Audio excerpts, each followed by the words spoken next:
Hi, welcome back guys. This is your friend, the Scion Fanfics. Back with amazing fanfiction.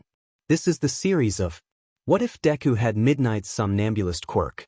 Now before starting, please give this video a like and subscribe to the channel if you want more videos like this. Now let's get into the fanfic. Izuku Midoriya was all too familiar with how unfair the world is. Like many others, he developed a quirk at 4 years old, but unlike others, he wasn't praised for his quirk. Izuku's quirk allowed him to put people to sleep with the scent he gave off. It started small with people saying they fell asleep in class because of Izuku's quirk, but it escalated as he got older. People accused him of stealing things after he put them to sleep, and once he became a teenager, girls accused him of putting them to sleep and doing things to them. It didn't help that his parents had died when he was a child due to a villain attack and left him an orphan. The only solace he found was in heroes. He loved them and obsessed over them, taking notes and analyzing how they fought. His dream was to become a hero, especially when he heard of Midnight and saw how her quirk was the same as his. Izuku panted as he slipped away from the boys chasing him. They ran off in the wrong direction, and Izuku was thankful that Katsuki wasn't part of the group, or else he probably wouldn't have been able to give them the slip as easily as he did. It was the same as always. After school, someone accused him of knocking them out and doing something or other. Izuku wasn't sure about the specifics. He had stopped listening to what they actually said a long time ago. Some guys would then chase him down, and if he was fast enough or lucky enough, he would get away. If not, then he would get beat up and left to hobble back to the orphanage. Izuku sat down and pulled out his hero notebook to look over the notes he took. He wasn't going to organize them now while in a back alley, but he needed to calm down and kill time till the bullies gave up the search and left.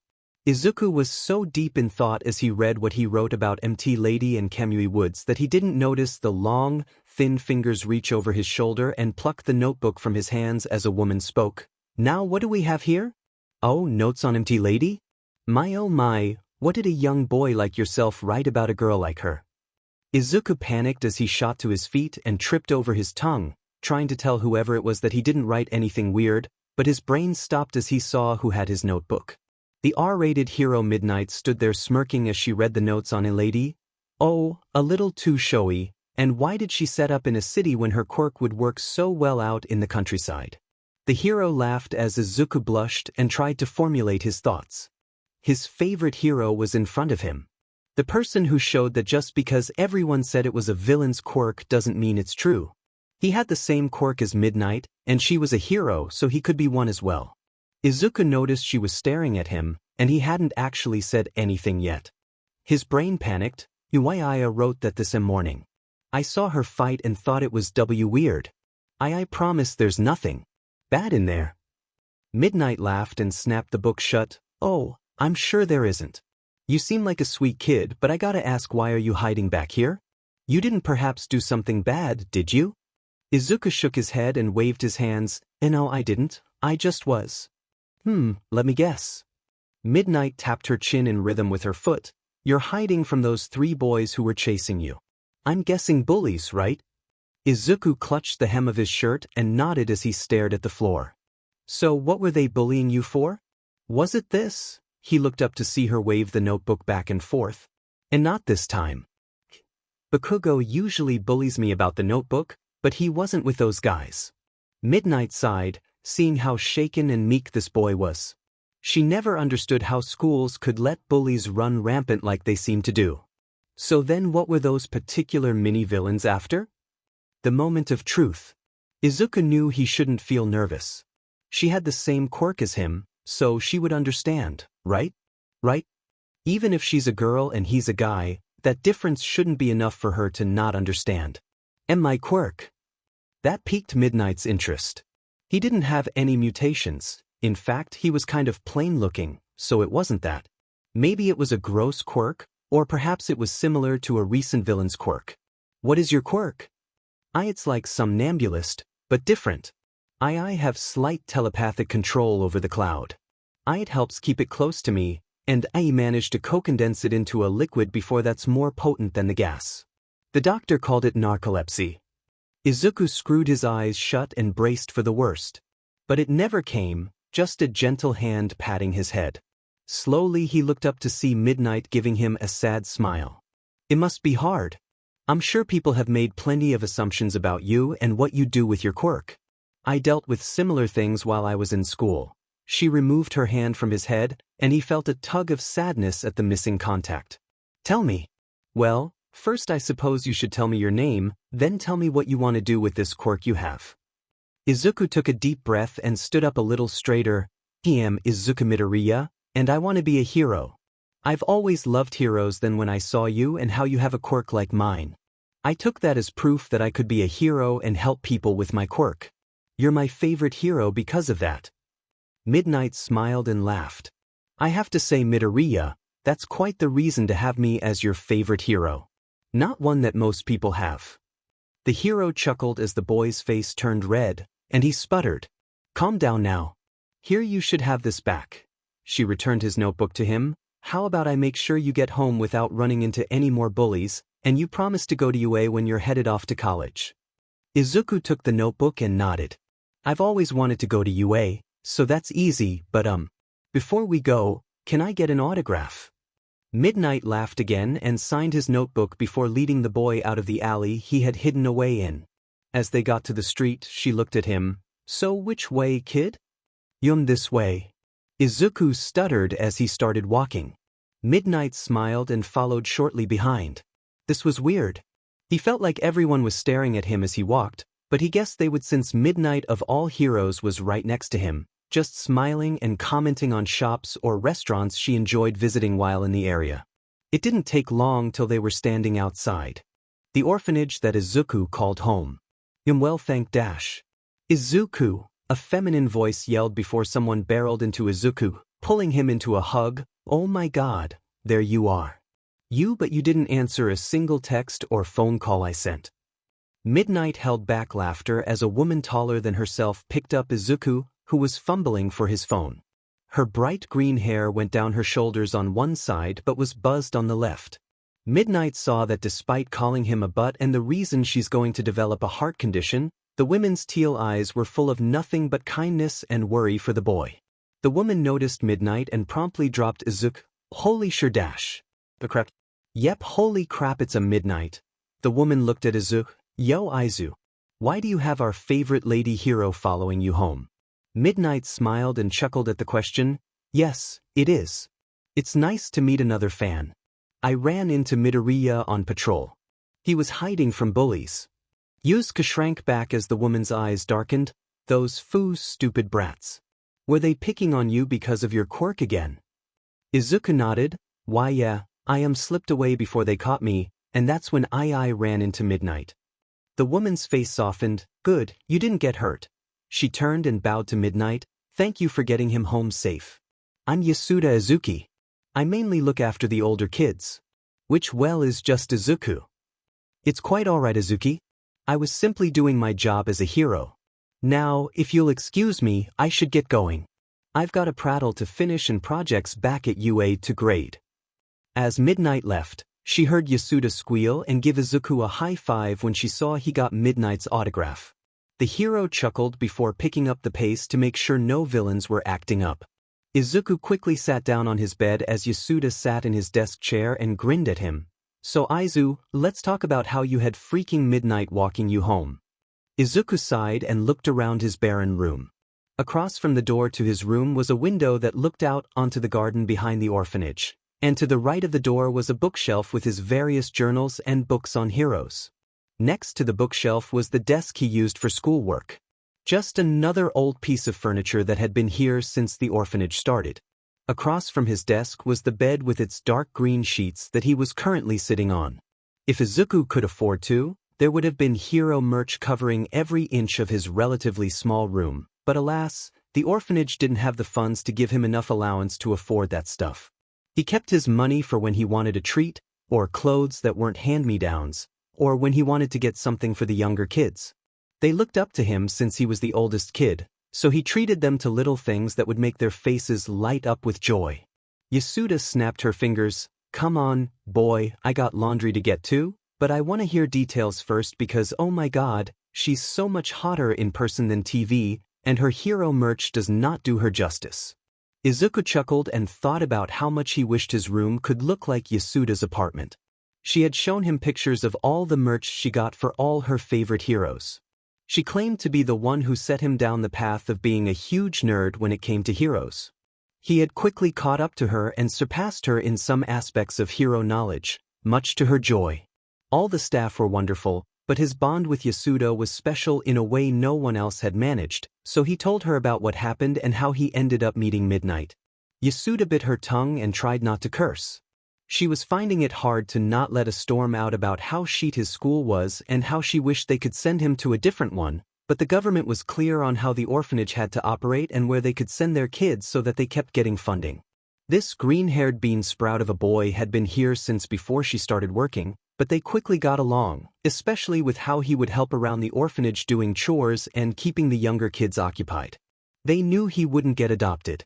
He was 14 already, so the chances new parents would take the risk of raising a teenager who's lived in the system was slim to none. Yasuda would consider it, except she didn't make enough money, and she also didn't think she would be a good mom. She was much better as an older sister who annoyed and checked in on him.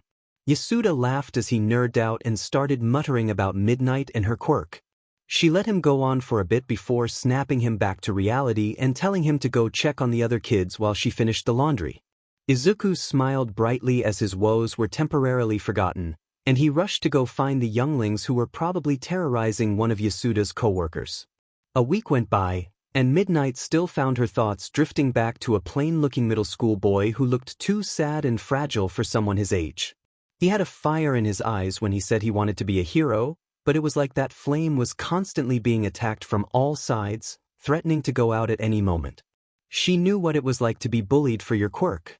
She had dealt with it growing up as well. Despite the changes, quirks brought some things stayed the same, like how cruel people could be towards something that made them uncomfortable or feel vulnerable, and what is that better than a person who could put you to sleep at any moment? She shook her head and looked over the city from the rooftop she was perched on. It was a slow day. Apparently, All Might had passed through while she was in UA teaching and rounded up a lot of villains, so she could expect a few quiet days until word spread that he had moved on. A clattering of metal hitting concrete got Midnight's attention. She looked down and saw a familiar mop of green hair tumbling over as 3 boys descended on him. Midnight frowned and made her way down to the group who had grabbed Izuku and were trying to get him to stop struggling enough to start beating him. Midnight landed with a soft thud and took a deep breath before speaking. "Hey, what do you think you 3 are doing?" The 3 boys trying to pin Izuku down stopped and looked back in shock at Midnight's stern face. They scrambled off Izuku, who moved away from them. Midnight huffed. "You 3 best explain what's going on." The boys started stammering over each other, trying to explain how. Izuku was getting punished because some girls said they caught him trying to knock them out with his quirk. Midnight's eye twitched, and she snapped her whip, shutting them up. "Midoriya, right?" Izuku nodded frantically, and Midnight continued, "Is it true what they said?" "And no, it's not. I didn't do anything like that.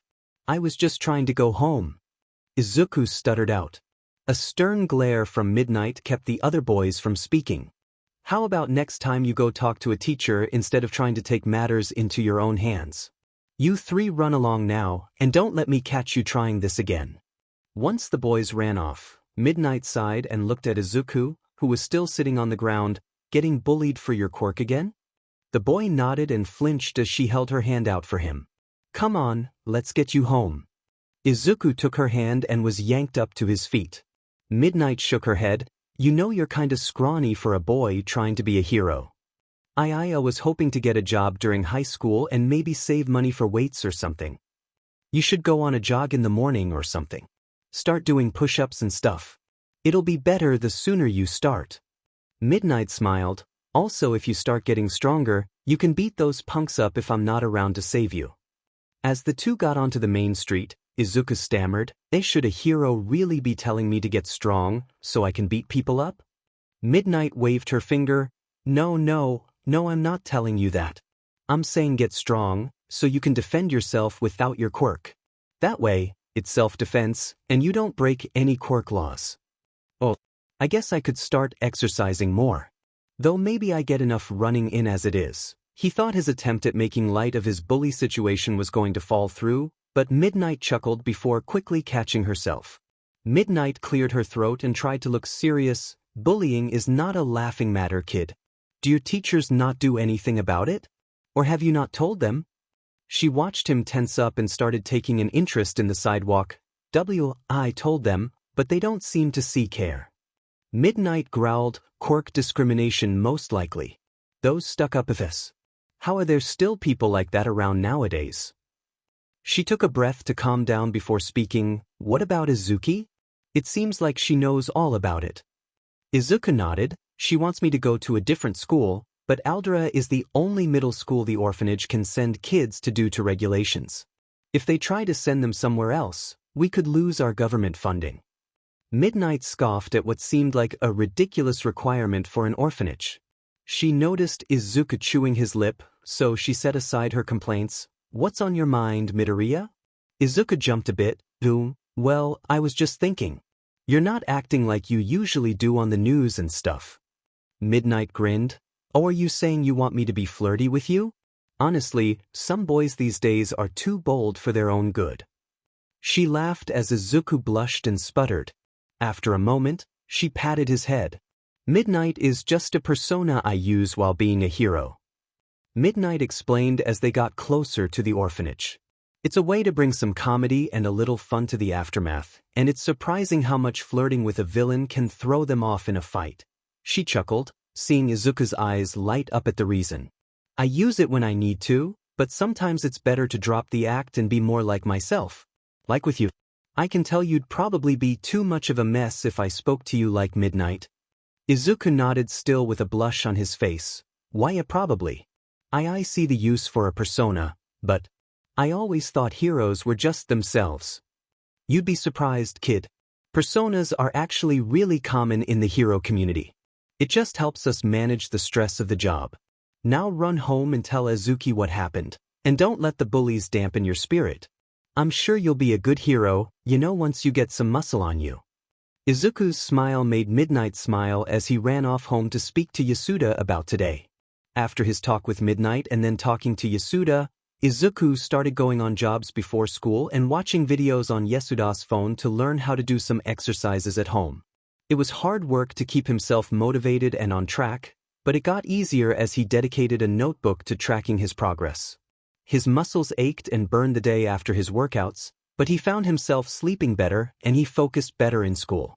The new motivation and energy that came with his workouts led to him pouring himself into his hero analysis and his studies, and he rose in the ranks at school. Sadly, the bullying didn't let up. People had new accusations every week, and Izuku found himself running more and more to escape his tormentors. Thanks to his workouts, though, more times than not, he would get away.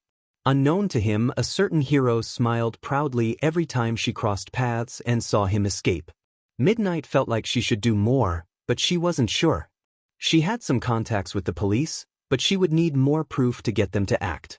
She could go to Nizu. He specialized in systematically dismantling organizations that weren't up to snuff. That was part of why she hesitated to bring him in. He was terrifying, and if he got involved, who knows where he'd stop. He could end up targeting the entire Japanese school system, or when he found out Izuku was in an orphanage, the rat may target that system for reform. The more she thought about it, the more it sounded kinda like a good idea. Maybe she would run it by Shota and the others first. Shota groaned as he laid in the corner of the teacher's lounge. He could hear the click of heels getting closer.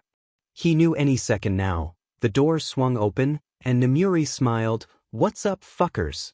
I got a situation I need your advice on. 13 set down their tea, and Namuri took in the rare sight of her fellow teacher. 13 was seldom seen without their costume on, but whenever they were, Namuri made sure to memorize the hero's features. Soft silver eyes like stars and a face framed by deep blue hair kept short, so they wouldn't struggle with their helmet. Shaking herself free of the staring contest, she accidentally entered with the space hero. She saw Hisashi nudging Shota to make sure he paid attention. The voice hero spoke. So what's the deal, Namuri? Namuri sat on the couch and sighed. Well, it started a few weeks ago. She explained how she met Izuku and the couple run-ins they had. 13 nodded. I can see why you're hesitant to bring Nizu in on this. He does get pretty intense. Hisashi snapped his fingers. Oh, I got it. Just do what Shota did and adopt the kid. Then you can move him somewhere safer. The room went quiet as Shota glared at Hisashi. I hate you so much. The voice hero laughed. No, you don't. Nemuri waved her hands. Hold up, Shota. You have a kid now? Like you actually adopted a kid? You didn't just kidnap them, did you? Shota scoffed and sank into his sleeping bag. No, I didn't. I was on patrol and heard a ruckus. I found a kid Shinso Hitoshi getting abused by his parents because of his quirk, so I saved him and then. Yeah, kept him around. He's got potential and he needs a good place, so I gave him one. Nemuri felt like her worldview was shifting. Grumpy old Shota was a dad now, and he hadn't told anyone except Hisashi, which made sense. Those two were basically joined at the hip no matter how much Shota claimed he didn't like it. Wow, how long ago did this happen? The erasure hero grumbled. 3 months ago. Nemuri gasped. 3 months. How could you keep such a sweet story from me for so long? Because I know how you get. Now let me sleep. I have a class to teach in a few hours. Shota said, curling up in his sleeping bag and closing his eyes, effectively ending the conversion. 13 asked, so any idea on what you're gonna do? Nemuri shook her head. I'm not sure. I don't think adopting the kid would be a good idea. I mean, she gestured to herself, unlike Shota, I'm a spotlight hero, and you know how the media love to find any reason to dig into me. If I got a kid, I don't know, it feels like that would just be bad for both of us. 13 shrugged as Nemuri started to leave. I'll figure something out, I'm sure of it. I'm as smart as I am secretary. Nemuri tried not to blush as she was pretty sure she wasn't supposed to hear 13 mutter, yeah, you are. Several days after her talk with the others, Midnight sat on a rooftop and saw Izuku come running down the alley. This time his pursuer was a single boy with ash blonde hair. He looked extra angry compared to the usual bullies. Part of her nagged that as a hero she should step in every time Izuku showed up with bullies on his tail, but the more logical side, as Eraserhead would put it, said he needed the experience of slipping away from others and that if she saved him every time he wouldn't be prepared for when she wasn't there. Not that she let them beat Izuku up, she just wouldn't interfere unless he was caught, then she would jump in and save him. It was looking like it would be one of those days. The ash-blonde boy was catching up, and Midnight stood up, ready to make her way down until she heard an explosion. Her eyes shot down to confirm that yes, the boy had just used his quirk on Izuku and was standing over the green-haired boy with his palms setting off tiny explosions. Midnight descended quickly. It was one thing to try and beat someone up with your fist, but to use your quirk? Either he was several ignorant of quirk laws, or he thought he could get away with it. Both were concerning options. As she got down to the ground and rushed around the corner, she could hear the boy shouting, "You stupid Deku! I told you to stop with those creepy FING notebooks, and what's with you, huh? You're still a scrawny F, but don't think I don't see you putting on muscle. What you think some useless villain F, like you could ever be a hero." Midnight was already tearing her sleeve as another explosion rang out when Izuku tried to stammer a response. Both boys looked confused as her quirk washed over them. Much to Midnight's surprise, Izuku didn't pass out. He simply seemed half asleep as his head bobbed slightly. And Midnight smiled, having trouble? Izuku's head lolled back for a moment before going forward again. Why, Bakugo. Saw my notebook. He doesn't like that I'm trying to be a hero. Midnight pulled Katsuki off Izuku and pulled out her restraints. She made sure his palms were pressed against his back as she restrained him and pulled her phone out. Izuku was regaining his senses and asked, what are you doing? Midnight blinked, calling the police to bring a car over. This kid just used his quirk to assault you. He's going to get in trouble for this.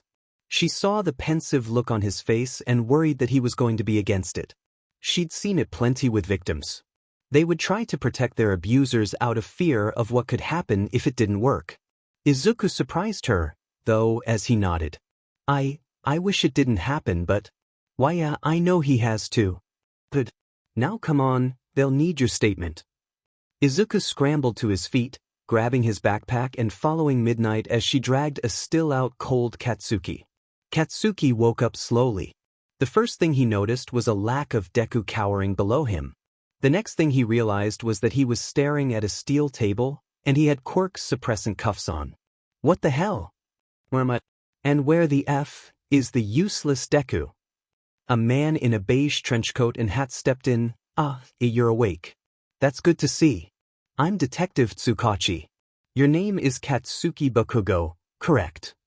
Katsuki strained against his cuffs. FNG, obviously. Why the hell am I cuffed? Where the F is that liar Deku? Tsukachi sat across from him. Deku? Oh, do you mean Izuku Midoriya? He's given his statement on the event. We're just awaiting your parents then dash.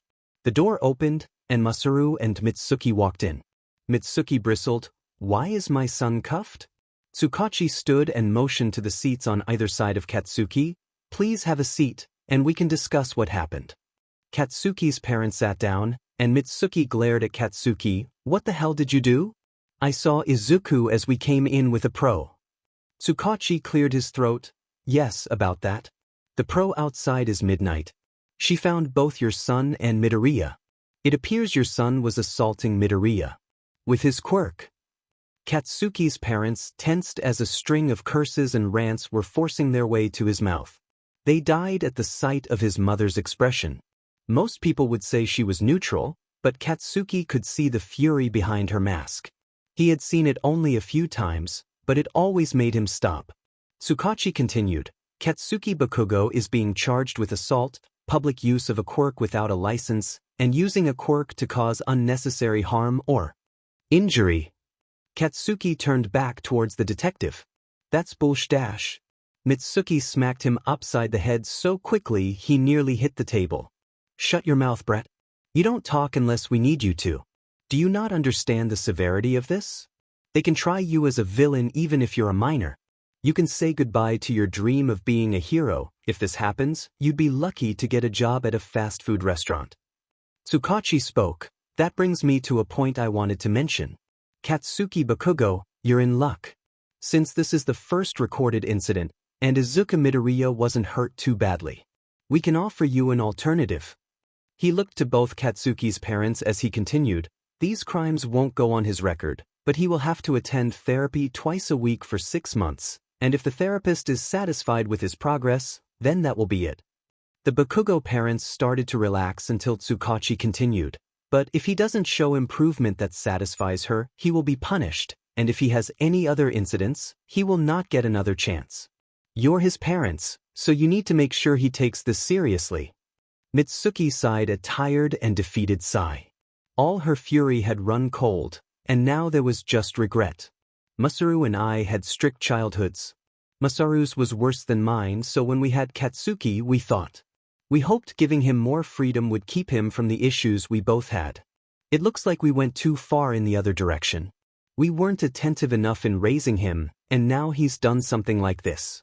Mitsuki forced Katsuki, who was still reeling from the whole situation, to bow his head as his parents did the same. His mother spoke with none of her usual sass or fire. Thank you, sir, for allowing us this chance to correct his mistakes. We promise to keep him in line and will endeavor to make sure this never happens again. I promise. Tsukachi nodded and slid a packet of papers over. This has everything you'll need. The officer outside will take you to the paperwork you need to sign. Once you're home, I suggest looking over all the info as a family and setting up his first appointment. The Bakugos bowed again as they stood and left with the officer waiting for them. As they walked, Katsuki was still trying to rationalize how Deku had done this to him. He saw the green nerd sitting with that slot hero the nerd always admired. Katsuki's palms itched. He wanted nothing more than to charge after that useless nerd and show him why it was a mistake to do this to him, but he couldn't. Not here anyway. Midnight watched as Izuku tensed his eyes full of fear as Katsuki walked by with his parents. She didn't like the look in the blonde boy's eyes, but staring wasn't an actionable offense, so she simply laid her hand on Izuku's back and felt him relax slightly before all the tension left him when the Bakugos rounded the corner. Yasuda rushed in a few minutes later with murder in her eyes until she saw Izuku was okay. Her features softened, and she ran over to him, kneeling as she took his hands. "Izuku, are you okay?" Izuku sniffed and nodded. "Wait, I'm fine. My uniform needs to get a thorough cleaning, but it'll be okay." "Dummy, I don't care about your clothes. I need to know you're scrawny but is okay," Yasuda said as she let out a breathy laugh. Midnight smiled. "Midoriya is okay, Azuki. I got to him before anything bad could happen." Yasuda looked like she was going to cry as she looked at Midnight. "Thank you, ma'am, for helping him. I don't know what I can do to make it up to you." Midnight waved her concern away. "It's nothing, Azuki. It's my job as a hero to help people in need, and Midoriya was in need, so I did my job and helped him." Tsukachi came over. "Are you Izuku Midoriya's guardian?" Yasuda stood up and bowed. "Yes, I work for the orphanage and care for Izuku. My name is Yasuda Azuki." Tsukachi looked over a paper in his hand and nodded. "All right, then we can release him back to you." As Izuku and Midnight stood, Tsukachi said, "Keep safe, kid. I hope we don't have to see you in here until you're working as a pro."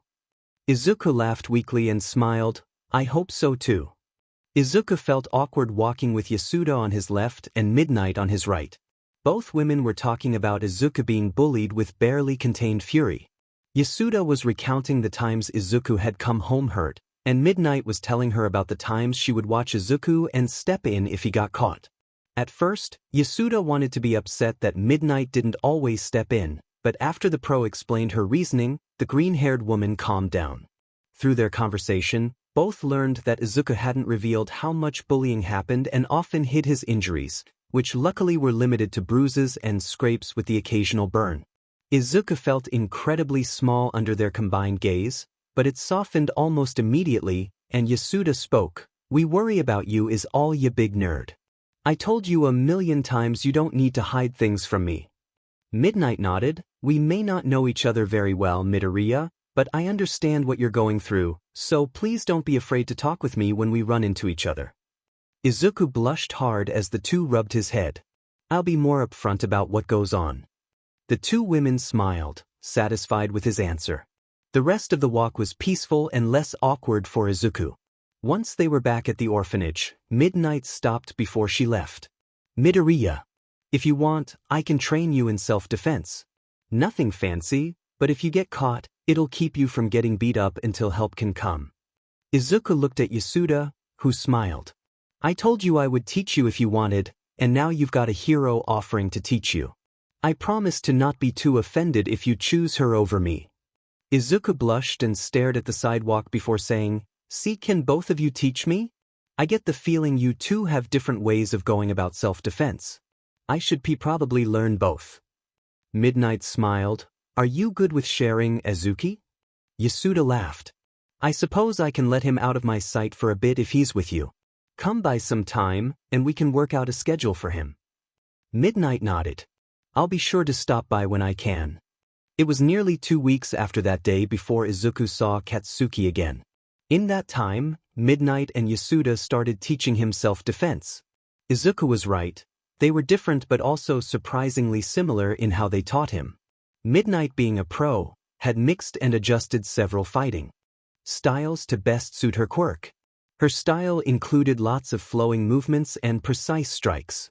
Meanwhile, Yasuda, who definitely didn't brag about all the fights she had gotten into when she was in school, fought like a boxer and preferred to be on the defensive. Both were taskmasters, and they gave him little rest and expected much from him. He enjoyed learning from them. Izuku was feeling more confident in himself after the first few lessons. His workouts adjusted to fit his new focus, and for a time, even the bullies at school backed off. Until Katsuki came back and Izuku could feel the tension in the air. The blonde didn't even look at him or register his existence. Instead of making him feel safer, Izuku just felt dread building up. The day was spent worrying about when and where Katsuki would strike from, but it didn't happen. For 3 days, Katsuki Bakugo ignored the existence of Izuku Midoriya. The other bullies felt emboldened by Katsuki being back at school, but he never joined in for those 3 days. It was the fourth day when Izuku started to think he may be able to relax that Katsuki struck. Izuku was shoved against the wall hard.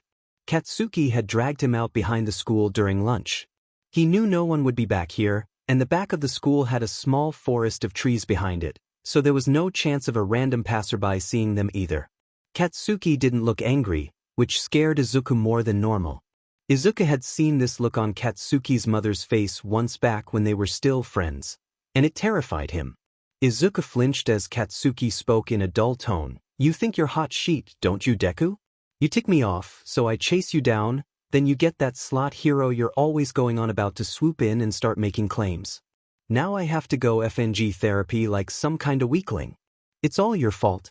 You put my dreams at risk, so I'm gonna beat the shit out of you until you understand where you belong in this world." Izuku tried to press himself against the wall and think of a way out of this, but it was hopeless. Katsuki was blocking his only way to escape, and he knew even with his lessons, Izuku didn't stand a chance. Katsuki seemed to have a sixth sense for fighting and wasn't afraid to act on it. Izuku opened his mouth to speak, but Katsuki descended on him quickly and punched Izuku to the ground. Izuku tried to get up and defend himself, but Katsuki broke any resistance he put up and forced Izuku back into the ground. Eventually, Izuku simply curled in on himself, trying to minimize the damage to anything important. Katsuki noticed this and seemed to start hitting harder and aimed several kicks at Izuku's head. With each hit, it felt like all the progress Izuku was making in his goal was stripped away until it was just little Deku sitting on the ground. Izuku felt something break inside him. He wasn't sure if it was mental or physical, it all just hurt. The blood that leaked out of his mouth showed him it was physical. Katsuki knelt by his head and spoke quietly as Izuku tried to breathe properly. "Remember, you're just a Deku. You'll never be anything more. Now off and never bother me again." Midnight sighed as she walked the streets. Usually, she stuck to the roofs so she could avoid any weirdos or the press.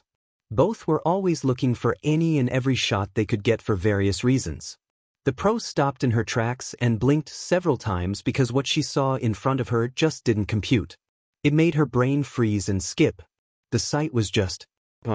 Izuku was limping down the barren sidewalk, his backpack clutched to his chest with one arm while the other hung by his side. There was blood leaking from his mouth, and his eyes were half-lidded and unfocused. His uniform was tattered, and she could see bruises forming all over his neck and face. From how his body flinched with each step, she knew there were even more. Izuku started to fall forward, and Midnight rushed over and caught him. "Midoriya, what the hell happened?" Midnight kept her panic in check as he seemed to go limp in her arms. She checked his breathing and pulse, making sure he still had both. His breaths were shallow and ragged, but they were there. As gently as she could, she picked him up and pulled her phone out as she rushed down the sidewalk. They weren't far from where she parked her car. As she ran, the phone rang twice before an elderly woman answered. "Kayama, why are you calling me? You're not in Todi Dash. Chio, I need you in the nurse's office now. Send medical bots and a stretcher to the teacher's parking lot. I'll be there soon. I've got an urgent case." "Alright, it's done. What happened?" Midnight laid Izuku in the back of the black sedan UA, provided so their teachers could get to patrol grounds easier. "The boy I told you and the others about, Midoriya? He's been seriously injured." She heard the woman grumbling as Midnight hopped into the driver's seat and started the car. "Was this because of your training him?" "No." Midnight took a deep breath and tried to calm down. "I have no idea what happened. I was on patrol and stumbled across him." "Alright, the bots are at the parking lot. How long till you're here?" Midnight tore out of the parking space and down the road. 5 minutes. I'll have to apologize to the police later for the reckless driving." The car screeched as Midnight came to a stop and helped the robots get Izuku onto the stretcher. As they moved through the halls, the students of UA quickly jumped out of her way. The usually flirty and happy-go-lucky art teacher looked to be on the warpath, and no one wanted to be the one to stall her progress. Even if the barely conscious kid next to her on a stretcher raised a lot of questions. Recovery Girl opened the door before Midnight could even get close enough to open it. "Lay him on bed 3. As Recovery Girl got to work, Midnight pulled her phone out and took a deep breath. This was going to hurt. Midnight hit the call button, and the phone rang 3 times before Yasuda answered. Hey Kiyama. What's with the call? You miss hearing my voice that much? Izuki. I'm at UA. I've got Midoriya here. Wow, he must be stoked, but why'd you take him out of school? Also, the school should probably only let me do that. Midnight clenched her teeth. I don't know how or why, but I found him outside school. He was beaten. Just walking aimlessly. Recovery Girl is looking him over and will heal him. The line was quiet for 30 seconds before Yasuda spoke. I'm on my way. Midnight let out a breath. I'll make sure you have a guest pass waiting. Thank you, Kiyama. The line went dead, and Midnight turned as the door opened and Nizu walked in. Sir Dash. He held a paw. Power Loader is heading to the gate. He'll escort this young boy's guardian to the nurse's office. The president stopped by her. So this is young Midoriya. The boy you're training? He has a quirk like yours. Yes, sir. The president sipped a cup of tea he seemed to always have on him. What school does he go to? Aldera Middle School. Midnight said as she watched Recovery Girl do her thing. I'll look into them. Midnight nodded. Thank you, sir. Yasuda ran up to the front gate of UA, where she saw a hero waiting for her. Power Loader waved. Izuku Midoriya's guardian Yasuda Azuki, right? Yasuda nodded. Yes, sir, and your Power Loader, aren't you? That's me. Here, this is your guest pass. Yasuda slipped the pass on and followed Power Loader to the nurse's office. Her stomach was in knots as they approached. She entered, and dread filled her as she saw Izuku lying too still on the bed. He was wrapped in bandages, and she could see his school uniform with blood on it. She turned to see Midnight sitting with a small rodent Yasuda recognized as the President Nizu. Kiyama, what happened to Aizu? Nemuri sighed as she took her mask off. I don't know. I got lucky and we ran into each other. It had to have happened at his school, that much I'm sure of. I asked Nizu to look into the school. Yasuda was familiar with the president's exploits.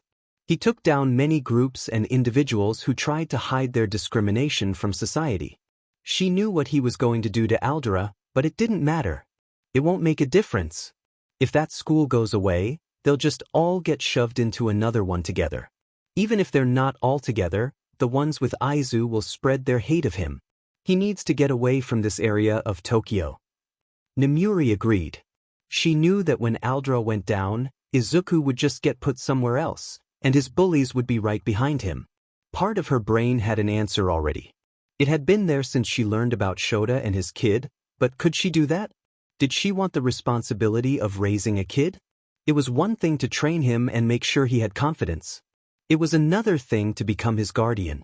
She had an image she curated for hero work, the R-rated hero Midnight, a dominating personality in a DMNTRX outfit with a sadistic side. She flirted with reporters, took a CC pose for the cameras after a fight, and made crude, perverted comments. Not that she cared. Midnight was just a means to manage the stress and make her feel powerful. No, her concern is how Izuku would handle the media being all over him because of her. She didn't have a right to put a scared kid through what those vultures could do to a person. Yasuda had a pleading look in her eyes. In the short time they've known each other, the orphanage worker had subtly and not so subtly made it known that she felt Nemuri would make a great mom. Midnight not so much, but Nemuri would be perfect for Izuku. Nemuri looked at Izuku again. Something had been stirring in her since seeing him beaten and hobbling down the street. Sure, she was concerned for him, but it felt more than the concern she felt for an injured civilian. It felt so much worse than anything she had felt on the job. The pro was pulled from her thoughts as Izuku stirred and groaned. Recovery Girl kept the boy from sitting up as everyone stood nearby. Aizu, you awake, buddy? How are you doing? Yasuda asked as she moved to his side. Izuku groaned. Everything kinda hurts. Recovery Girl spoke up. I healed your most serious injuries and bandaged up what was left. You're gonna have soreness and bruises for a while. Izuku blinked slowly. Recovery Girl. He looked around and said, I have a notebook somewhere. Can you sign it? The nurse shook her head as Yasuda smiled and sat near the head of the bed, getting Izuku's attention. You rest up, you little nerd. I'll get her and Nizu to sign your book, okay? Before I do that, though, I need you to tell me who did this. Izuku blinked and stared at the ceiling. I don't know. I can't remember. Yasuda looked at the assembled pros, and Recovery Girl spoke. It's okay, dear. You took a few hits to the head, so you may not remember right away. If you do, make sure to tell us. Izuku nodded silently. Nizu climbed up onto the bed. Hello, young Midoriya. It's nice to meet you. It's nice to meet you too, sir. Nizu smiled. I just wanted to inform you that I will be personally looking into your school, and should I find anything, I will not hesitate to bring it to light. You don't need to go through all that trouble just for me. Izuku stammered out. Nizu just smiled his usual smile. Oh, trust me, young man, it's not just for your sake that I do this but for everyone's sake. Now you rest up and head home once you're feeling up to it. Izuku nodded again and watched the mouse-like creature leave. Once he was gone, and Recovery Girl had gone to her desk, Yasuda stood. Izuku, rest up. Kayama and I are gonna talk for a minute. We'll be back soon. Yeah. I'll be here. Namuri led Yasuda to a meeting room so the two could talk privately. Once they were sitting, Yasuda looked at her with pleading eyes. Kayama, I know I've joked about it, but I'm serious. I think you should adopt him. You can help him so much more than letting him live in the orphanage. He needs to get away from this area of Tokyo. He needs a fresh start. You can give him that. Namuri sighed and looked at her mask. Can I really though? I'm a fairly controversial hero. I knew that from the start, and it's part of why I made Midnight the way she is. I wanted the controversy. I wanted people to talk about me and what I stood for. The media had a field day when I joined the UA staff. They harassed students for months trying to see if there was a story of me coming onto one of my students. Namuri looked at Yasuda. How can I willingly bring Izuku into a life where he will be barraged by people wondering what I'm like or what I've done to him? They'll make accusations, and his face will be plastered all over the place, and I'm not even sure if I would be a good guardian. I've never even considered having kids before. Yasuda smiled sadly and leaned back in her chair as she twiddled her thumbs. You know, I've worked in an orphanage for a while. Even before then. In one. Namuri's eyes widened. Yasuda hadn't really shared anything beyond being a bit of a punk and a fighter back in high school. The woman laughed at her expression. Yeah, I never got adopted either. My attitude as much as my quirk made sure of that. What is your quirk? I don't think I've ever seen you use it. Namuri knew they should stay on track, but honestly, she wanted to delay whatever point Yasuda was going to make even just a little. Yasuda smiled. It's called shockwave. I can absorb impact and send it out in all directions as a shockwave. The backlash is kinda harsh, so I never could be a hero. Also, it can be pretty destructive, but enough about that, back to my tale. She gave an over-the-top flourish as she started again. I aged out and had to live on my own starting at 18. It was rough. I got into some bad things and ended up making a lot of mistakes, but I turned it around when I realized I didn't want other kids like me to end up where I did. I got certified and started working. That's when I met Izuku. He's bright, full of life, and surprisingly a decent artist. Though his fashion sense drives me up a wall sometimes. Yasuda sighed. I don't know where I'm going with this. Maybe I just want you to know that I've seen parents pass up kids they'd be perfect for because they have so much self-doubt about whether or not they'll make good parents. I don't want Izuku to make the mistakes I made, and I don't want you to make the mistakes others have made. Take some time, Kayama, but please just bring it up with Izuku. He may surprise you with how he feels on the matter. Namuri nodded after a moment. Okay, but not today. I'll let him rest up, and next time we train, I'll bring it up. Yasuda smiled. Good. Now I'm gonna go see if he's okay to leave. Izuku grunted as Namuri put him on his back again. It had been 3 days since his emergency visit to UA, and he hadn't been back to school yet. Yasuda told him he wouldn't be going back and that they'd find another way for him to continue school. Today was also the first day back training with Namuri. Izuku was happy to be doing something that would keep him completely distracted from unnecessary thoughts like how he remembered who attacked him and the fear that gripped his chest whenever he thought about bringing it up. "Come on, get up. We'll take a 5-minute break," Namuri said, tossing a towel on his face. Izuku sat up and whipped the sweat off his face before joining Namuri on one of the garden benches. Since she didn't want to deal with the media, they trained in the orphanage's garden area. There were a few clear spots of grass that were perfect for sparring. Though his sparring session felt different, he wasn't sure what, but he knew something was on Namuri's mind. "Your midnight dash." Namuri waved a finger at him. "I told you if I'm not in costume, you call me Namuri or Kayama, not Midnight." Izuku blushed and took a drink of water. "Sorry, ma'am." Ms. Kayama, is everything okay today? You seem to be lost in thought." Namuri drank some water before sighing. "I've just got something on my mind. Who knows, maybe your opinion could help me figure it out." Izuku pet his head to the side in confusion. "Douch, what do you need my opinion on? If it's training, I can handle whatever you think I should do. You're more experienced, so I think it'd be best to follow your lead." "No, it's not that." Namuri rubbed her face, and her eyes flicked to the porch. She could see Yasuda with a few of the younger kids watching them. They had all taken an interest in watching the pretty lady, and Big Sis Yasuda beat up Big Bro Izuku. Namuri caught Yasuda's eye, and the orphanage worker gave her a smile and 2 thumbs up.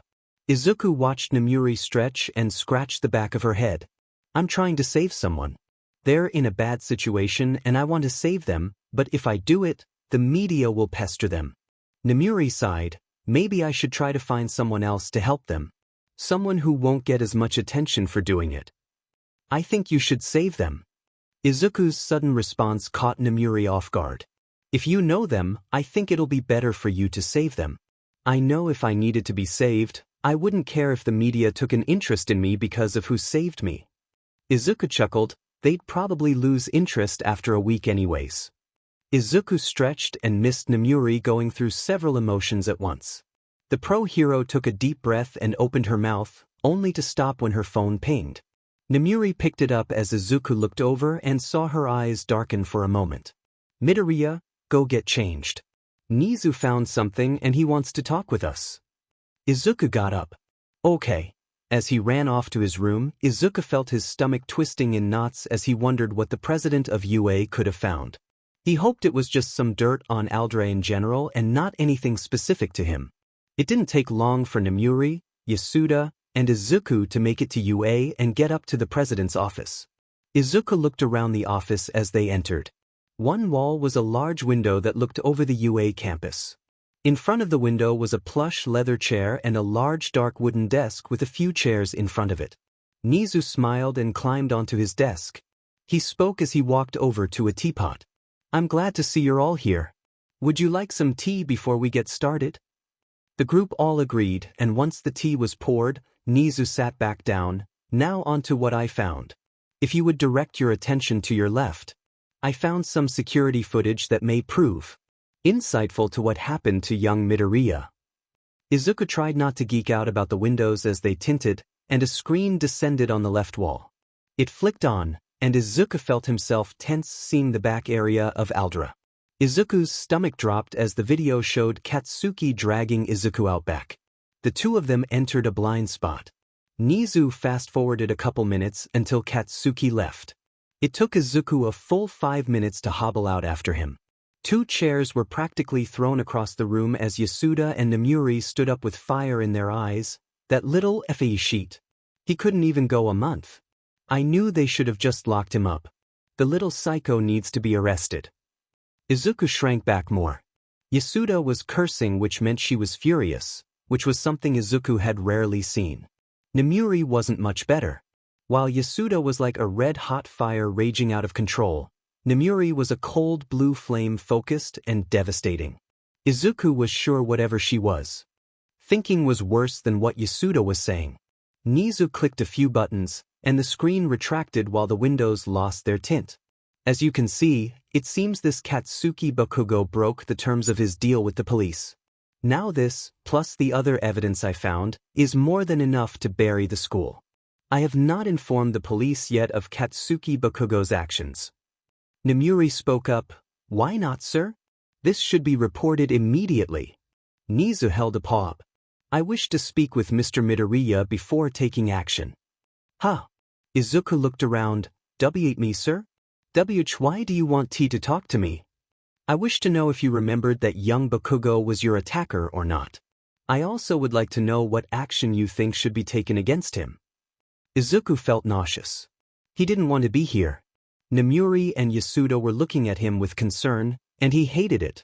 Nizu sighed. Kiyama, could you take Ms. Azuki and step outside for a moment? Nemuri looked like she wanted to argue, but something in Nizu's beady eyes made her decide it wasn't worth the fight. Come on, Azuki. Let's do as he says. Yasuda huffed and all but stormed out as she continued to fume. Izuku hoped she calmed down soon. Once they were gone, Nizu smiled. Now, Mr. Midoriya? Did you remember this before I showed it? Izuku hesitated before nodding. Yes, I did. The day after it happened. And you didn't tell the others? Why not? Nizu sipped his tea as Izuku squirmed in his seat and tried to think of an answer. After a moment, Nizu spoke again. Could it be that you felt scared?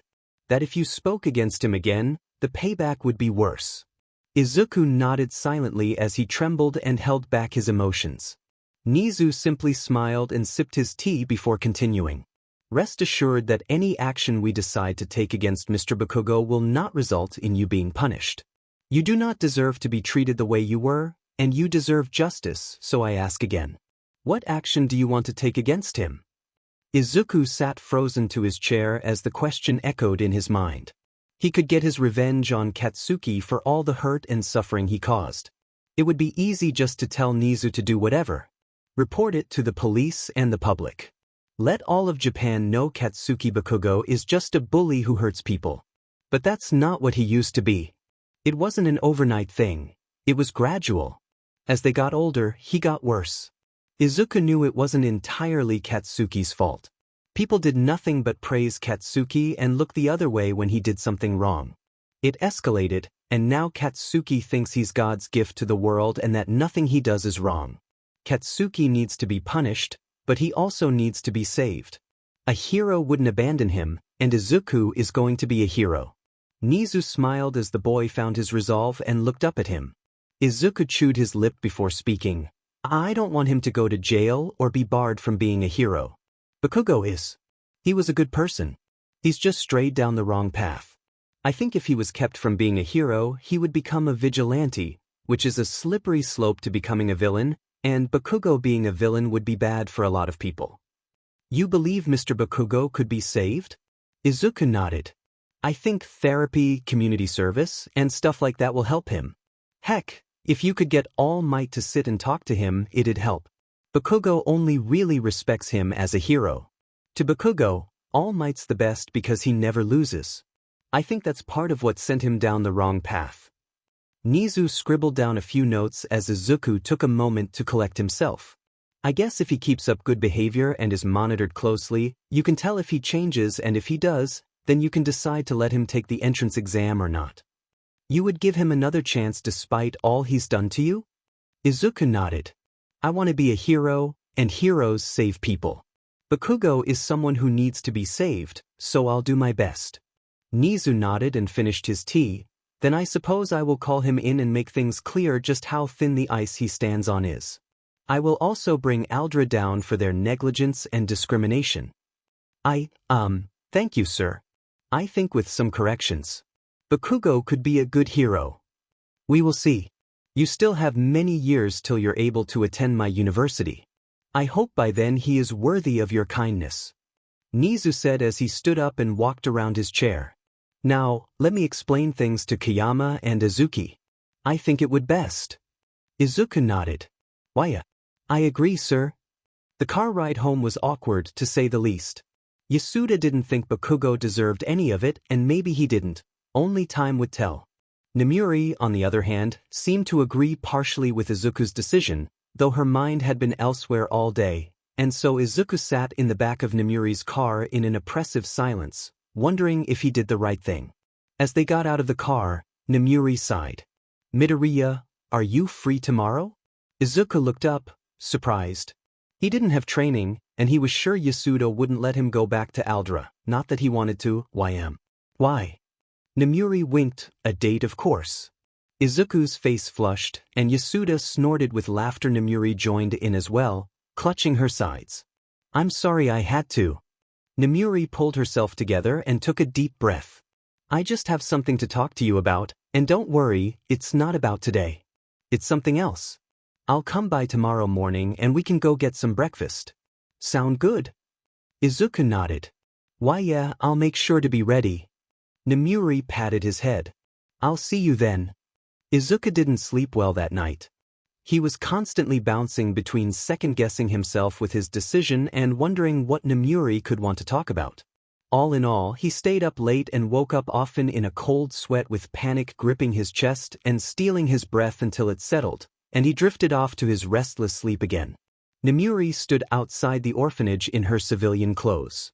A pair of black skinny jeans, simple black sneakers, a gray shirt, and a black leather jacket. She sighed when she saw Izuku walk out. Midoriya. I'm gonna be honest, what the heck is that? Izuku looked down at his outfit. He had on his standard red sneakers and a pair of jeans as well as a green shirt and a gray hoodie over it that had sweater written on the front.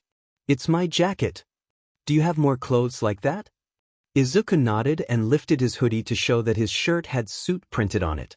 Pretty much all the clothes I bought myself are like this. Namuri pinched the bridge of her nose. Okay, we'll work on your fashion sense later. For now, come on. Namuri attracted considerably less attention walking around in her civilian clothes, so they didn't run into any trouble on their walk. Izuku rubbed the back of his head nervously. Ms. Kiyama. Where are we going? There's a cafe nearby. It's a good date spot, so remember it for when you get yourself someone special. She laughed as Yusuke blushed and followed her to the cafe. It didn't take long, and Izuku took in the sight of the cafe. It was a small little building on the corner of the street. The inside was a welcoming and calm environment. A pastry case ran along half the store's length full of various cakes and sweets. Behind the other half of the counter, a small kitchen bustling with a couple of employees cooking away. There were several tables inside and a patio outside where a few patrons were enjoying the fall weather.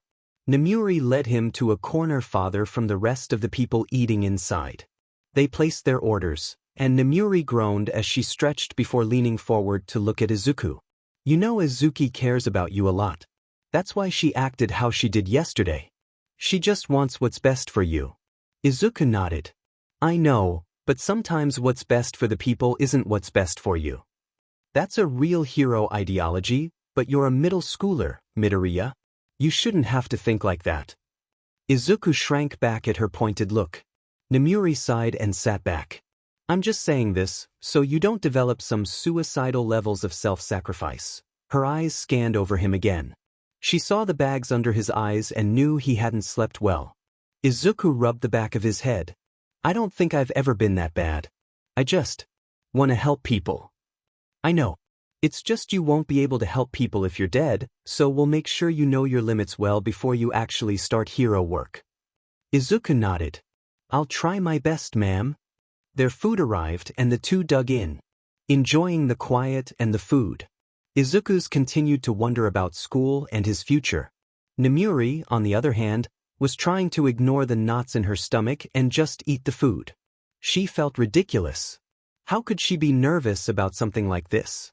She had faced down villains who had an advantage over her and still didn't feel as worried about what she was planning now. After they finished, Namuri pointed down the road. Let's go this way. Izuku nodded and followed her. So ma'am, what are we doing? Other than breakfast. Which by the way was really good. Thank you for showing me that place. Namuri nodded, no problem. Try not to break too many hearts there, okay? Izuku blushed. See, come on, Ms. Kiyama, that's not gonna happen. Namuri smirked. Well, certainly not with that fashion sense. Come on, I like them. Isn't that what's important when it comes to clothes? Izuku said with a pout. Namuri waved her hand dismissively. To a point, but that's not important right now. Izuku noticed they turned and walked into a small quiet park. Another date idea, ma'am? Namuri laughed. Good, you're learning. This park is pretty quiet most days, so it's a good idea for a simpler date. Izuku grumbled but felt himself relax as the two walked in silence till they came upon a bench and Namuri sat down. Let's sit here for a minute. This is a good spot to talk about what I wanted to talk about.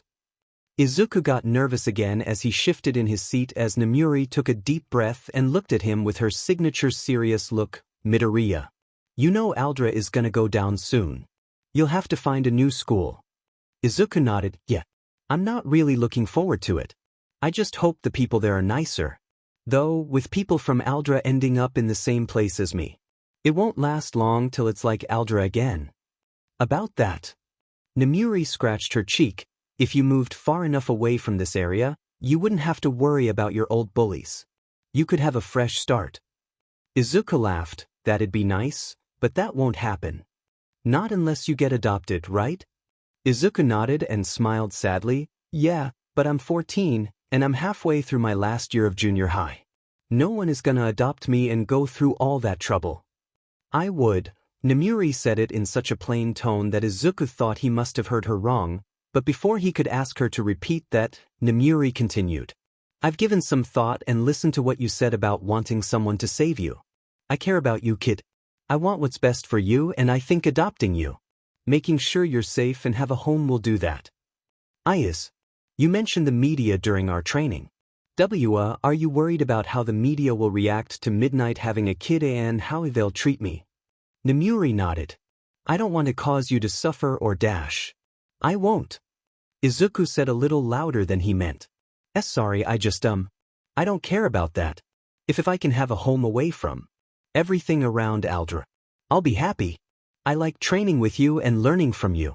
It's fun and challenging and I don't mind. If dealing with the media is the price to pay to get to live with you, I can handle it and no problem. Namuri definitely wasn't about to cry. Seeing Izuku with tears in his eyes wasn't going to make her cry either. Then. If you're fine with it, I'd like to adopt you. Izuku smiled as tears streamed down his face. Why, I'd like that too. Namuri turned away as tears started to spill over. I need to find a new place to live, though. And my apartment isn't big enough for 2 people to live there. Izuku chuckled. Can I help you look? He yelped as he was pulled into a hug. Of course you can, Midoriya. It's gonna be your home too, so you get a say in it. Izuku blushed and kept crying as he hugged Namuri back. The two sat like that, silently waiting for the tears to subside. Once they had pulled themselves together, Namuri smiled. Come on, Midoriya. Let's get back to Izuki. She's probably pulled together all the stuff so we can start the process. Then tomorrow, we can start looking for a new place. Izuku nodded. Okay, ma'am. Namuri groaned as she stood up. You don't have to call me ma'am or Ms. Kiyama. You can just call me Kiyama or Namuri if you want. She chuckled as Izuku's face did an impression of a tomato. I'll try, but I think today has been a lot. Namuri patted his head, and it's not even 10 in the morning yet. Izuku groaned. As the two started walking, all his issues seemed so small right now. There was a lightness in his chest as he walked alongside Namuri. Neither could contain their smiles as they made their way back to the orphanage. Katsuki was feeling great. Sure, he had to do stupid therapy, but that would be easy to bullshit his way through. He'd beaten up that BSRD Deku, and now the nerd wasn't at school, so he must have learned his lesson, and now to top it off, UA's president wanted to meet with him. He wasn't even in high school, and his dream school was taking an interest in him. He just wished his DMN parents would get off his back, then everything would be perfect. Katsuki and his parents got escorted up to the president's office by some hero. He didn't really care. The guy was short and looked like a piece of construction equipment. Once he entered, he wasn't impressed by the layout. There wasn't much, but the view was decent, so he'd give them that. Nizu swiveled his chair around. The Bakugo family. It's wonderful you could show up. I'm President Nizu. It's a pleasure to have you here. Katsuki would scoff at the fact that the president is a rat, but his mother had been watching him like a hawk, and he knew she'd smack him if he did anything. Mitsuki smiled. We're thankful for the invitation, sir, but what is the meaning of this meeting? Nizu smiled and sipped his tea as his windows tinted and a screen lowered to their left. Katsuki scoffed internally, thinking the president was just showing off. Now, as his parents, please be calm. I'm going to show you a video, and then we will discuss how things will proceed. Katsuki could feel his mother's annoyance. He ignored it. He hadn't done anything wrong, so there's nothing for him to be worried about. The screen clicked on and showed Aldra and Katsuki dragging that nerd out back. The video fast-forwarded to show Katsuki leaving, then skipped ahead again to show Izuku limping away. Before he could even comprehend the idea of why or how the president of UA had this video or why it mattered what he did to that villain Deku, Katsuki's mother had the back of his neck in a death grip. What the actual F, Katsuki? Do you think you can just do whatever you want and dash? Nizu held a paw up. Now Ms. Bakugo, you can discipline him later. For now, I would like to inform you of all that has and will happen. Young Midoriya was brought in with bruised and cracked ribs, a concussion, minor internal bleeding, and severe bruising across most of his body. Luckily Recovery Girl is the best for a reason, and he has recovered fully. Nizu refiled his tea as Mitsuki glared at her son. The president took another sip before continuing. It only took a few days to find this footage and oh so much more evidence. It seems Aldra practices and promotes quirk discrimination amongst its faculty and students. I will be revealing this information and making sure that school is closed. Masaru sighed. That's good, but what about Katsuki? He broke his deal with the police. Why have you not informed them? Nizu smiled. Because Izuku Midoriya is a kind young man who decided that instead of letting your son suffer the consequences of his actions, Midoriya decided your son is worth another chance. Mitsuki sighed. That boy. Just like his mother, far too kind for his own good. Nizu nodded. He is quite kind. Though let us stay on topic. The president looked at Katsuki, who was fuming with rage. From this day until you graduate high school, you will be monitored by me. If I do not see any significant changes in your behavior by the time you apply to UA, I will not allow you to take the entrance exam. Any questions? So the police won't be informed about Katsuki's actions? Mitsuki asked. Nizu nodded, though your original deal with the police still exists, so young Bakugo may not even make it to high school. Will we notice the monitoring or dash? Nizu smiled. I, along with my assets, are very good at making sure the target doesn't notice. Your day-to-day life won't be affected by this. I promise you that. Mitsuki and Masaru looked at each other, then their son, who was shaking with visible anger. The only reason Katsuki hadn't blown up was that he didn't want to hurt his chances of UA. If I ever see that Vendetto. No, I can't because he did this sheet to me again. Once I'm in UA, he is dead. Masaru sighed as he put a hand on Katsuki's shoulder and squeezed it tightly enough to make his son wince. I'm sorry for his actions and that we failed yet again. I am thankful to Midoriya for giving our son another chance. My wife and I understand that by all rights, our son doesn't deserve this, but we have it, and we will make the best use of it. I can only hope Katsuki will be put back on the right path before it's too late. Nizu set down his tea. Wonderful to hear. Now before you leave, there is someone who wishes to speak privately with young Bakugo, if that's all right. Mitsuki looked up. Who wants to talk to the brat? Nizu's office door opened, and All Might stepped in. The family gasped, and Katsuki shrank a bit under the #1 stare. Young Bakugo, I believe we need to have a chat about what it means to be a hero. Katsuki felt like his head was spinning. First, that slot hero drags him to the police, and they have the audacity to threaten him all cause he was putting a villain in his place. He had to go to therapy like some weakling, and then that BSRD Deku did something, so now UA and All Might were on his side. Even though he's a villain waiting to happen, even if his quirk is shitty. He ground his teeth as his parents and Nizu left him with All Might. He wasn't even sure if All Might was talking. All he could hear was the blood rushing through his veins. Deku had hurt his chances and his reputation before he even got the chance to start hero school.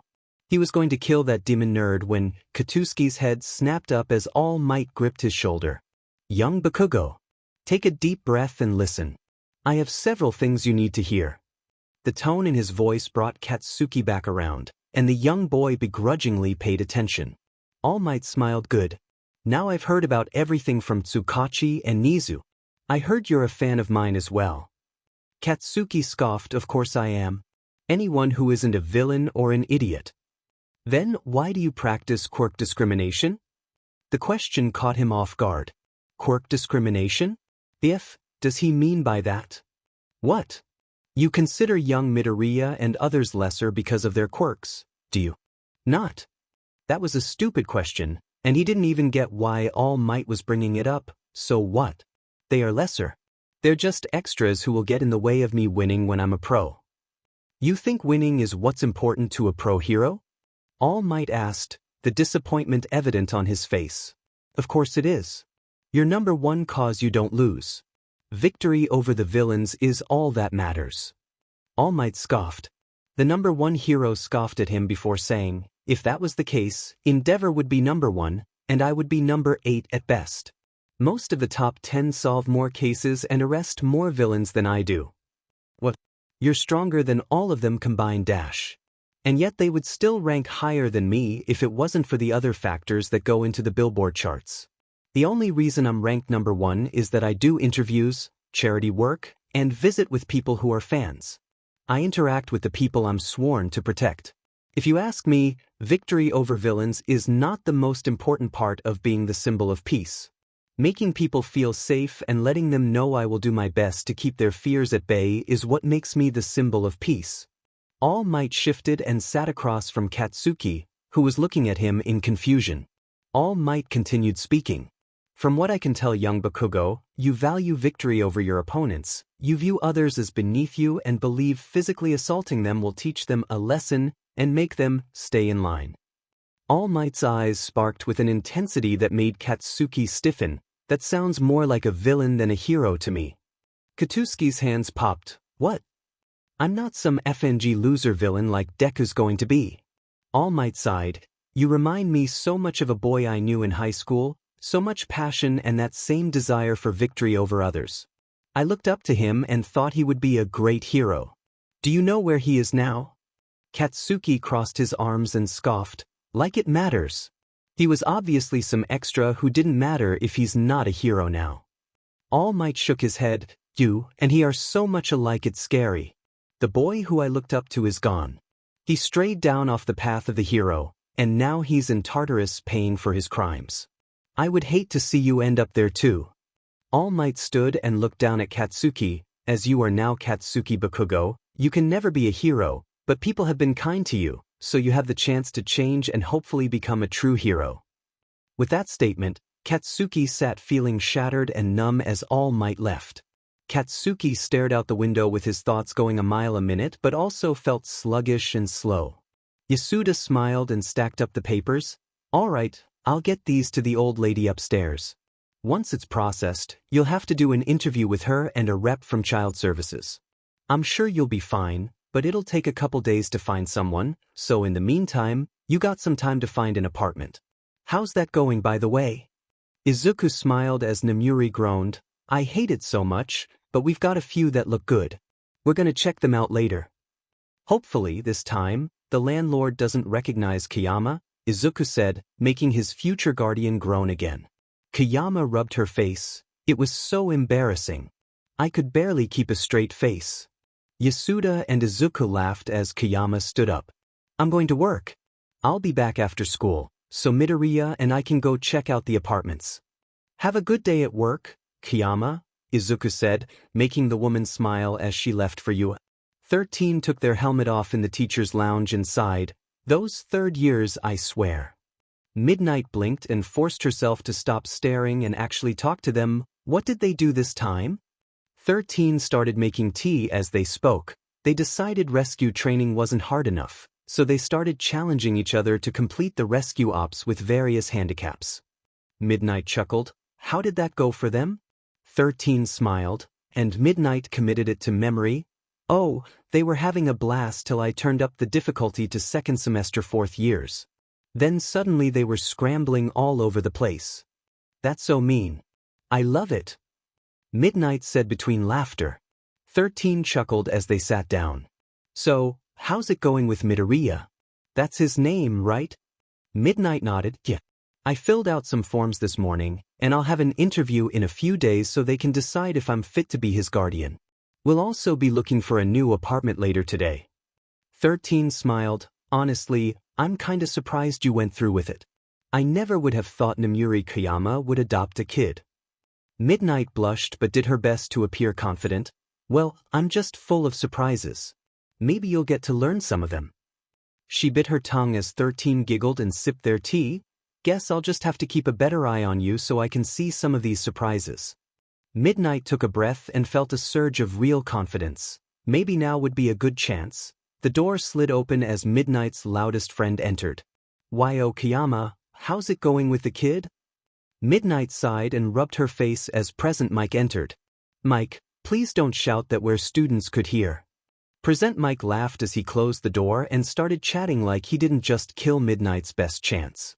Namuri's heart warmed as she saw Izuku smile when she approached. How was work today, Kayama? Namuri sighed. I had some interesting essays turned in today. I think a few of the Hero Corps students could use a refresher on their art history. Izuku laughed as he followed her towards the first apartment they were going to check out today. Apartment hunting had been a bust over the past couple of days. Most didn't feel right, some had issues, and a few were just not as advertised. They both felt good about today though. It only took 3 apartments before they found one they both thought was good.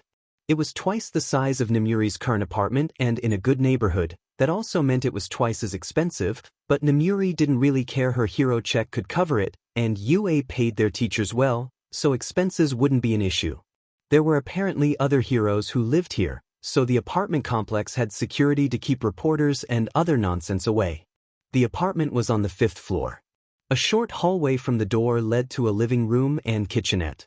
To the living room's right was a short hallway. On the left was a bedroom, and across from it a bathroom.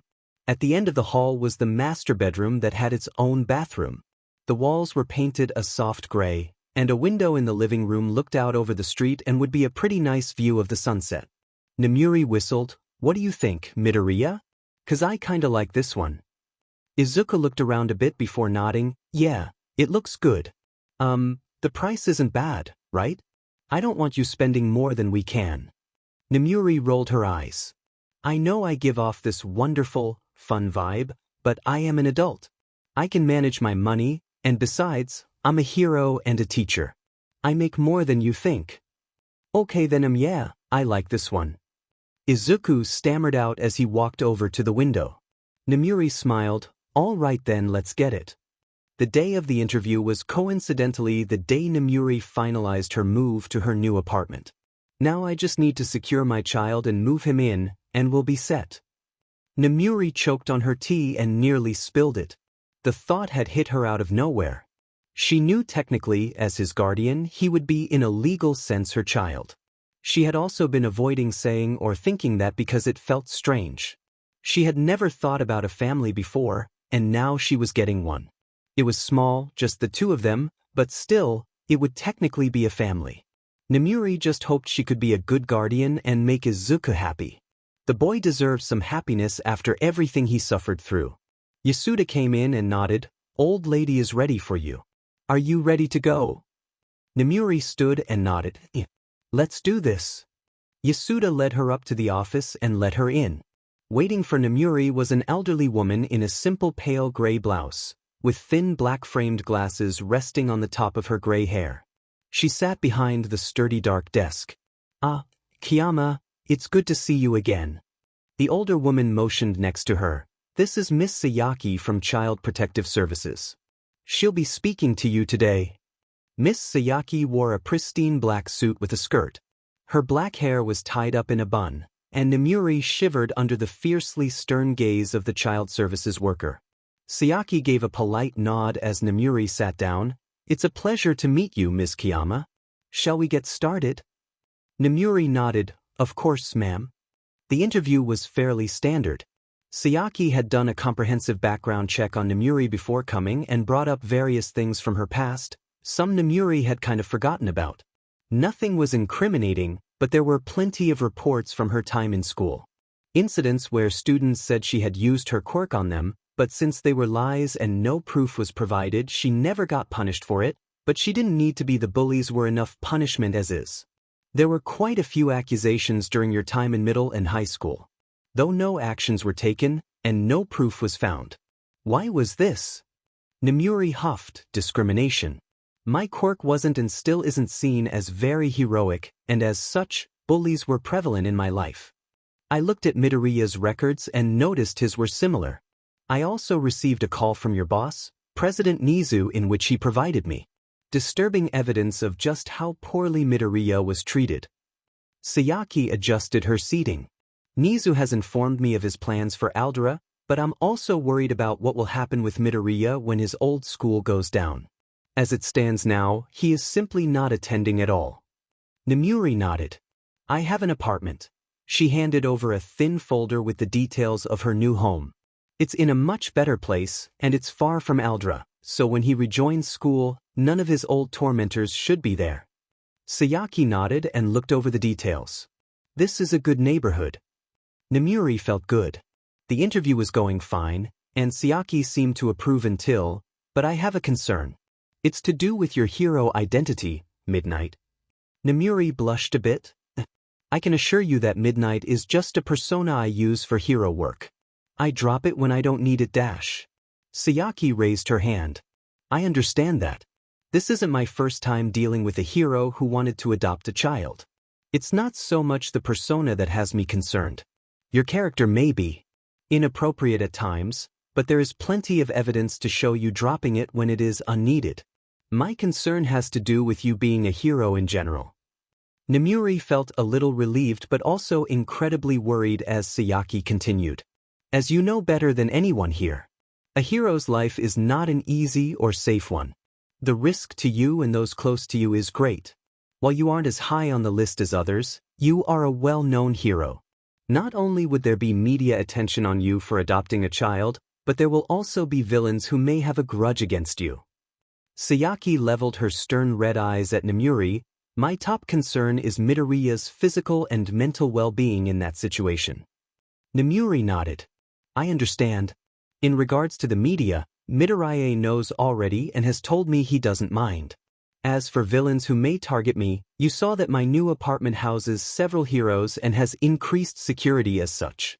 I am also a UA teacher, which allows me access to several resources that I can employ to help secure my home even better. Sayaki nodded and scribbled something down before moving on to other topics. Nemuri wasn't sure how much time went by, but eventually, Sayaki seemed satisfied and stood up. Well, Ms. Kiyama, I had my doubts. Heroes often wish to do well by the kids but often fall flat. As of right now, I can't see any reason to not allow you to adopt Midoriya. Once all the paperwork is finalized, I will stop by several times over the next year to assure everything is being taken care of properly. Nemuri stood. I hope I don't disappoint Ms. Sayaki. I will do my best to make sure Midoriya has a good life. Sayaki smiled. I hope you do. Now here are the last of the documents to sign. Once that's done, you will be the guardian of Izuku Midoriya. Nemuri took the paperwork and smiled. Thank you, Miss Sayaki, for allowing this to happen. Sayaki shook her head. This is because of you. I hope you both have a wonderful future as a family. Sayaki bowed before leaving. The elderly head of the orphanage smiled. Well done, Kiyama. Now, why don't you run off to Izuku and Yasuda? She can take care of that paperwork once it's signed. Nemuri bowed. Of course, ma'am. Thank you for everything. She all but ran out and back downstairs. Nemuri was surprised to find Yasuda and the others set up for what looked like a party while Izuku was swamped by the younger kids who were all crying to varying degrees about big bro Izuku leaving them. One girl in particular with a long tangled mess of teal hair had attached herself quite firmly to Izuku's chest. Izuku smiled up at Nemuri. How did it go? Nemuri chuckled. It went well. Just gotta sign this, then you're stuck with me. The young girl wailed. Izu's leaving. Izuku patted the girl's head. It's okay, Moabi. Just 'cause I'm getting adopted doesn't mean you'll never see me again. I promise I'll come by and see you all. Moabi sniffled her sea-green eyes, staring up at him. You promise? Izuku nodded. I promise. Nemuri was a little startled when Mawabi smiled, showing off a terrifying number of shark teeth. The children seemed in better spirits knowing their big brother wouldn't leave them forever when he moved out. Yasuda chuckled and pulled Nemuri over to a table so she could finish the paperwork. It's gonna be different not having the little nerd around all the time. Be sure to come with him when you can, okay? Nemuri nodded.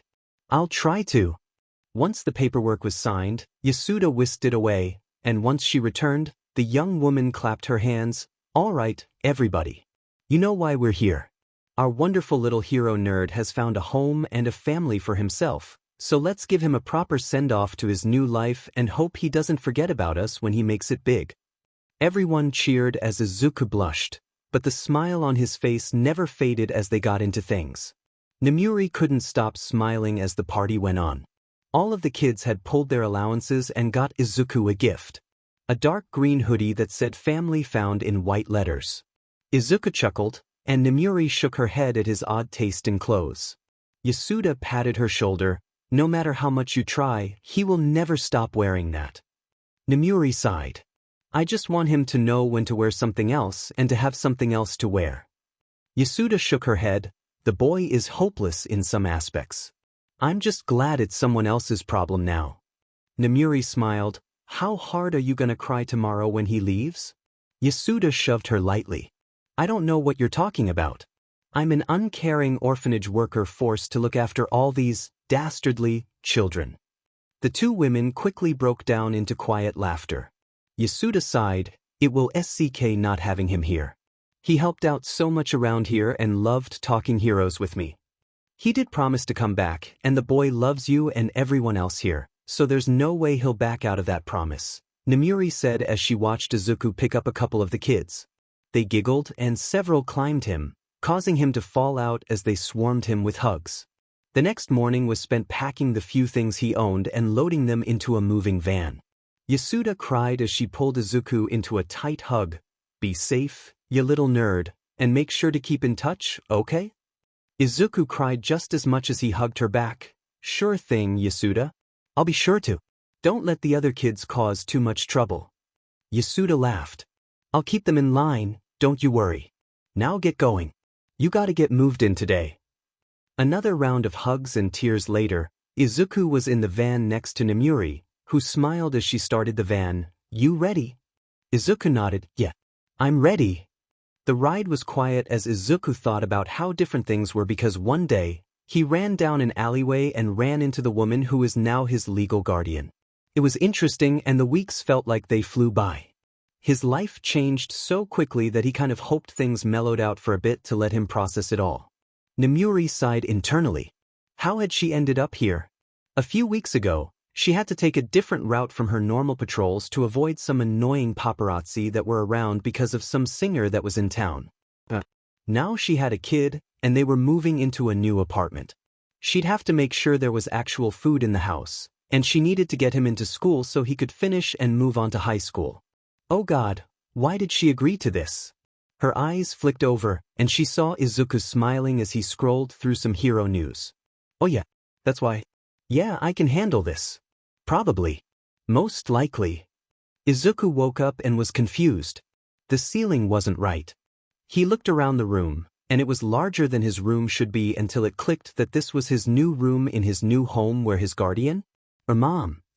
Izuku shook his head. No, that's it. Not yet. He jumped a bit at the short rapid knocks on his door. Midoriya, you up? Yeah. I'll be out in a minute. Nemuri sighed. It's all right. We got a bit of stuff to look over and finalize, but you can take your time. Izuku got ready for the morning and met Nemuri in the kitchen. She finished signing some papers then looked up to him. Midoriya? There are a couple things you need to sign. All right, what are they? He asked nervously as he sat across from her. This one is for medical stuff. Basically allows me access to your medical records and such. Izuku signed it after a quick glance and nodded. And the other? Nemuri blushed a bit and cleared her throat. It's on the issue of your name. You can keep it or take mine. If you want. Izuku looked over the papers. The longer he took to do anything, the more nervous Nemuri felt. Eventually, something clicked in Izuku's eyes. Can I have your last name as my middle name? Namuri blinked, and Izuku blushed as he elaborated, well, I like my last name.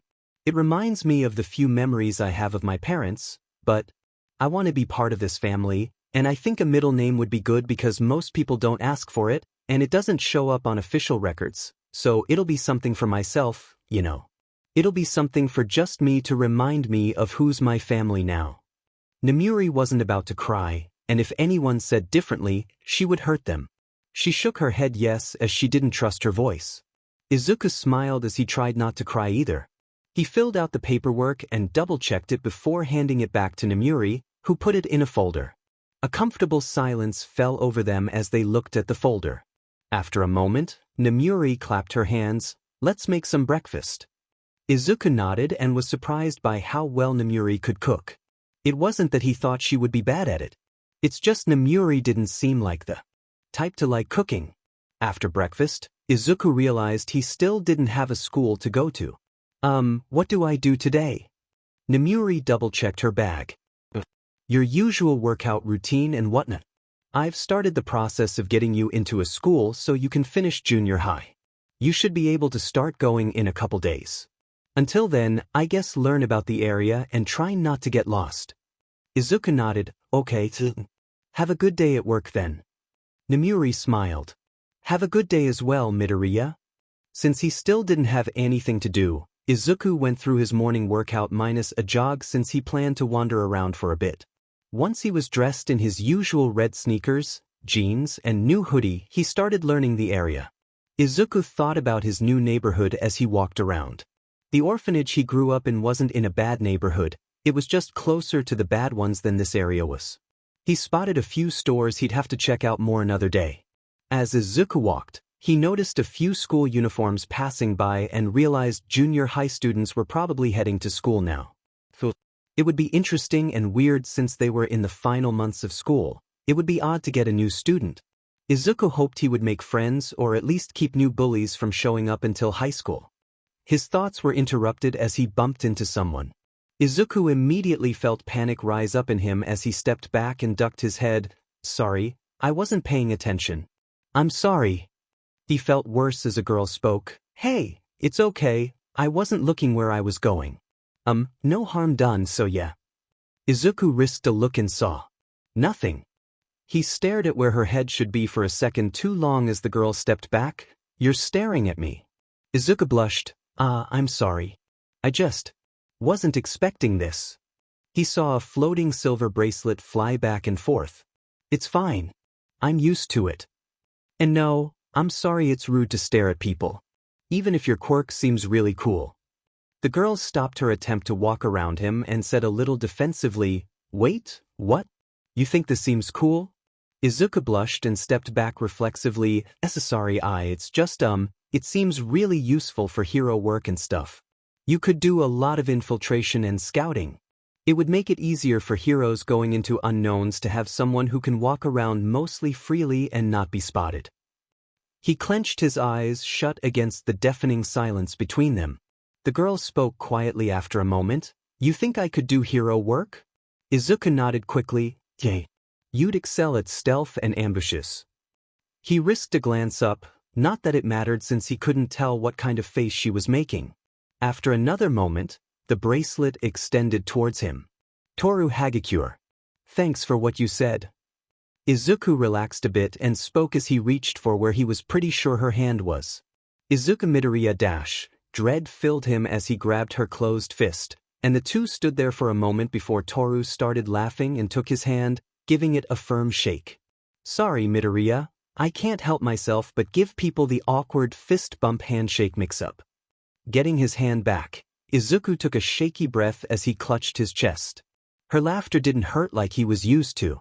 Instead, he smiled a bit and chuckled. I'd probably do the same with your quirk. Toru looked at her other wrist, which had a pink watch on it, and sighed. Well, I better get going. Don't want to be late for school. Izuku nodded. Sorry for bumping into you, Hagakure. Have a good day. You too, Midoriya. Hope you don't get in trouble for skipping. She was gone before he could correct her on that. Not that it mattered. He probably wouldn't run into her again. Toru sighed as she sat at her desk. Yesterday morning had been interesting, and she was surprised that she was still thinking about it. That random guy she bumped into had been so scared.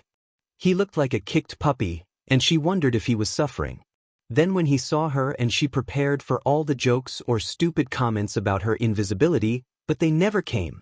He just got this glint in his eye and told her what she always hoped people would say, that she could be a hero and that she could do a good job at it. Toru felt great the rest of the day and even this morning.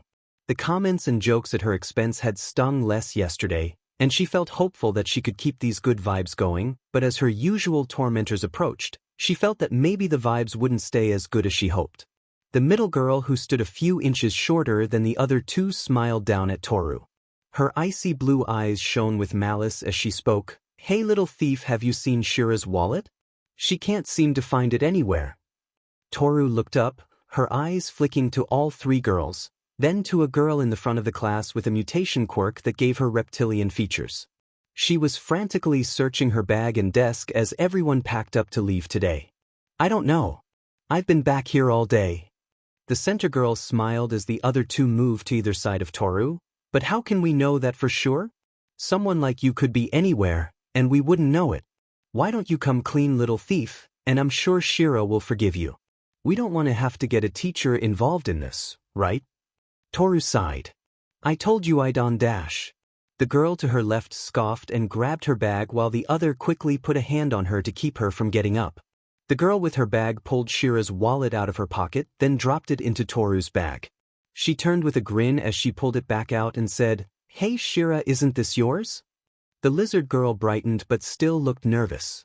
Toru knew they picked on her as well. "Why, you found it?" The girl tossed it to her. "Looks like Hagakure had it in her bag. Though can you blame her? She's got a thief's quirk, so it only makes sense." A few people looked at her with mixed expressions, and Shira looked conflicted but said nothing as she quickly grabbed her things and left. The three tormentors laughed and made comments about Shira as they left. Toru just sighed and picked her bag up off the ground before moving to the exit. Another day done, and more people who'll avoid her from now on. She considered just skipping school tomorrow. Maybe she'd run into Midoriya. No, if she did that, her parents would get on to her. It was bad enough with how much they fretted after she told them about the bullying. They had gone to the school, and the teachers had made attempts to curb the bullying, but the bullies just backed off until the teachers were satisfied and stopped paying so much attention. It wasn't that bad, though. They just accused her of being a thief, bump into her on purpose and say it was her quirk's fault for making it so hard to notice her, and occasionally pull stunts like they did today with Shira's wallet. Toru jumped a bit as the girl she was just thinking about popped out from around a corner. Shira's green scales reminded her of the scared-looking guy she had run into. Oh, Shira, what can I do for you?" The lizard girl twitched nervously, her yellow eyes flicking around as she wrung her hands. "I'm sorry, Hagakure. I know you didn't steal my wallet, but if I said anything..." Toru shook her head. "It's fine, Shira. I'm used to their antics. Keep yourself safe, that's all that matters. I can manage on my own." She didn't look happy, but Shira nodded. "Oh, okay, and I'm sorry again." The two girls parted ways, and Toru sighed as she walked down the streets. Once she was getting close to a convenience store, she decided to get something before heading home to try and make the day feel better overall. As she approached the doors, they opened, and Toru came face to face with a pair of emerald eyes she recognized. Izuku eeped and stepped out of the way. Sorry? Hagakure, right? I didn't mean to dash." Toru waved her hands. "No, it's fine. Wow, I didn't think I'd run into you again." "Midoriya?" Izuku nodded. "Yeah. I got some errands to run, so I'll see you around." Toru raised an eyebrow. Not that he could tell. "You'll see me around?" Izuku blushed. "No, sorry. It's just an expression dash." He stopped his frantic apology as Toru giggled. "I'm messing with you, Midoriya. I'll see you around as well." Toru slipped into the store as Izuku gave a small wave before heading his own way. Toru smiled as she walked down the aisles, looking for a snack to get. She felt lucky to run into Midoriya again. He still looked like a kicked puppy, but somehow not as sad as yesterday, though she wondered why both times she ran into him, He was in street clothes and not a school uniform. Maybe he's homeschooled? She wondered aloud as she grabbed a candy bar and headed back to the register. Another day at school, and Toru's mood was souring. Her mom bugged her about buying candy on the way home, which wasn't an actual issue since she knew her mother loved her and loved to give her grief. This morning, though, her older brother had seen fit to eat the food she had claimed the night before, and then she ran into the trio of bullies on the way to school, and they had their usual round of insults to hurl at her. The only thing of note was the whispers about a transfer student, but they were in the last semester of their third year of junior high. Who the hell would transfer schools at a time like that? Maybe they were at the school that got busted for discrimination. She sighed, not really wanting to deal with someone who went to a school like that. Their homeroom teacher came, and everyone quieted down. He smiled tightly, and Toru could tell he was baffled by what he was doing. So we have a transfer student. Treat him well, all right? The door opened, and Toru's eyes widened as a familiar mop of green hair and emerald eyes walked in. Izuku smiled nervously. Hi, I'm Izuku Midoriya. Nice to meet you. Izuku shrank back from the murmurs, and the teacher raised his hand to quiet them. Shush. Midoriya, take the empty desk by Hagakure. Izuku nodded and found his way to the desk on Toru's right. He smiled a bit nervously at her as he sat down. Toru gave a small wave and whispered, "So you weren't just skipping school when I saw you?" Izuku blushed. "No, just waiting for paperwork to finish." Toru nodded. "Tell me more at lunch." Izuku's brain froze as the teacher continued going on about their final semester. Ignoring the fact that it was a girl, this was the first time in longer than he could remember where someone wanted to talk to him during lunch. He smiled a bit and felt hopeful. Lunchtime rolled around, and as Toru and Izuku stood, one of Toru's main bullies spoke up. "Hey, new kid, better be careful. You're sitting next to our class's resident thief who knows what'll go missing when you're not looking." Izuku looked at Toru and could tell even without being able to see her face what was going on. Izuku looked at the girl and said, "I'll keep my eye on you then." He turned and looked at Toru. "Hagakure, can you show me where the cafeteria is?" Toru nodded as she spoke. "Why, Midoriya? This way." The two walked in silence to the cafeteria. Toru wondering how the guy who looked like a kicked puppy, I need a better description for him, suddenly hit them with that confidence. Izuku was mentally freaking out about suddenly saying something like that. What the hell was that? I've never talked like that to someone my age, and I didn't even stutter. Izuku jumped a bit as Toru giggled. He relaxed and started to chuckle as well as they made their way into the cafeteria. "Wow, Midoriya. I had this impression of you being kinda shy and stuff, but I see you've got more going on." Izuku shook his head and arms. "And no, I don't know why or how I said that. It just slipped out." Toru laughed again, and as they got their food she asked, "So you just moved to this area?" Izuku nodded. "Why am I? Guardian, and I just moved here a few days ago. I'm still settling in and learning the area." "Guardian? Not mom or dad? Or even parent?" "Well, that convenience store where we bumped into each other has the best selection. There's also some pretty good arcades and cafes around it." Izuku followed her to a table near the corner where he noticed fewer people tended to sit. He felt some comfort and concern that she basically did what he did whenever he ate in the cafeteria. As they sat, Toru asked, "So I gotta know, did you come from that one school that's all over the news?" Izuku felt a pit in his stomach form as he nodded slowly. Aldra. It wasn't a nice place to be." Toru's shoulders slumped. "I'm sorry, I shouldn't have brought it up." Izuku waved his hands. No, it's fine. Aldra is in a lot of ways, and I'm glad it went down." Toru nodded, and the conversation kinda died a bit until Izuku spoke quietly. Your quirk.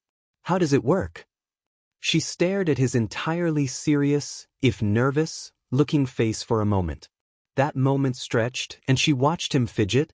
But before he could backpedal, she spoke. "I'm not sure actually. My dad can turn parts of his body invisible, and my mom can change the color of her skin, but it's all at once, so like she can only turn one color." Izuku perked up. Did you turn invisible when you got your quirk, and you've been like this the whole time?" "Yep," Toru said, adding a pop to the P. I remember waking up and going to the bathroom one day and not being able to see myself. Best guess that doctor gave was that my parents' quirks combined, and now I'm stuck as this. Izuku nodded, that must suck a bit. I mean not being able to see yourself and all. Though I wonder, how does your dad's quirk work? Toru shrugged. I never asked him. I kinda haven't tried anything with my quirk. It made me invisible and I don't need to focus on it, so I decided to dedicate my time to other skills. That annoyed Izuku slightly, but he also understood why she wouldn't try to mess with her quirk since it seemed to be a constant that took no effort, so it made sense for her to focus on other skills.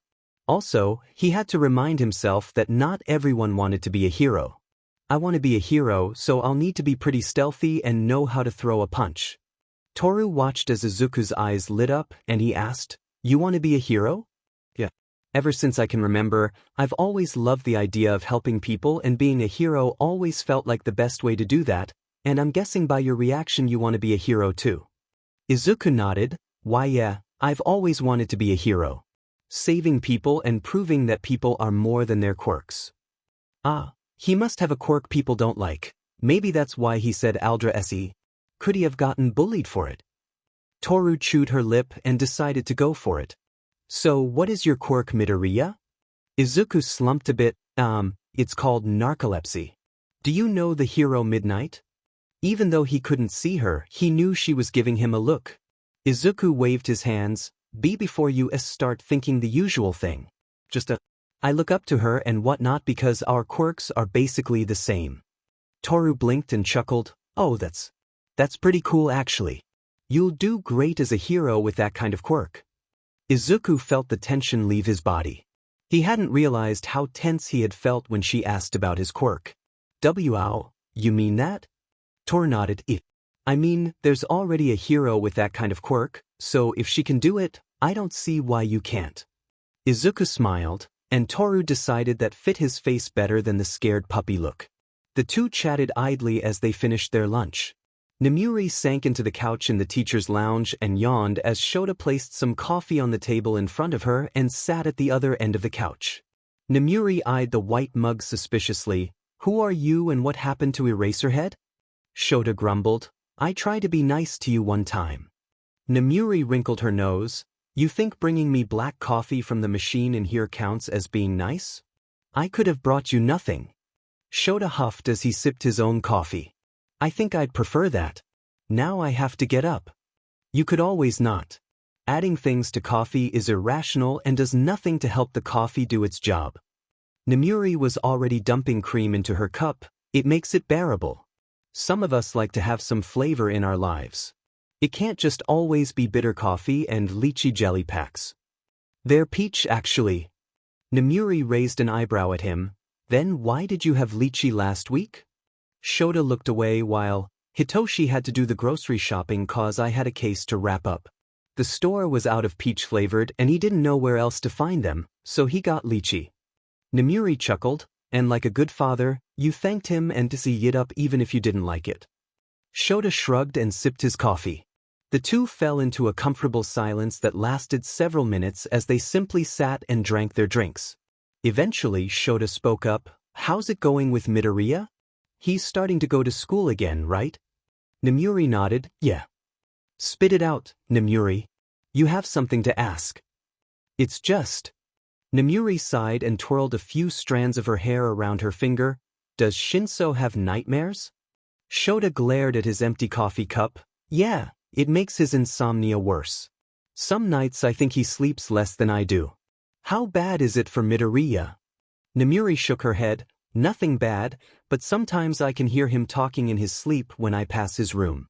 He sounds so scared, and I'm just waiting sometimes for him to wake up in a panic, but it hasn't happened.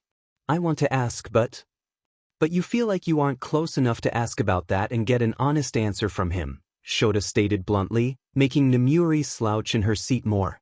The Erasure hero sighed as he got up. "Give it time. You care about him, he'll pick up on that and open up to you. Don't be afraid to open up to him either. Trust goes both ways." Nemuri smiled a bit as Shota headed for the door. "Wow. You've got this parenting thing down pretty well." Shota scoffed and said before leaving, It's just the logical way to do things. 13 had been teaching at UA for several years and figured they knew their coworkers pretty well. At least they thought they did until Namuri actually adopted a kid. That had surprised them. What didn't surprise them was how much time Namuri spent in the teacher's lounge trying to figure out how to raise the kid.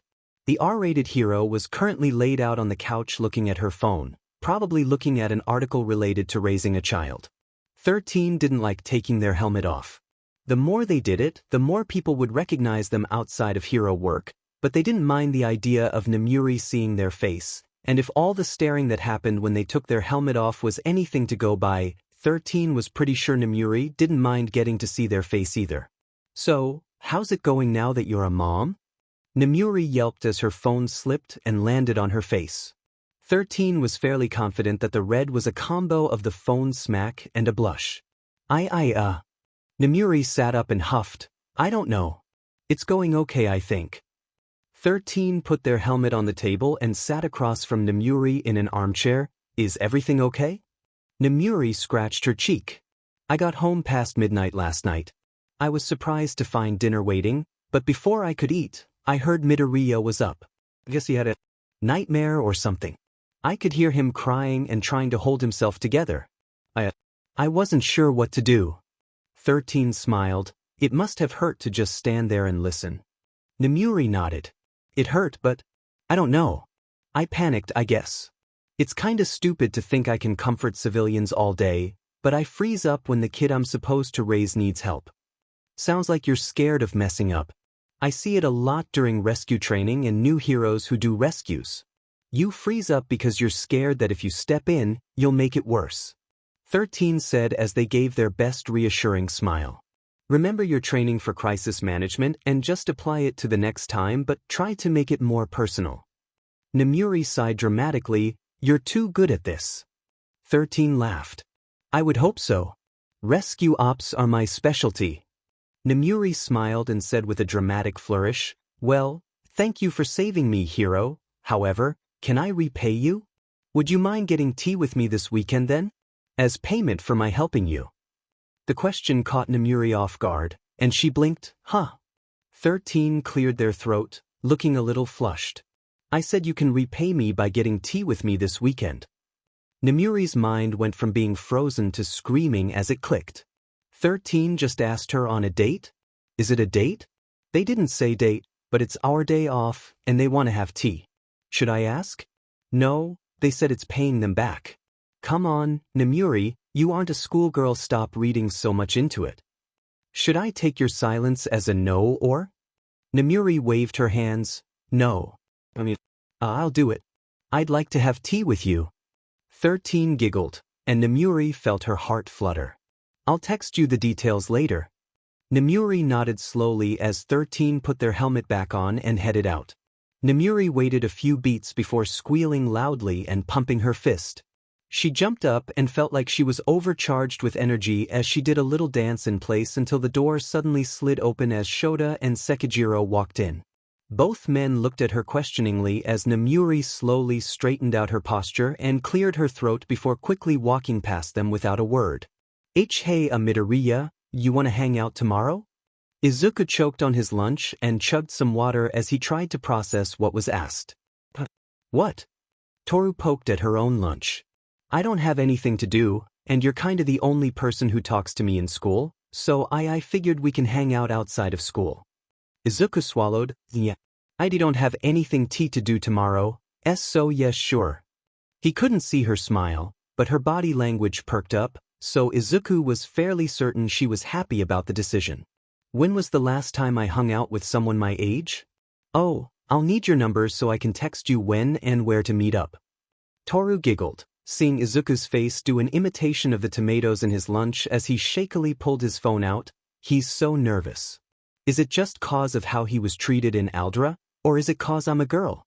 Maybe both, actually. He looks like the type of guy to be shy around girls. Toru snatched up the phone and quickly put her info in and got his, I'll text you later today. Izuku nodded robotically as he took his phone back and started eating slowly. Toru swayed side to side.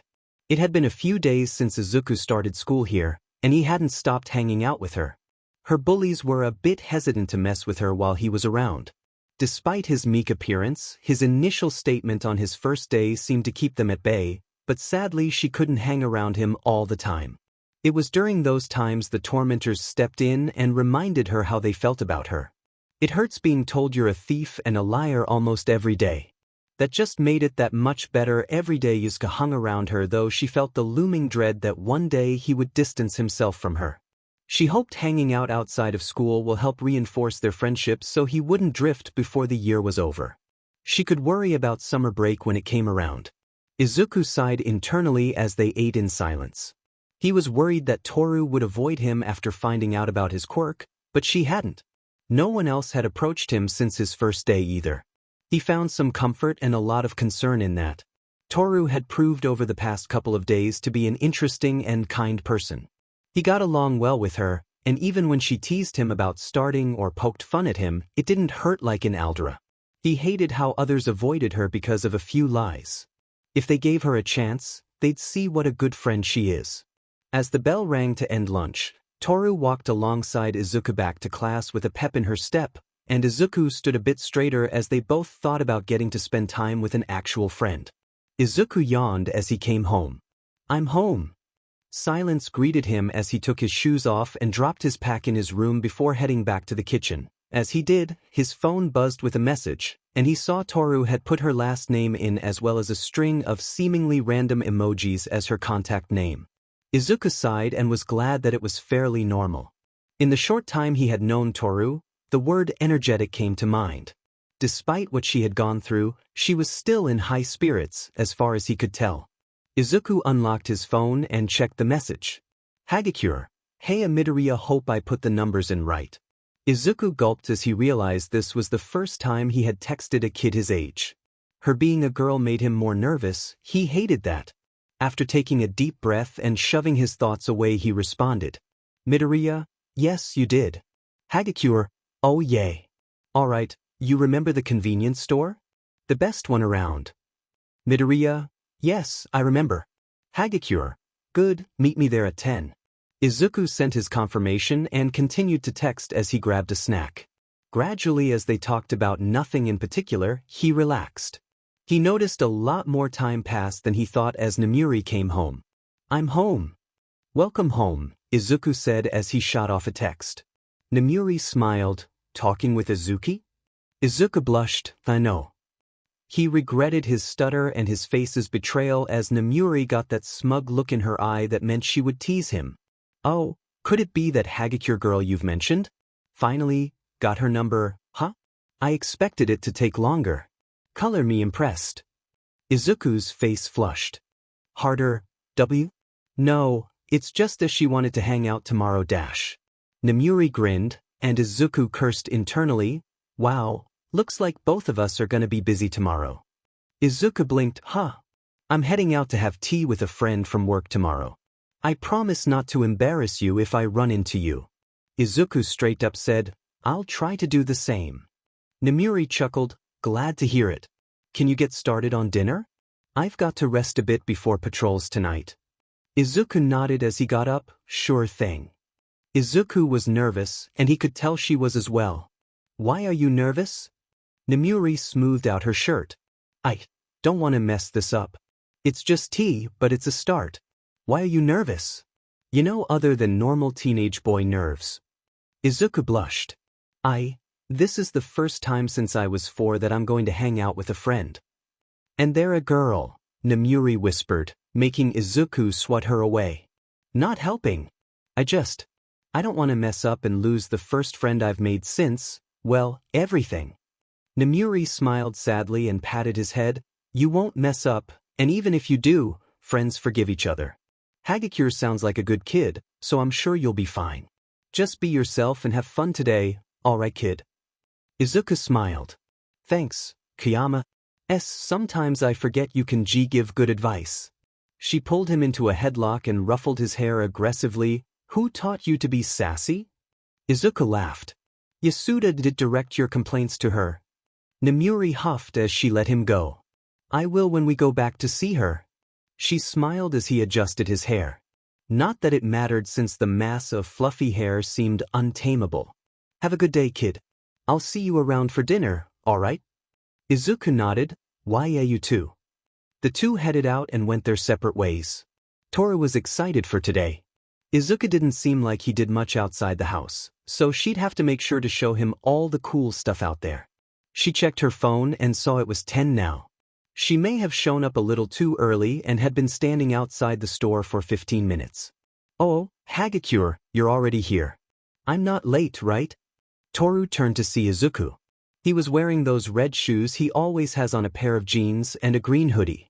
Toru was dressed similarly in a pair of black and pink sneakers, skinny jeans, and a rose-colored jacket over a black t-shirt. Nope. Also, your hoodie says family found. What's that about? Izuku blushed and scratched his head. It was a gift. I was an orphan and I got adopted recently. This was a gift from the young K-kids. Toru grinned. I like it. It suits you. Izuku's face reddened more. Thanks, our outfit looks good as well. Toru giggled. That's good, but do you think this shade of pink matches my eyes? 'Cause I'm not sure. She nearly doubled over in laughter at Izuku's hesitant face. Eventually, Izuku chuckled and started laughing as well. She waved him along with her silver bracelets shining. Come on, I'll show you the best place to kill a few hours. Izuku nodded and followed her as they walked down the street.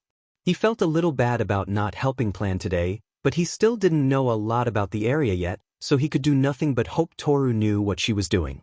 It only took a few minutes before Toru stopped and spun around, gesturing grandly to the building behind her. First up today is the best arcade around. They got the best pieces, games, and prizes. I hope you're ready for me to kick your butt at everything here. Izuku chuckled. You're pretty confident.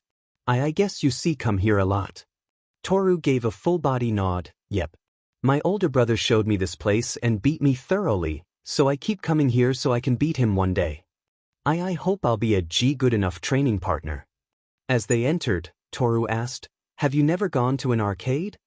Izuku was assaulted by lights and sound as he tried to form a response.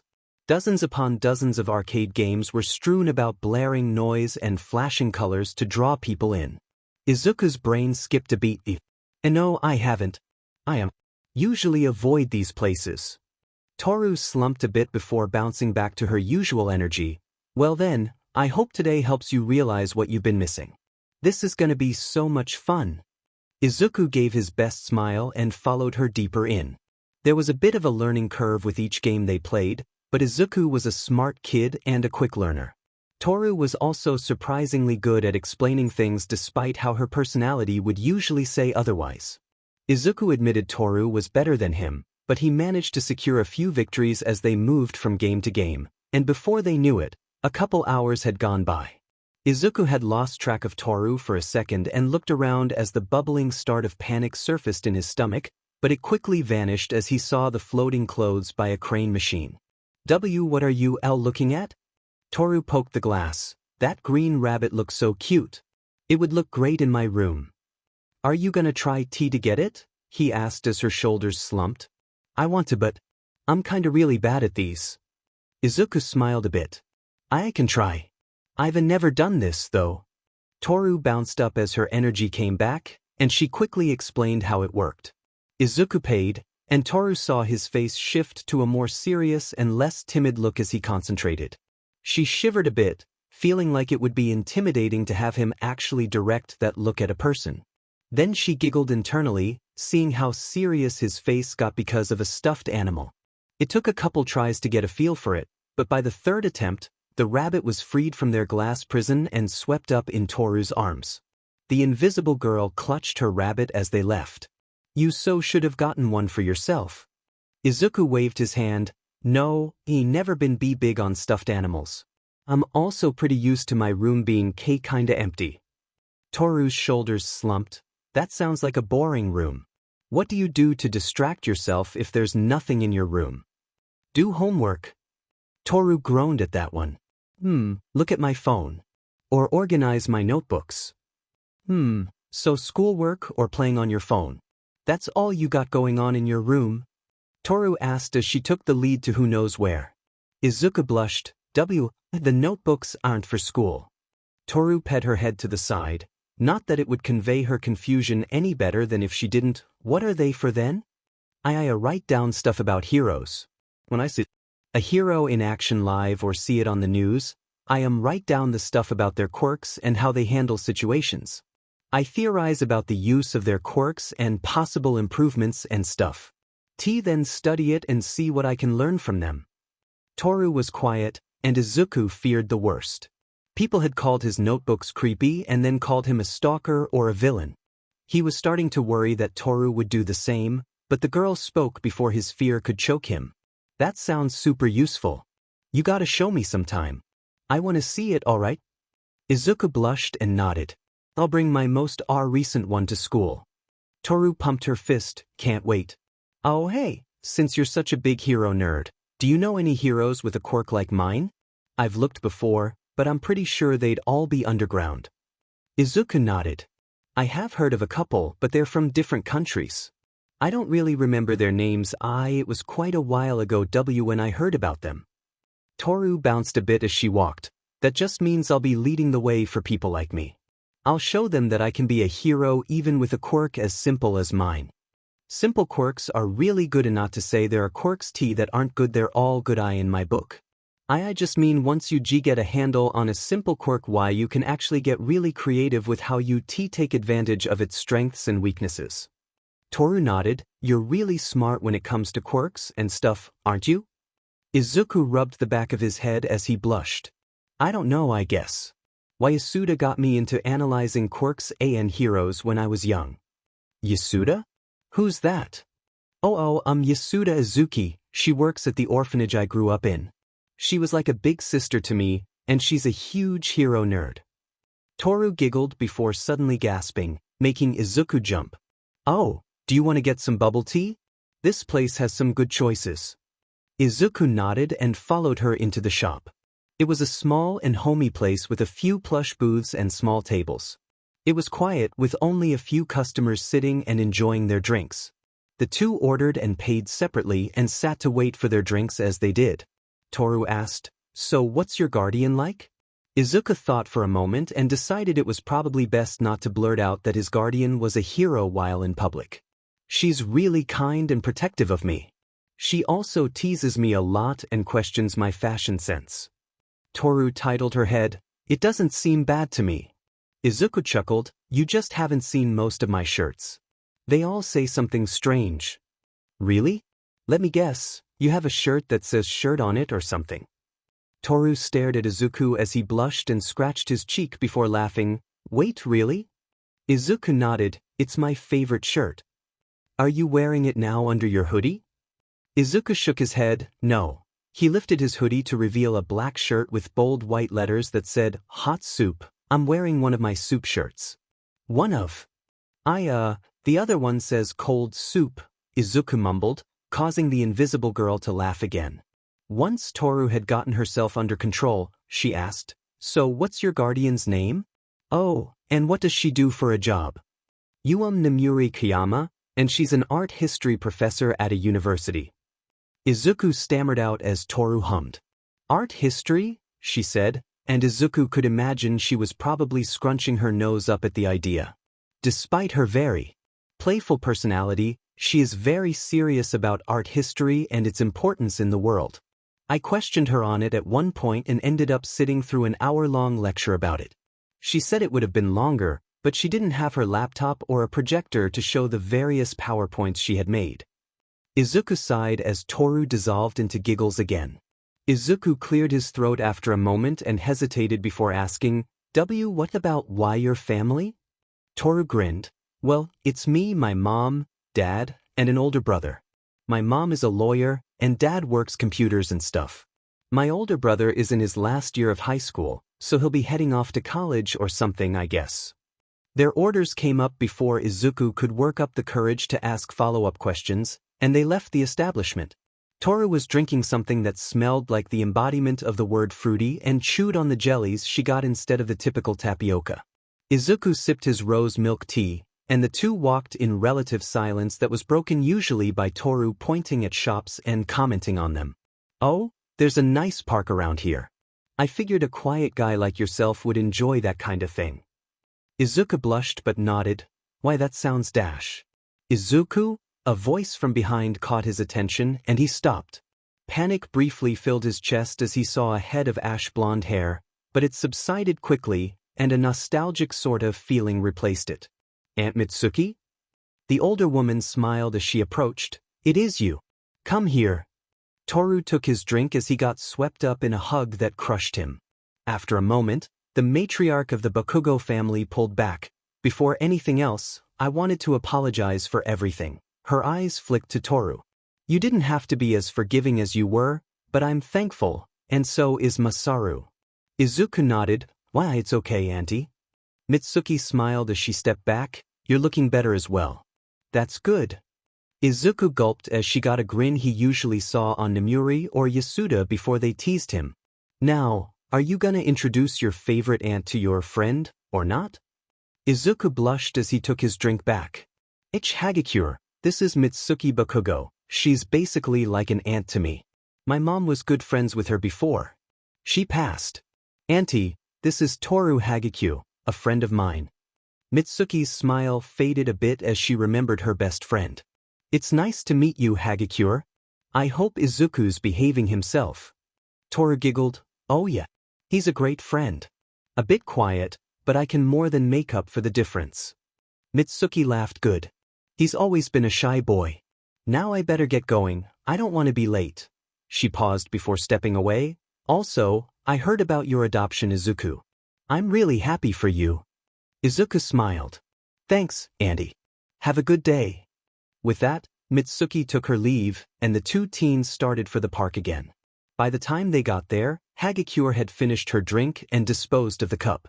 As they walked, she played with the green stuffed rabbit's ears. So that was your mom's best friend? Yeah. She's a nice lady if a bit intense at times. And crude with her language. So, this may be rude to ask, but why didn't she adopt you? Izuku smiled sadly. I would have liked that back then, but to put it simply, they couldn't afford to. The Bakugo house is Auntie, her husband, and their son. All three of them have quirks that let them secret somewhat volatile chemicals, so they spend a lot on special clothing, furniture, and neutralizing agents to keep their house from going up in a fireball. They're not in danger of losing everything, but they also don't make enough to add one more growing boy to the mix. Toru nodded. Quirks can make things expensive sometimes. It's because you couldn't live with them. Izuku shrugged and fought against the knot in his throat. It's for the best. Their son and I don't get along. Toru nodded. That would complicate things. Though having an adoptive mom that hot might make up for it. The sound of a hand slapping a mouth echoed as Izuku stared, shocked at the floating clothes. Toru slowly lowered her hand. I wasn't supposed to say that out loud. Izuku couldn't help but chuckle a bit even as Toru punched his arm and told him to shut up. The two continued their walk through the park, with Toru groaning about developing her brother's bad habit of blurting things out. It's okay, Hagakure. I have a habit of mumbling what I'm thinking. It's pretty embarrassing sometimes. Toru perked up a bit. Well, I can't wait to see that happen. Izuku blushed and groaned as his friend laughed. They spent some time in the park simply walking around and talking aimlessly about whatever crossed their minds. Topics like heroes, funny videos or memes they'd seen, stuff on the news, and random memories that came back to them. Izuku smiled inwardly as he thought of how relaxed he was. He didn't usually feel this relaxed except around Yasuda, and to some extent, Koyama though. He had to admit he was still fretting about the possibility that she would somehow change her mind about him, and he'd be back with Yasuda in the orphanage or worse because of where he was now they'd put him in a different one. One that could be worse than what he was lucky enough to grow up in. Midoriya. Hey Midoriya. Izuku flinched and looked at Toru. Echa? What happened? Toru tilted her head. You were mumbling. Which while cute was concerning because it didn't sound like anything pleasant. Izuku couldn't even be bothered to worry about his blushing face as the dread set in that he mumbled about his insecurities while his friend was nearby. It's nothing. I'm still adjusting. I had pretty much given up on ever getting adopted, so I'm still a little shocked it happened. I think I get what you mean. It must have been pretty surprising that this Kiyama lady decided to take you in. Izuku nodded. Yeah. I knew she cared about me, but, well, there's caring about someone, then there's taking the time and effort to find a new place so you can take care of them kinda caring. She's a wonderful person, but I hope it's just that she's nervous too. I don't think either of us really thought this would happen to us. Toru giggled. I think as long as you're honest with someone, it'll work out. Izuku nodded and watched as Toru pulled her phone out and groaned. My mom wants me to pick some stuff up before she gets home. I gotta go so I can make sure to get back before her. You gonna be able to get home? Izuku nodded. Yeah. I'm gonna stay here a bit longer. I had fun today. Toru bounced in place. Yeah, this was great. We gotta make sure to do it again or something different. I'll see you at school, Midoriya. Why? I'll see you at school, Hagakure. Later that night, Namuri sighed as she came home. Her totally not a date with 13 had gone almost perfectly right up until a villain attack happened, and she had to help, which led to her spending the rest of the day talking to the media and civilians, then having to go do paperwork at the police station. She was glad that 13 had texted her later, saying they had fun and should do it again without the villain attack. Namuri found it hard to not grin the whole way home. Now she just needed to make sure Izuku's day went well, and it would all be good. She entered the apartment and smelled dinner cooking. Namuri frowned a bit, realizing she hadn't been the one to cook in a few days. I'm home. Welcome back. Dinner's almost ready. Izuku called back as she entered the kitchen living room area. How was your day, Midoriya? Namuri asked as she placed her bag on the dining table. Izuku smiled, and Namuri's heart clenched at how genuine it was. I had a great day. Namuri smiled and sat at the table. Well then, tell me about it, and I'll tell you about the villain I fought today. She watched his eyes light up before he dove into his story. Namuri smiled and teased him at points, making the boy blush. When Mitsuki was mentioned, Namuri huffed, but seeing that Izuku still thought fondly of his pseudo-aunt, she didn't voice her opinion on the Bakugo family. Once he was done, he practically vibrated with excitement as Namuri started talking about her day. Meanwhile, in a room full of various shades of pink and complementing colors, a single green rabbit stuck out like a sore thumb at the head of the bed as an invisible girl talked to her brother about how much fun she had with her friend. Final exams were 2 weeks away, and Toru was freaking out. Her grades weren't the worst, but they weren't the best either. These were also the last tests of junior high. She would need good grades to make sure she got into a good enough high school to boost her chances of getting into UA. Naturally, this meant she was panicking, but there was a ray of hope in her best friend, Izuku Midoriya. He had quickly proven to be what she called a smart cookie, so on their walk home, Toru groaned loudly. Midoriya, I need your help. Izuku smiled. Finals? Toru nodded. Dip. I need a study buddy, and you're a smart cookie and my only friend, so teach me to be smart like you. Izuku blushed and scratched his cheek. I wouldn't say I'm that smart dash. You'd be top of the class if you hadn't transferred over so late in the year. Now come on, let's study before I lose motivation. Toru pumped a fist, desperately trying to keep her spirits up so she wouldn't bail and slack off like she usually did when it came to studying. Izuku pulled his phone out and tapped a few times before frowning. I was gonna suggest the library, but there's a villain attack nearby, so no way we'll be able to go there. A brilliant and slightly nerve-wracking idea struck Toru, and her fat mouth blurted it out before her brain could dismiss it. Why don't we study at your place? She bit her tongue and cursed internally. Why would I say that? I mean, I want to hang out with him and all, but come on, we haven't been friends that long. I can't just ask to come over. Right? Izuku blushed a bit. Why I don't think Kiyama W would mind. Toru nodded and pulled her phone out as they walked. I'll text my mom and let her know. Toru's mom was fine with it, and the two headed towards Izuku's place. Internally, Izuku panicked about the state of the apartment. Namuri wasn't a messy person, at least not outside of her own room, but sometimes after a particularly long night on patrol, he would wake up the next morning and find her hero costume and other bits on the couch or kitchen table, which would raise several questions and be incredibly embarrassing. Izuku sighed a bit louder than he meant to as they approached his apartment complex, And Toru turned her attention to him. You good? Aha. Izuku laughed nervously. Why yeah, just hoping Kiyama didn't leave anything embarrassing out. Sometimes she gets home late and leaves a bit of a mess. I don't remember if I saw anything this morning, so I'm hoping it's clean. Toru giggled. I understand. I promise I won't judge you like some old lady if your place isn't spotless. Izuku chuckled as they started up the stairs. Thanks. He took a deep breath and unlocked the door before stepping inside. Quickly followed by Toru, who muttered, Pardon for the intrusion. They took their shoes off and made their way into the living room, and Izuku sighed, seeing it was clean. Make yourself at home. Why you want some tea? Sounds good, Midoriya, Toru said as she made her way to the couch, and Izuku went to get the tea started. Toru sat down and started pulling some of her school work out when she noticed a notebook on the table already. She pulled it over to see what was written on the top, Hero Analysis for the Future Number 15, by Izuku Midoriya. Toru squinted as she inspected the notebook without opening it. It was obviously used, and this was number 15. The one he had shown her was 14. Maybe this one isn't finished so he didn't bring it. Or there's someone in here he didn't want me to see. She grinned before quickly checking to see Izuku still in the kitchen. She could take a quick peek.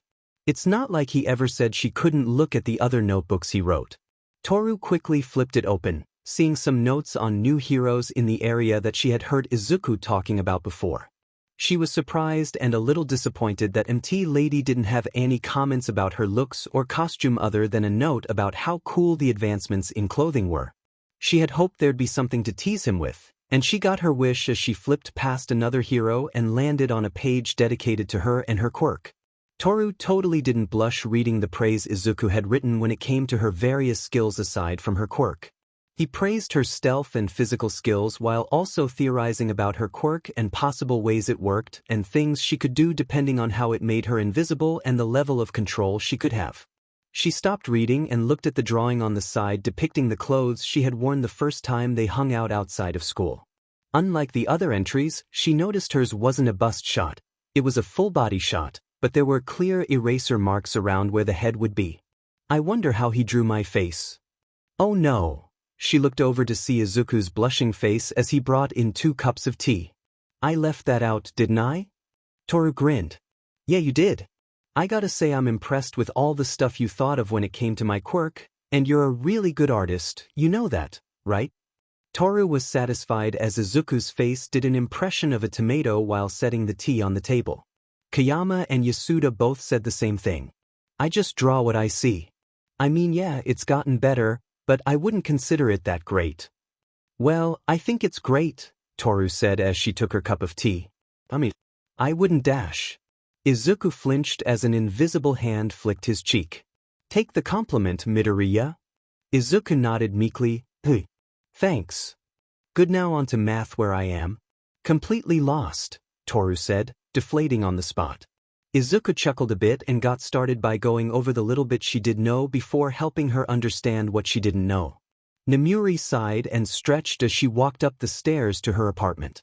It had been a long day at UA. The support course and hero course had joined up to test out some inventions which had gone horribly.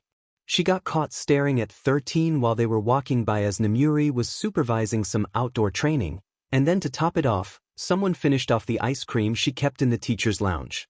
Namuri clenched her fist. She knew it was Hisashi, she would just need to get proof so she could out him as the food thief he is.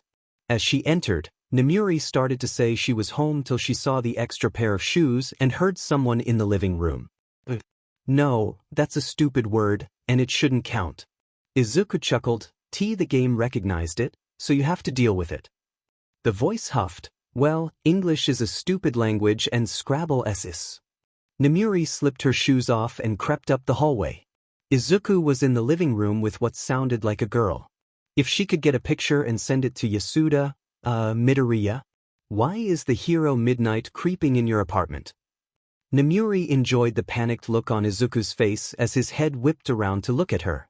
Namuri leaned on the wall, trying to act like she hadn't just been caught sneaking up on them. Midoriya. I didn't know you'd be having a friend over. Izuku stuttered and rubbed his neck. I'm sorry.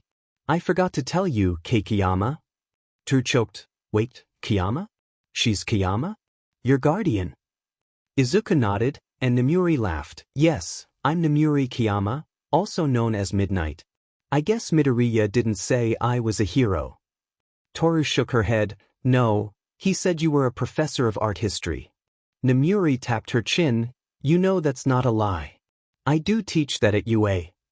This is so weird. Oh, sorry. I'm Toru Hagakure, a friend of Midoriya's. Oh, you're Hagakure. Midoriya has mentioned you a bit. It's nice to meet you. Nemuri studied her appearance as best she could. She really is totally invisible. That's so cool. Likewise, ma'am, Toru said, giving a small bow. Nemuri smiled and was about to head to her room to change when she stopped. Oh, Midoriya.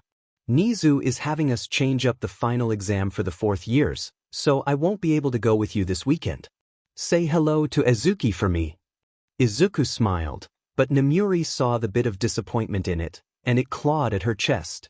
Alright, I'll tell her, but just know she'll be super annoying about you not coming, so be ready for that. Nemuri laughed as she went to her room. I'll be prepared, I promise. Once Nemuri was gone, Toru punched Izuku's arm, making the boy nearly fall off the couch. Oh, what was that for? You didn't tell me Kiyama was Midnight, Toru whispered loudly. Izuku rubbed his arm. Well, we never hang out somewhere private, and I didn't want someone overhearing. We got lucky, and the media hasn't realized I live with her. They just know she moved for some reason. I guess that makes sense.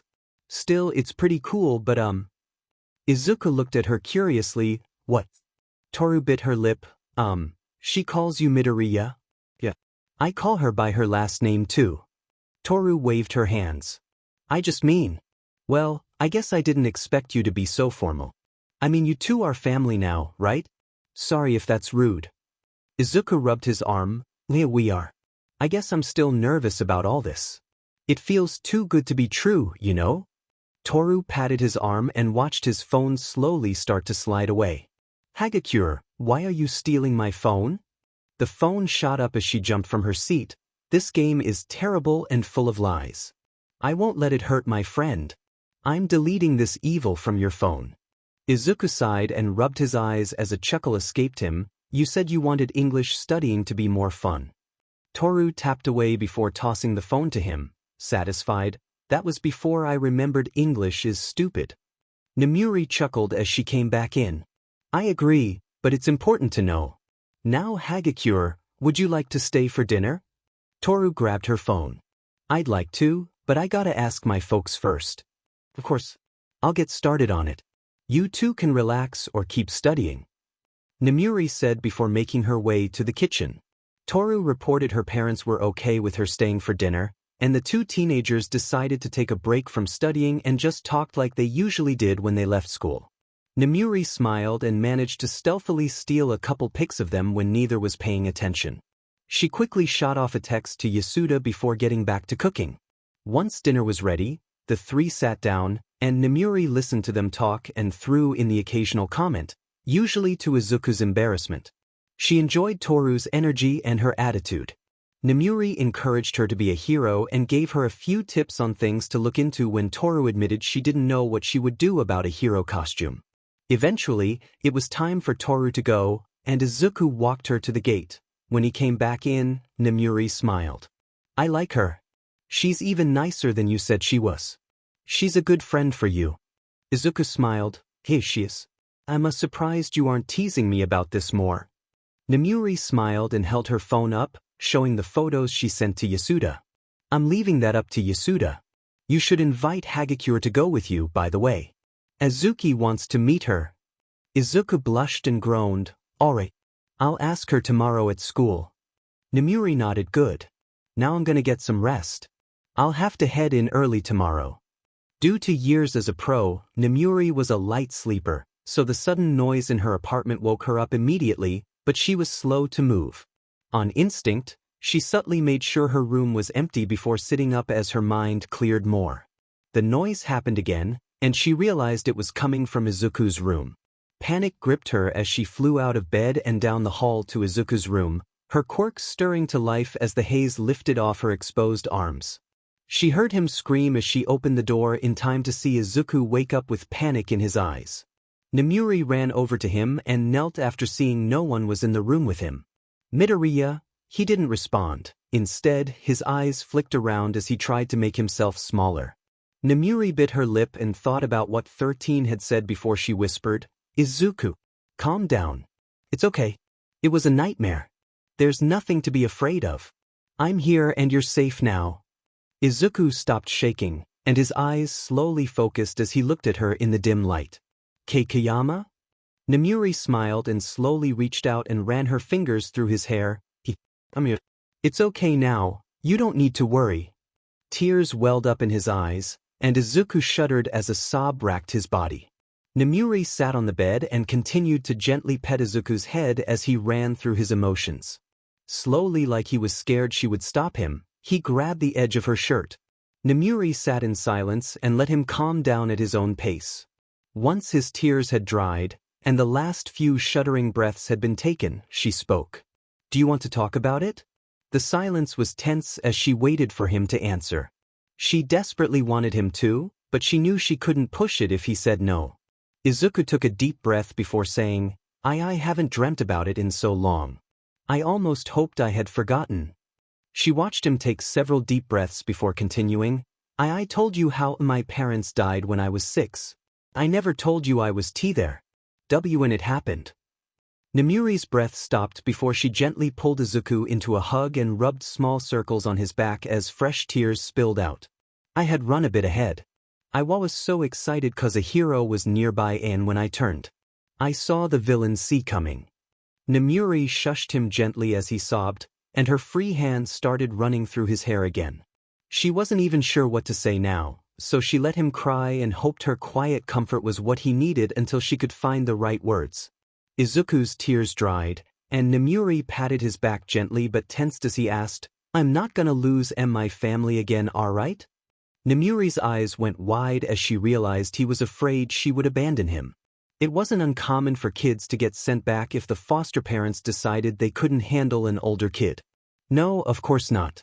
I'm your family now, and I'm not letting you go ever, okay? I'm never giving you up. You're Izuku Kayama Midoriya now and forever. Unless you change it to Hagakure. Which I would understand. She does seem to have you figured out fairly well for how long you two have known each other." She could practically feel his blush as she kept talking. "I can only imagine what it'll be like when she ropes you into confessing dash." "Gah." Izuku pulled back, his face bright red. It's not like that. We're just friends." Namuri chuckled and wiped away some tears from his cheek. "I know, but I gotta tease you, remember? It's my job now." Izuku pouted, "You teased me before you adopted me." Namuri found his pout adorable and pinched his cheek, making him squirm. "That's 'cause I like you. I tease the people I care about." Izuku rubbed his eyes as he chuckled before falling silent. Namuri looked at him as he spoke quietly, "Why you called me Izuku? When you started calming me down." Namuri's cheek flushed a bit. I'm sorry dash." "No, it's fine. I don't know, maybe I was worried you didn't want to be informal. I thought if neither of us relaxed, then it would hurt less. If you gave me up. I don't know if I'm making sense." Izuku was pulled into another hug which he returned as Namuri said, "I'm sorry. I was unsure of how to talk with you. I wasn't sure how I should speak to you now that we weren't just a teacher and student, so I stuck to formalities despite being your guardian. Foster mom." Izuku muttered. Namuri smiled, "You can call me Namuri if you want." Izuku nodded against her shoulder. "I'll try." She tightened her hug, which got a groan out of him before saying, "I'm fine with that." Izuku held her as she tried to move. "See, can you stay just a minute longer?" Namuri smiled, "Of course." The two sat hugging for several minutes before sleep started to crawl back into Izuku's brain, and Namuri left to let him it. Toru felt almost giddy as she got to her usual meeting spot so she and Izuku could walk to school. Yesterday had been great. She had gone to a friend's house to study and had dinner with them. Toru couldn't even remember the last time she had done that, though her mother did insist that next time she bring Izuku over so her family could finally meet Toru's friend. She bounced in place a bit as she psyched herself up.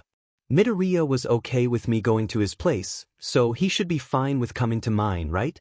Yeah, it'll be fine, I'm sure. Hopefully. Toru was pulled from her thoughts as the familiar green mop of hair made its way over to her.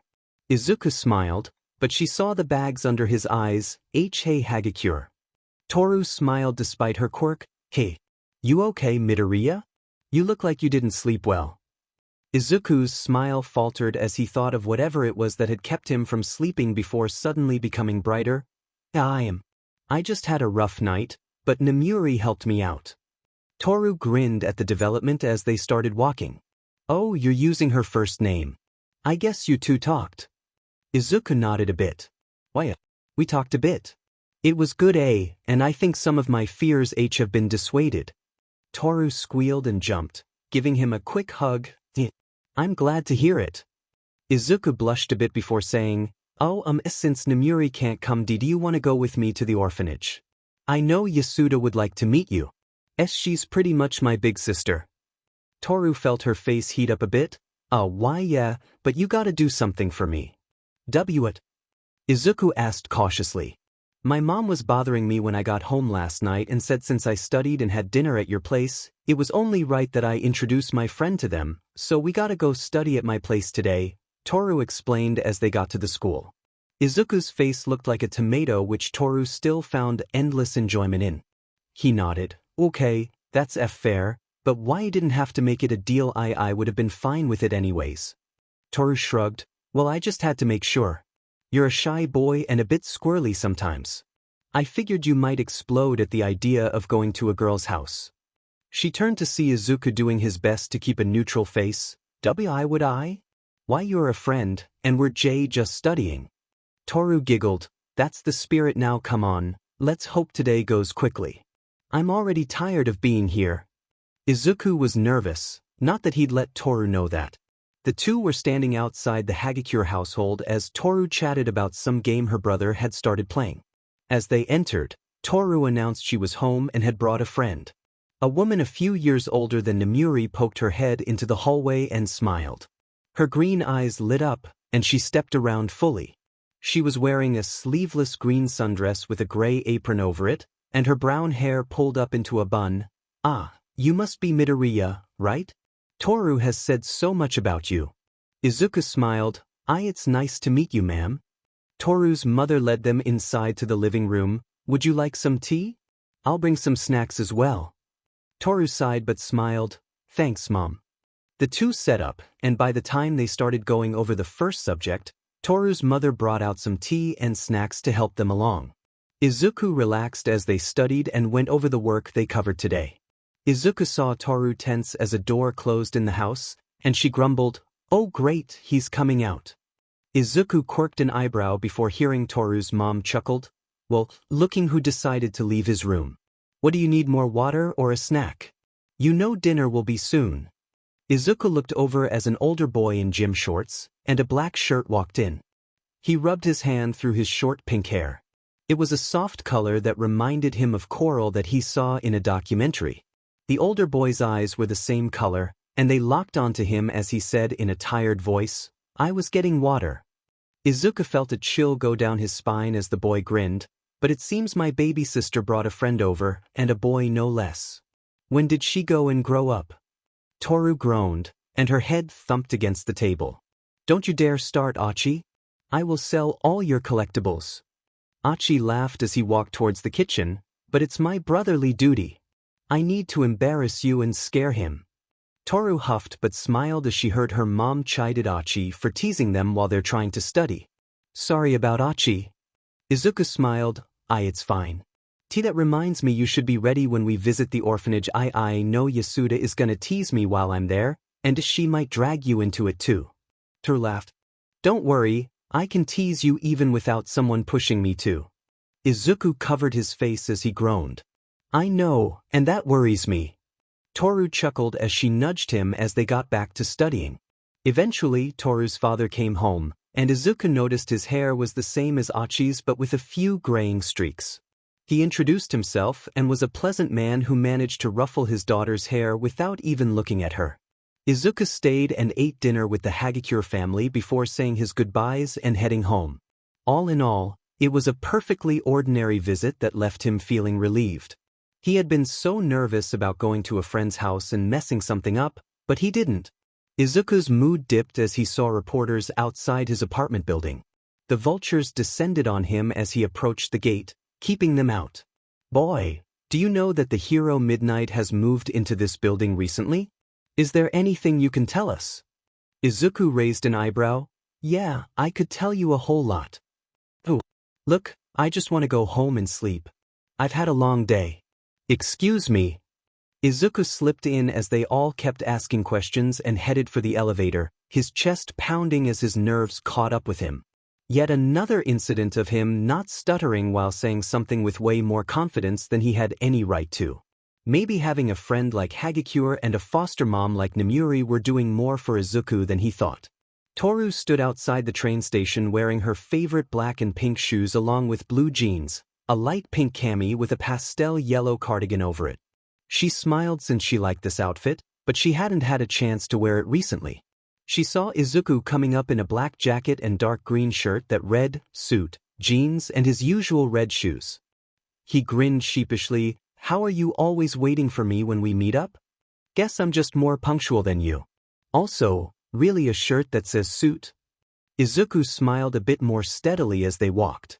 "Yasuda got it for me last year. She likes my weird shirts and how much Nemuri gets annoyed at them." Toru shook her head before asking, "So what can I expect when we get there?" Izuku tapped his chin as they waited for the train to show up. Yasuda being a big sis and the younger kids get really excited. They don't know I'm coming to see them." Toru chuckled. "I can handle some excited kids. They'll probably be super weirded out by my quirk, though." Izuku groaned. I forgot to ask your dad about how your quirk and his works." "Oh, I asked him yesterday. Here you go," Toru said as she pulled a folded-up piece of paper from her pocket. "I know they're not Midoriya-level notes, but it's what he said to me."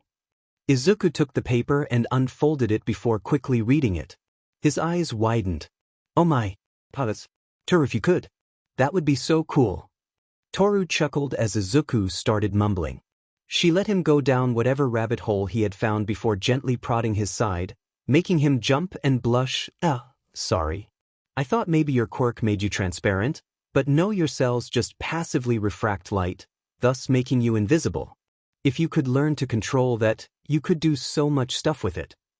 Toru listened to him go on about her quirk, something about flashing people and lasers.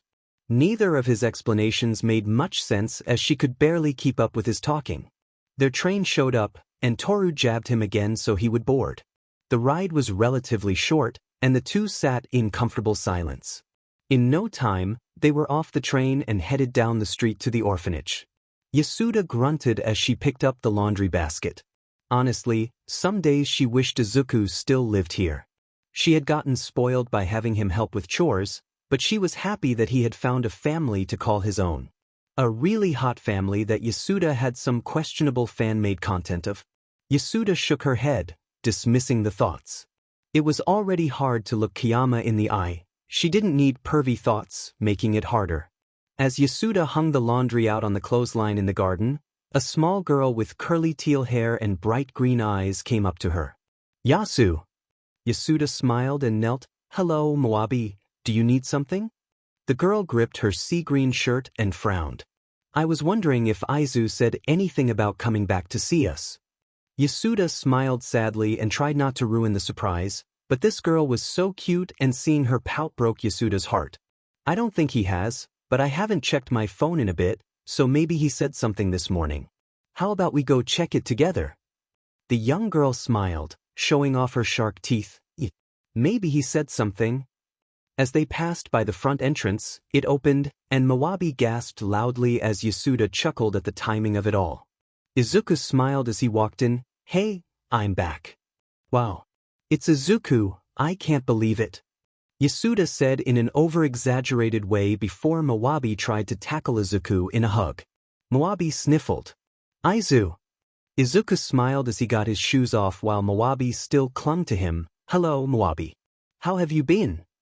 She giggled as he picked her up but quickly put on a pouting face. "Super lonely. I miss my big bro. We all do. Though Rue got adopted while you were gone, so she's got a new family to love her." "That's wonderful news, and I'm sorry you felt lonely, but guess what, I'm not alone today.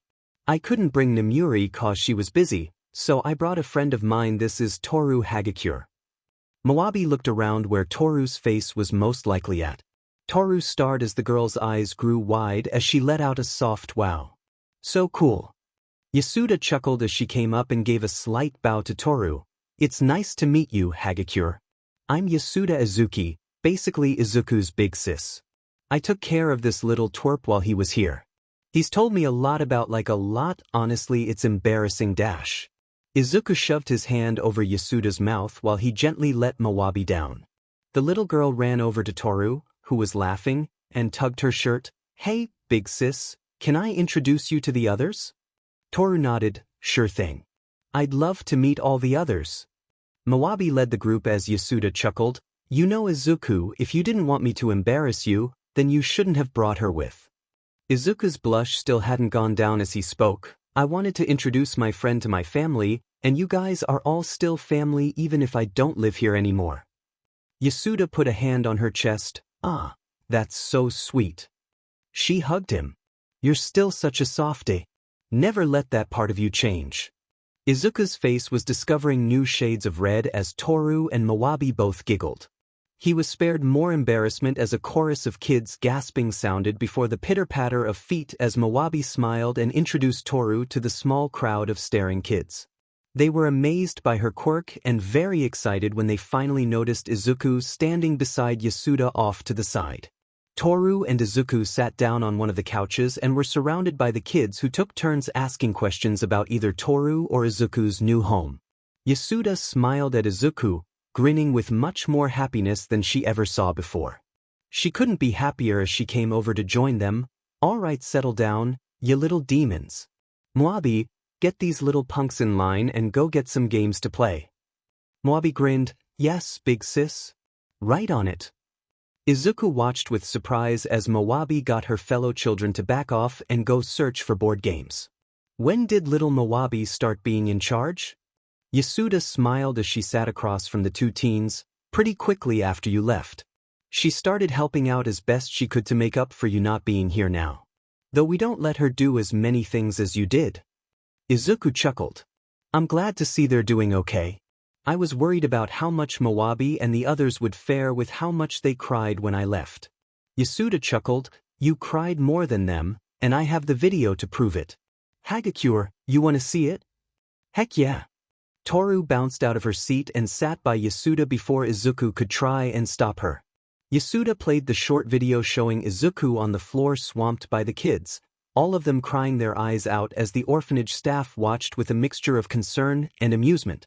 Toru giggled, and Izuku's face flushed as he hid it in his hands. "Wow, I don't think I've seen Midoriya tear up like that. The boy's a leaky faucet. Just be ready if you ever get him a gift or praise him heavily for something he'll break." Yasuda said as Izuku groaned louder. The two girls chuckled, and Yasuda asked, "So Hagakure, Izuku said you want to be a hero. What kind of work have you put into that already?" Toru grinned. "Well, my quirk is pretty passive, so I've been focusing on staying in shape and even learning how to be sneaky. It started with some YouTube videos, but I found a lady near my house who's teaching me. She's also teaching me how to fight. Midoriya has some ideas about my quirk that I'm gonna test with my dad later." Yasuda grinned. "Oh, did he tell you the ideas, or have you seen his notebooks?" "I saw my entry in his notebook. It had a lot of detail about me and my quirk." Izuku felt like his face might actually explode and kill him. He wouldn't mind if that happened either. Yasuda was grinning, and he could tell by Hagakure's posture she was probably just as excited. "He's been making those notebooks since he was 6. You'll have to check his next one and see if you're in that one as well. His favorite people always end up getting put into the new notebook before he adds new heroes." Toru giggled. "I'll be sure to snag it from him." The two chatted about Toru's training while Izuku let his face return to normal.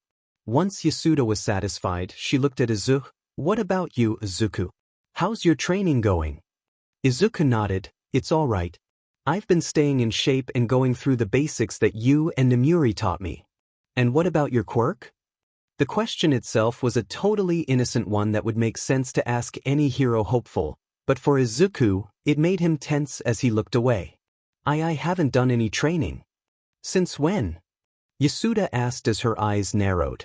She knew the answer, and she didn't like it.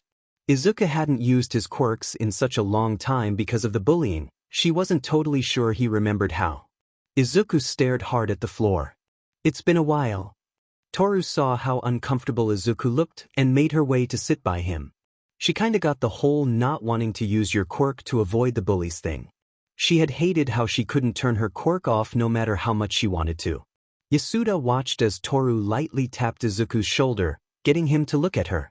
Why don't you ask Kiyama for help with quirk training? Izuku sat up, still not looking at either of them fully. I know I should. It's just hard to try and use it. Yasuda smiled. I know you went through a lot, but you're gonna need to train your quirk for a chance at UA. I promise to bring it up with Nomuri. Good now, Hagakure, you wanna see some embarrassing photos of Izuku when he was a little kid? The invisible girl gasped with excitement as Izuku hid his face in his hands again. He was saved by the kids finally coming back with half a dozen board games they had found. Izuku quickly dragged Toru away from Yasuda, and they spent several hours playing games and eating snacks with the children. When the end of the visit came, the kids cried and made Izuku promise he'd bring big sis Toru back again. The invisible girl was glad no one could see her blushing face as she agreed to come back with Izuku again. As they walked to the train station, Izuku sighed heavily, thanks for coming with. Toru smiled as she walked with a noticeable pep in her step, no problem. It was fun getting to meet all of them. You've got a pretty big family, huh? Izuku smiled, yeah, and they're all over the place. Izuku looked up from his notes as Nomuri came home. It was late, but he felt like he needed to ask now, or he'd keep avoiding it. Nomuri smiled worriedly, you're still up. Did something happen? Izuku shook his head. And no, not really. Yasuda asked when the last time I had used my quirk was, and I realized how long it's been since I had even tried to use it. I'm doing physical training, but I haven't trained my quirk. So I was wondering if you'd help me out when you have some free time. Relief washed over Nomuri as she smiled and relaxed. Of course I will. School is almost over, so we'll have plenty of time for quirk training. Though I will also be increasing your physical training. Izuku sighed and rubbed his face. That's fair. Thank you, Nomuri. It's no problem, Izuku. Now go on and head to bed. You need your rest. Izuku nodded, and the two said goodnight. Nomuri was about to head to her room when her phone buzzed as she got a message from Aizawa about a case he was working on. Nomuri sighed and headed to her room to grab some supplies. She could always not agree to help him, but he was one of her best friends, and she was a hero, so there was no way she wouldn't. Nomuri informed Izuku she'd be heading out to help Eraserhead and laughed a bit as he geeked out and wished her luck. Toru was running behind. She had texted Izuku to go on ahead and not wait. Of course, the day finals were going to start. She messed up and slept through her alarm. Now she was rushing to get to school. She ground to a halt as she saw something that made her stomach churn. Near the entrance to an alley, two older guys were obviously harassing a girl with a mutation, and no one was stopping them. The people just looked away or pretended not to see it. Toru ground her teeth and ran over, intent on stopping it. The invisible girl used her few lessons on stealth to get close to the boys who had their backs to her. She could hear them poking fun at the girl's pink skin and the small horns poking out of her curly hair. Toru waited till she got up right behind them before shouting, "Hey! Why the heck are you two harassing this girl for?" The boys jumped and started to spin around to look at Toru, but the pink girl had other ideas. Toru watched as a clear liquid pulled in her hands before she threw it on them. The two boys staggered, then started whipping off their faces, but their skin started turning red, and Toru heard them cursing up a storm about how much it hurt and how it was all over them now. The pink girl grabbed Toru's hand and laughed as she ran. "Serves you right, dis. That'll teach you to mess with me." Toru felt a giggle bubble up in her chest as she was dragged along. She didn't notice the skeletal man shaking his head. He was disappointed by those boys harassing someone just because of how she looked, but he was also proud to see that some people still stuck up for others. The two girls stopped running and caught their breath. Toru noticed the pink girl's black and gold eyes and couldn't help but stare. She hadn't seen someone with eyes like that before, and it distracted her to where she almost missed the girl speaking. "I'm Mina Ashido, thanks for the save back there." Toru blinked. "Oh, yeah. I'm Toru Hagakure, and no problem. Though it looks like you can handle yourself. What was that stuff you threw?" Mina giggled. "Just some weak acid. It'll burn and leave red blotches all over them, but nothing permanent." Toru was gonna keep talking till she saw her watch and nearly shrieked, "Oh, I'm gonna be late. It was nice meeting you. Stay out of trouble, bye." Mina laughed and said goodbye as the invisible girl ran off. Toru barely made it to school on time. She didn't even have a chance to talk to Izuku before the final started. Toru was expecting the worst, but she was surprised by how much easier it was than she thought it'd be. It wasn't easy, but she answered a lot more than she thought she would. By the end of the day, though, Toru's brain was fried as she walked alongside Izuku. "Honestly, Hagakure, your morning sounded pretty rough. I'm glad you were able to help that girl. Yeah. She looked really cool. I don't know why someone would pick on her for that," Toru said as they left school. Izuku sighed, "Kinda wish I could have seen her. It's not unusual for people to have mutations that don't have anything to do with their quirks, but from what you said, you'd almost think she had a mutation or transformation type quirk, not an emitter like acid." Toru giggled. "I'm sure you just wanted to check out the cute pink girl. It's okay, you can be honest with me, Midoriya." Izuku looked over at Toru. "I do not. You're the one who was checking her out with how detailed your description of her was." Toru blushed and scoffed dramatically, "I never. I would never do such a thing dash." Izuku held up his notebook. "I wrote what you said, and there's a paragraph and a half about how nice and cool her eyes are." "Well, they are. You weren't there, Midoriya, you didn't see how cool she looked." Izuku shook his head as they walked before pulling his phone out. "We're gonna have to make a detour. Villain attacks in 2 different areas. They're blocking the roads." Toru groaned as she followed Izuku down their new course. "I'm surprised you don't want to go watch them." Izuku shrugged. "I could, but I want to get home and do some training. I haven't used my quirk in a while, so I need to get a feel for it again before school's out." "Did you talk to Kayama already?" Izuku nodded. "She'll start teaching me after school, so I may get a bit busy." Toru sighed dramatically. "Whatever will I do without my best friend around 24/7? How will I cope with his absence?" Izuku blushed and shoved her lightly. He was going to retort till his face scrunched up. "Ugh, what is that smell?" Toru wanted to make a joke, but the smell hit her, and she nearly gagged as the sewer drain behind them exploded off, and a mass of sludge came crawling out. "Oh, a meat suit, come here, kid." Izuku yelped as the sludge jumped him and started trying to force its way into his mouth.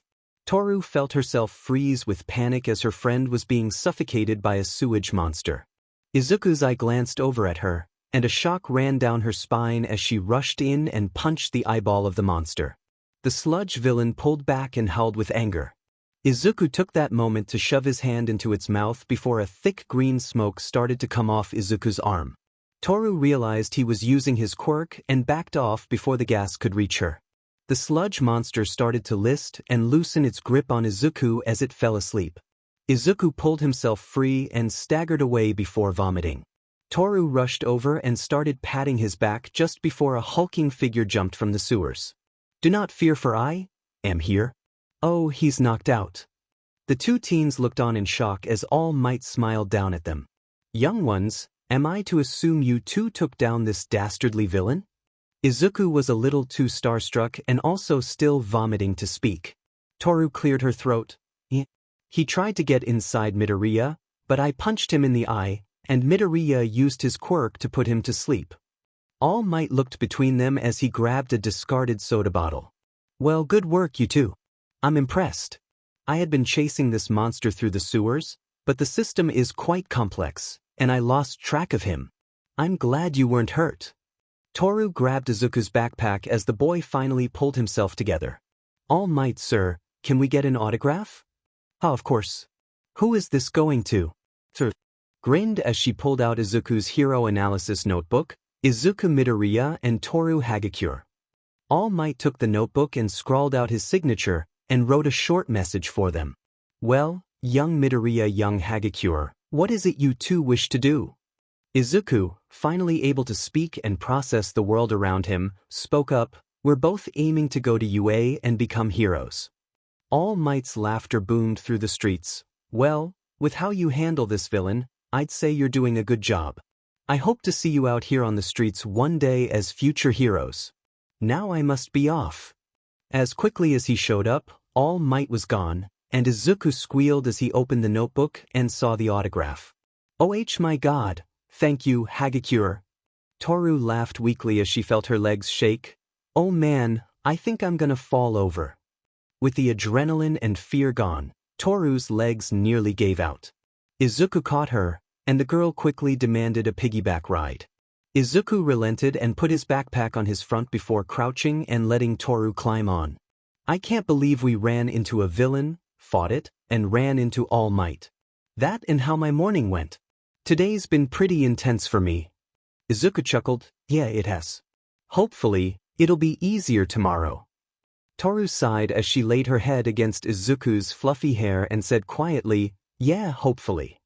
Namuri tapped her finger on the steering wheel. The paparazzi apparently didn't have anything better to do, so they camped outside her apartment, which meant she had to take the car and drive off somewhere. Then Izuku left a bit later to meet up with her.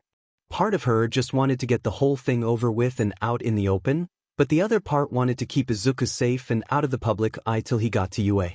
3 years would be a long time, but it's not like every day would be like this, so they could probably pull it off.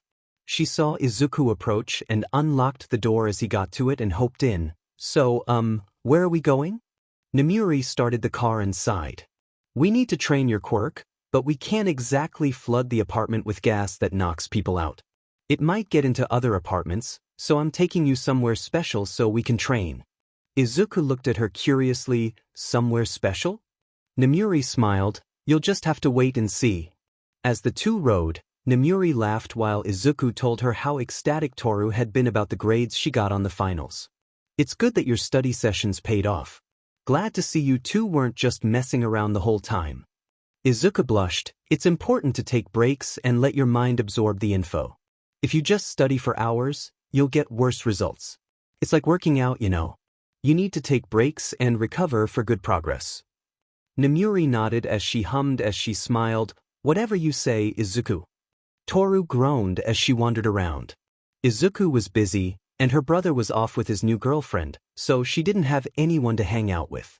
Her mom had the day off and had started to get on her nerves, so she left intent on finding something to do. Toru hadn't paid much attention to where she was going through and only stopped when she smelled garbage. A brief panic overtook her as her head shot around, looking for the sludge monster only to see huge piles of trash. Oh, it's Dagoba Beach. Man, this place is. If it was a beach again, I could have some fun here.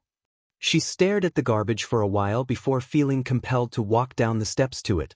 She was careful to watch her step as she moved through the piles of garbage. This place is like a labyrinth. Midoriya would say it's a great place to train stealth and probably some strength training. There's a lot of heavy stuff here. An idea struck her, and she pulled her phone out to text Izuku. Hagakure, Midoriya, do you know Dagoba Beach? Midoriya. It used to be a nice beach, but the current carried trash to it, and the city slacked off on cleaning, so eventually, people started to illegally dump stuff there. Now it's a huge issue no one wants to take care of. Hagakure. Yeah, that place. We could train here. It's like a maze, and there's a bunch of heavy stuff, so stealth and strength training. Midoriya. That's a great idea. I'm almost to wherever Namuri is taking me, so I'll text you when I'm done, and we can figure out the details. Hagakure, sounds good. Good luck with your training. Toru smiled and slipped her phone back into her pocket before continuing her trek. Eventually, she came out to the shoreline and stared out towards the horizon. Wow. It's so pretty here. The invisible girl nearly jumped out of her skin when someone coughed to her left. She looked over and saw a skeletal man sitting on top of a washing machine. She caught a glimpse of blood on his handkerchief as he put it away. "Ah, sorry, I didn't know anyone was here." The man raised a hand. "It's all right. I wasn't expecting anyone to come here either. It's a nice place even though it's not as beautiful as it used to be." Toru nodded. "My mom always said it was a nice place when she was a kid, but now." The man grunted. "It's been a long time since this could be called a beach." The two stood and sat in silence for several moments before Toru spoke up. "Why are you out here?" The man chuckled. "I like coming here. It was a special place for me before all this." He gestured to the garbage around. "If you don't mind me asking, why are you here?" Toru smiled and scratched her head. "Oh, you know. Was wandering around and ended up here. Figured I'd look around. My friend, I will probably be coming back to do some training." "Training? What are you training for?" Toshinori asked. He saw her posture straightened and could almost feel the smile she was probably giving. "We're training to be heroes." "And a garbage dump is where you decided to train?" Toru chuckled. "Hee, but it seems like a good place. We can both work on stealth and strength training while cleaning this place up a bit. I don't know if we'll be able to get everything." Toru leaned over, looking past him. "'Cause I think that's an SUV, and there's no way we would be able to move that." Toshinori chuckled. "No, I don't think you could, but perhaps your actions will inspire someone who can. We can only hope." "Oh, I'm Toru Hagakure. It's nice to meet you. Figure I should introduce myself since we may run into each other again." She held up an invisible hand towards him. Toshinori smiled at the invisible girl he had seen twice before as he reached for her hand. "I'm Toshinori. I do hope you dash." His brain froze as he grabbed a closed fist. Toru did her best not to giggle but failed to keep it in check. She devolved into laughter, and Toshinori joined in, realizing she had pulled a joke on him. "Sorry, I can't help myself sometimes." Toshinori shook his head. "It's quite all right. An old friend of mine would love to see an aspiring hero who can crack a joke." "Well, I better get going. Don't want my mom to freak out. I hope to see you around, Mr. Yagi." The skeletal man nodded. "I hope your training goes well, young Hagakure." Izuku pet an eyebrow as they stepped out of the car. Is this it?" Namuri nodded as she approached the old brickwork building. "Yep, welcome to the Kiyama gym." Izuku stopped. "Wait, what?" Namuri smiled and motioned for him to follow. "Come on and see." The two entered the building, and Izuku was surprised by how well it was maintained. The exterior needed some work, but the inside looked fine. The equipment lining the walls and floor looked old but well cared for. Izuku jumped a bit as a loud, deep voice boomed. "Namuri, is that you? Why, I thought the great hero Midnight was too good for this old gym nowadays." Izuku watched as an elderly man stepped out of an office room in the back. His short dark purple hair and blue eyes reminded him of Namuri. "It's good to see you again, Uncle Nobira. How's Auntie?" The older man waved his hand. "She's doing fine. Mentioned you yesterday, wanted to know if you'd forgotten all of your family." Izuku watched Namuri's face slip into a sad smile. "Of course not. I've been busy is all." Nobira looked past her at Izuku. "I'll say, don't you think he's a bit young?" Izuku's face went red instantly as Namuri smacked hers. "Uncle, it's not like that." She took a breath and pointed at Izuku. "This is Izuku Midoriya, my adopted son." Namuri motioned to Nobira. "Izuku, this is my uncle Nobira Kiyama." The older man smiled. "Wow, Namuri went and got a kid. It's nice to meet you, brat. You behaving yourself for your new mom." Izuku nodded and stammered. I am. It's nice to meet you too, sir." Nobira waved his hand. "Gah, don't call me sir. We're family, it's Nobira or uncle. Got it?"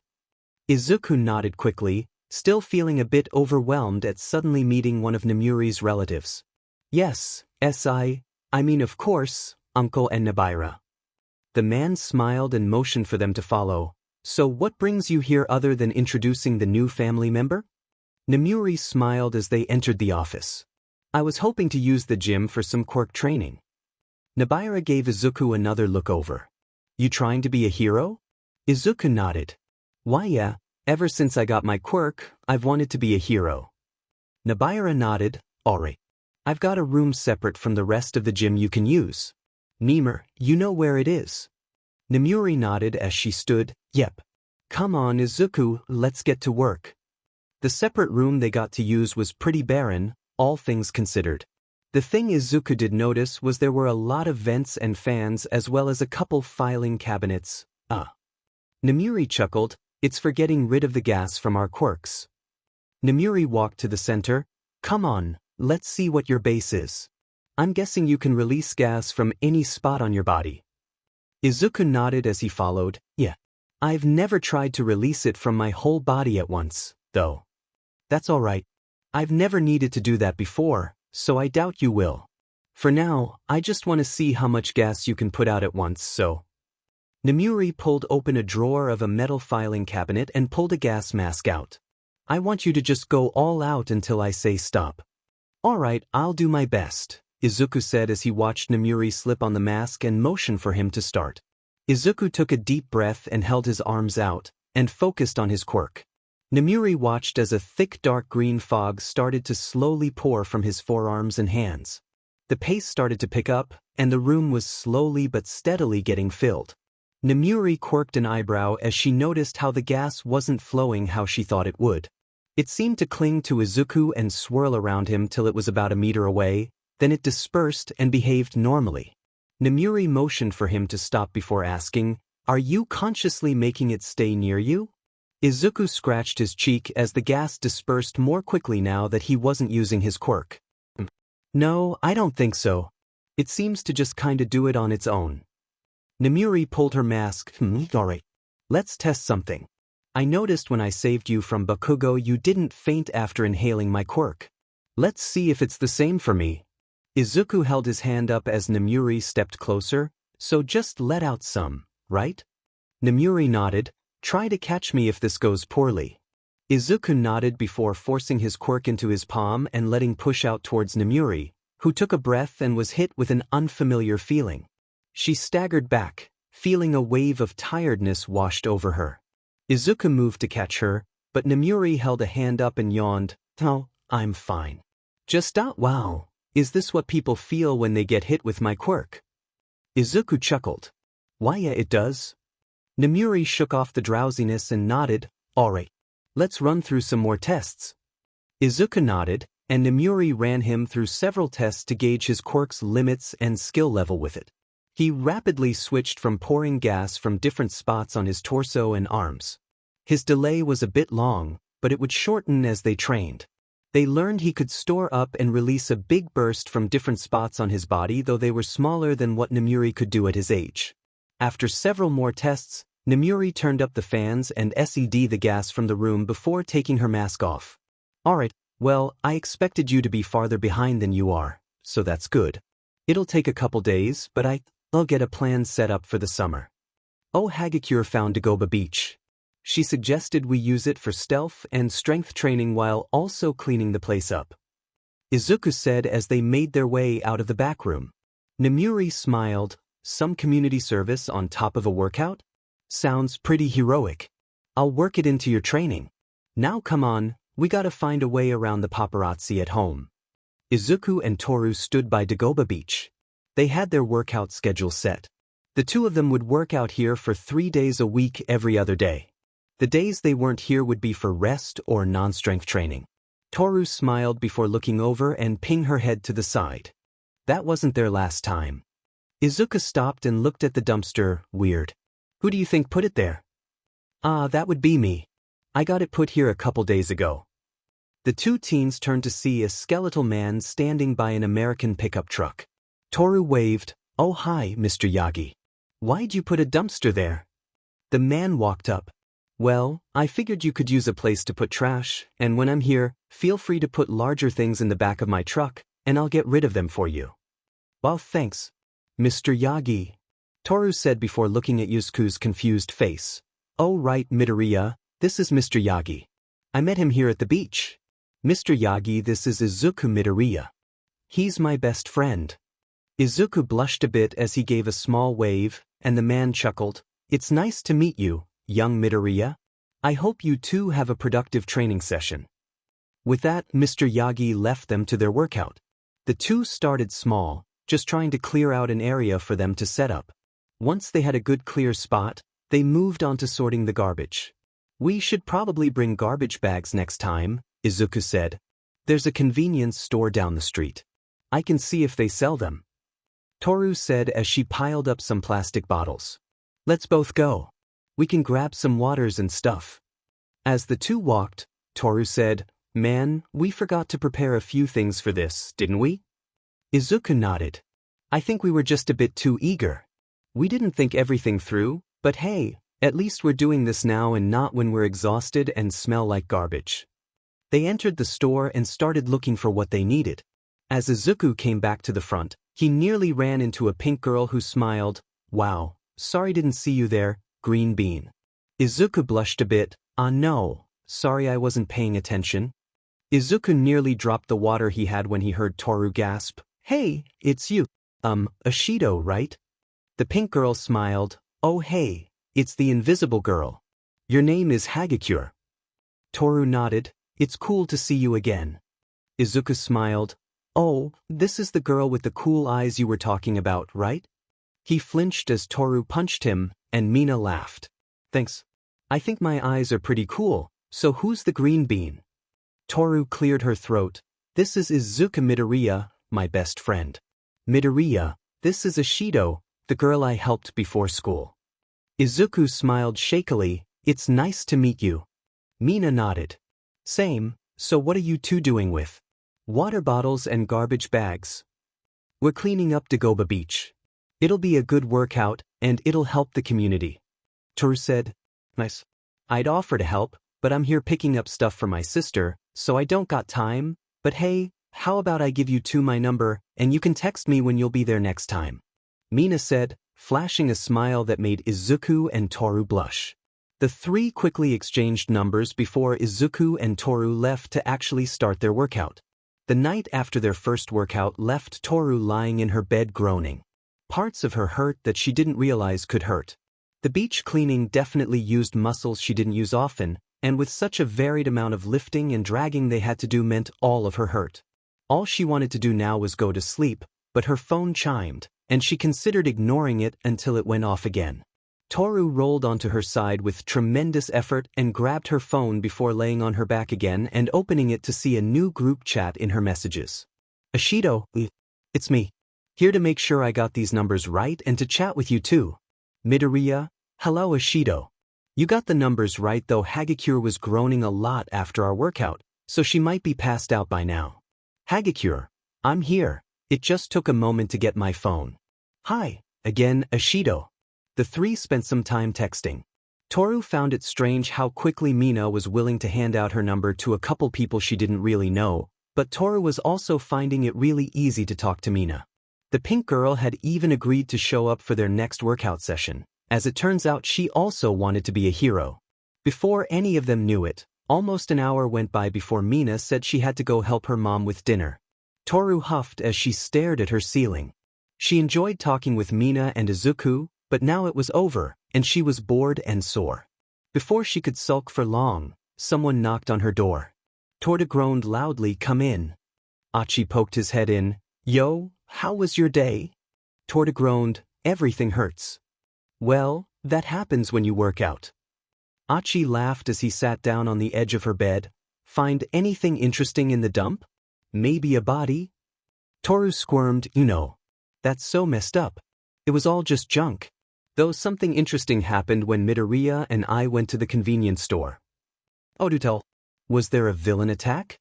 Or some weird customers? Toru giggled. No, remember the pink girl I told you about? Achi nodded. Yeah, you wouldn't shut up about how cool her eyes were. She tried to punch her brother but couldn't muster the energy to actually reach him. We ran into her at the store. She traded numbers with us, and I just got done texting her and Midoriya a bunch. Sounds like you got a new friend, Achi said, poking her forehead a little off-center. Yeah. She's really cool. She even agreed to join up with us next time we're at the beach. Achi laughed as he stood up. Does my sister have a crush? Toru blushed hard and was thankful her brother couldn't see it. No. I don't even know her that well. I'm glad I'm making another friend is all. Her brother chuckled. I know. Besides, you're not allowed to get a crush on anyone unless your big brother gives the okay. Toru groaned, look, you're so extra sometimes. Achi winked as he left, it's why you love me, little sis. Namuri smiled, so why are you smiling so much? Izuku stopped eating, am I smiling a lot? Namuri hummed, yeah, I'd say so. You got home and then started using your phone a bunch, and you're still smiling after putting it down. Well, I told you how Hagakure saved that one girl before school ended. Namuri nodded, and Izuku continued, we ran into her before our workout, and she gave us her number. The three of us were talking for a bit when I got home. Her name's Ishido, and she agreed to join up with us on our next workout. Izuku looked up and sighed, seeing Namuri's smug face. Wow, Izuku, you got a girl's number the first time you met her? Hagakure is a hell of a wing woman. Izuku blushed. Come on. It's not like that. I'm just making another friend. Which is interesting. Namuri smiled softly. I'm glad you're making more friends. Hopefully, you'll keep doing that as time goes on. Izuku nodded. I hope so too. The next time Izuku and Toru were at Dagoba Beach, Mina joined them a few minutes before they started and showed off of her acid quirk, which Izuku found amazing like he did every quirk. He took several notes and started muttering up a storm about possibilities until Toru elbowed him in the ribs. Izuku apologized before Mina waved it off, and the three got to work. Several hours and most of their trash bags later, the three collapsed on patch sand they had cleared. Mina groaned, look, I'm all sweaty. I don't think I've ever felt this gross before. Toru nodded, same. Why did we agree to this again? Izuku groaned as he stretched, first of all, it was your idea, Hagakure. Second, we need to be fit to stand a chance at UA. The girls groaned but didn't argue. Mina stared up at the clouds. You guys said you had days off. When are they? Toru hummed. I think 2 days from now. Is it 2 days from now, Midoriya? Yeah. Why are going to whoever it was you said trained you in stealth tomorrow, and Namuri and I are doing quirk training. Then we rest the next day. Ms. Kyuchi, Toru said as she weakly reached for a water bottle. Mina raised an eyebrow. Who's Namuri? She's my foster mom. Izuku explained as he pushed the water bottle towards Toru. She and I have similar quirks, so she's helping me catch up to where I should be. I kinda didn't use my quirk for a long time before she adopted me. Mina hummed and knew she shouldn't push that topic too much, so she hopped back to her original reason for talking. You guys want to hang out on your day off? Toru drank half the bottle of water before saying, sure. I'm game. How about you, Midoriya? Izuku sat up. Why? I'm game. What do you have in mind? Mina smiled as she got up. It's a secret for now. I'll text you the deets later. The three teens made their way off the beach and said their goodbyes before going their separate ways. Izuku arrived at the meeting spot Mina had told them to and wasn't surprised to see Toru was already there. He tried not to stare too much as he saw her. Toru was wearing a light pink and white striped sundress that stopped above where he guessed her knees were.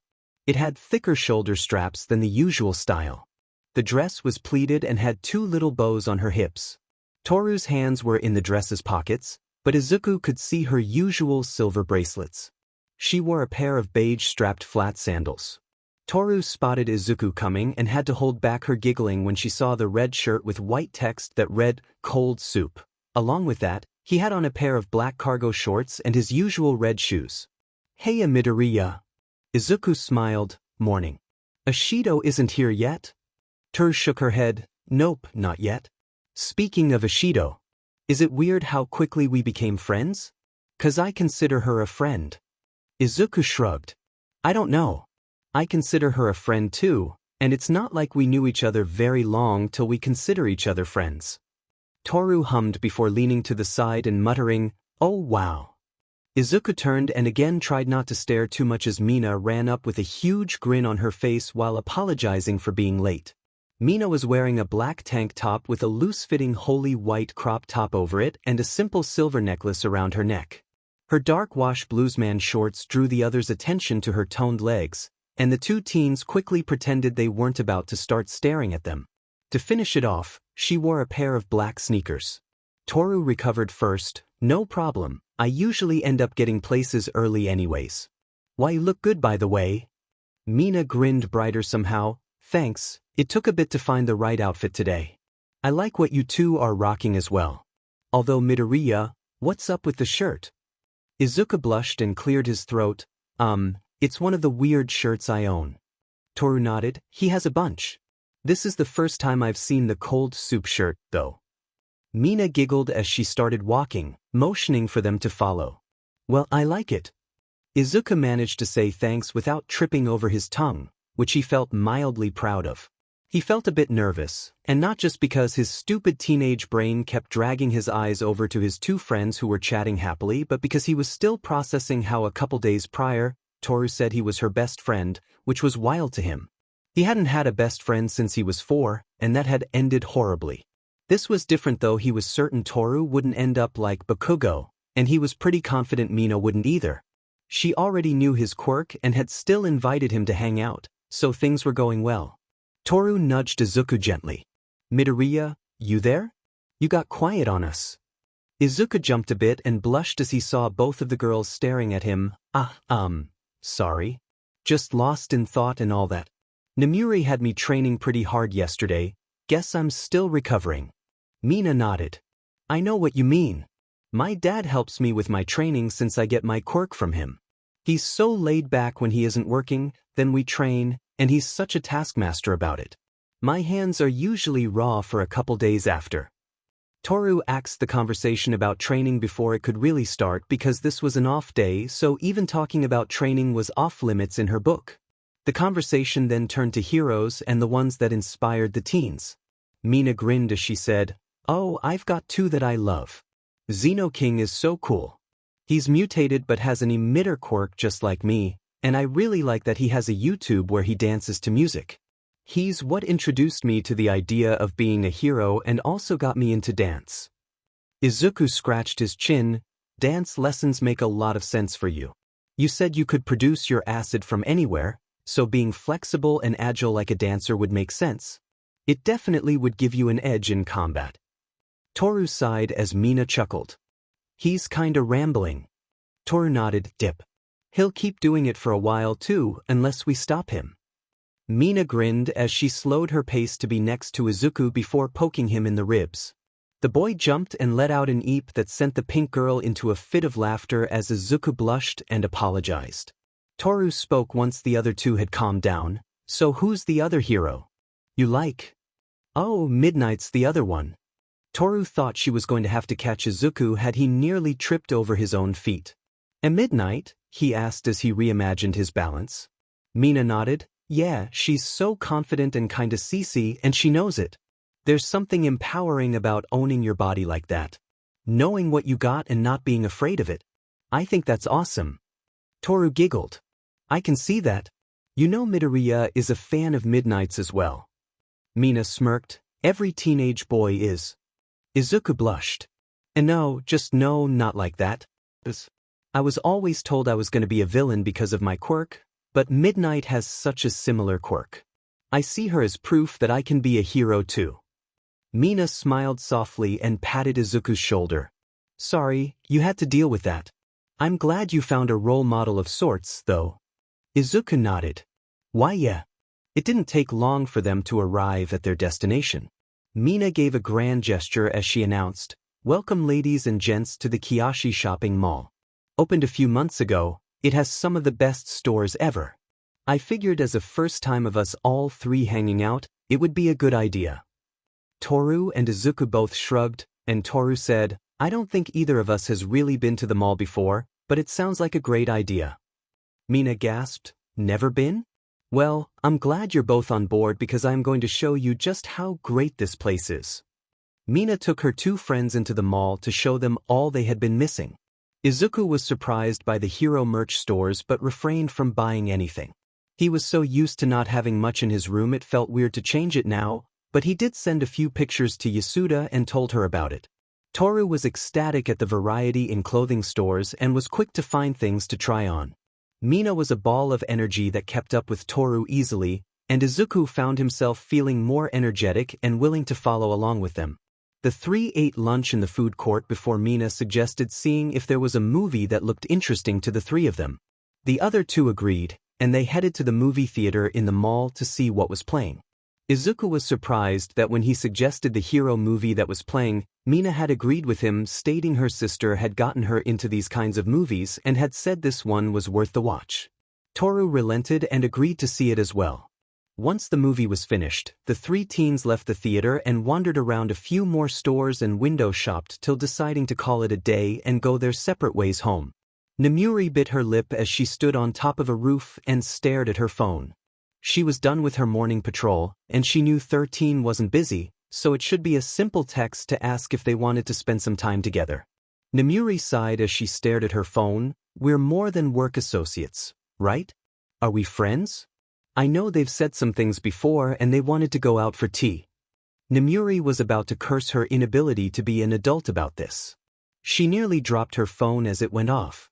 She fumbled with it for a second, and her heart picked up as she saw 13 had texted her. 13, hey, I was wondering if you'd like to get some lunch. I figured you were getting close to being done with morning patrols and might be looking for something to eat. Namuri wanted to scream as she pumped her fist. Luck was on her side today as she shot off a confirmation that she would like to have lunch. Namuri felt a bit bad she couldn't actually be the one to ask, but she wasn't about to let this chance slide. Namuri quickly headed back to the agency building she shared with Present Mike to change. Namuri's civilian clothes drew a lot less attention than her hero costume since she wore glasses, put her hair up, and usually wore oversized sweaters or shirts that hid her figure. She was kinda glad that the place 13 had suggested was close by. Namuri had meant to check out the little cafe, but she never found the time during the school year. Namuri entered and looked around for 13. She frowned when she didn't spot them and was about to pull her phone out when a familiar voice spoke up. You got here quicker than I thought. I figured I'd be able to find a good spot before you showed up. Namuri jumped a bit and turned to see 13. 13 raised an eyebrow, and Namuri bit her tongue, remembering their time getting tea. They had asked for Namuri to refer to them as Haruki if they're not at work. Haruki, yeah, I got here kinda quick. Smooth Namuri, you're really a master at conversation when they're around. She stopped worrying when Haruki smiled softly. It's all right. Come on, I see a good spot over there. Should keep too many people from noticing you. They sat in a secluded corner of the cafe, away from the few other customers. They looked over the menu and ordered quickly. As they waited, Haruki asked, So, how's work been so far? Namuri hummed, pretty slow. A few rowdy customers but nothing I couldn't handle myself. How's your day off been? Haruki chuckled. Oh, slept in for a whole 10 minutes before I remembered the chores I needed to get done. Spent my morning putting my apartment in order, and now I'm getting to have a nice relaxing lunch with you. Namuri blushed a bit as they smiled. She managed to pull herself together enough to keep the conversation going. They avoided talking about work anymore and stuck to more mundane topics. Namuri couldn't help but talk about how happy she was that Izuku had made another friend and was apparently hanging out with them today. Haruki smiled. You seem to have a handle on the whole mom thing now. I'm glad to see you're doing so well now. Namuri chuckled. I wouldn't say I have a handle on it now. I mean, I don't know what I'm gonna do if he comes to me wanting relationship advice. Oh, the great Kiyama doesn't know how to give relationship advice? I thought you'd have the best advice. Their food arrived as Namuri blushed a bit. She spoke up once the waiter had left. Well, I've kinda dated a bit, but when I got into UA, I didn't have time. Then I became a hero and a professor, and you know how busy we get, so I'm rusty when it comes to dating. Haruki smirked. Well, I think you're doing great so far. Namuri stopped short of shoving a piece of French toast in her mouth and stared at Haruki. What? Haruki put their elbow on the table and rested their chin in their hand. I'm just saying, if you don't mind, I wouldn't mind calling this a lunch date. Namuri looked down at her loose shirt and baggy shorts. I feel kinda underdressed for a date.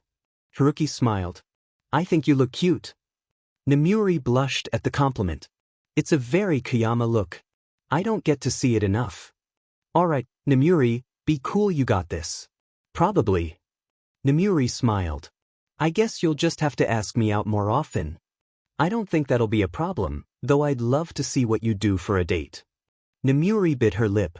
How about I text you later today, and we can find a day we're both off, and I can take you on a date. Haruki grinned. Sounds like a plan. Now, why don't we actually eat before the food gets cold? Nemuri smiled as she looked at her outfit.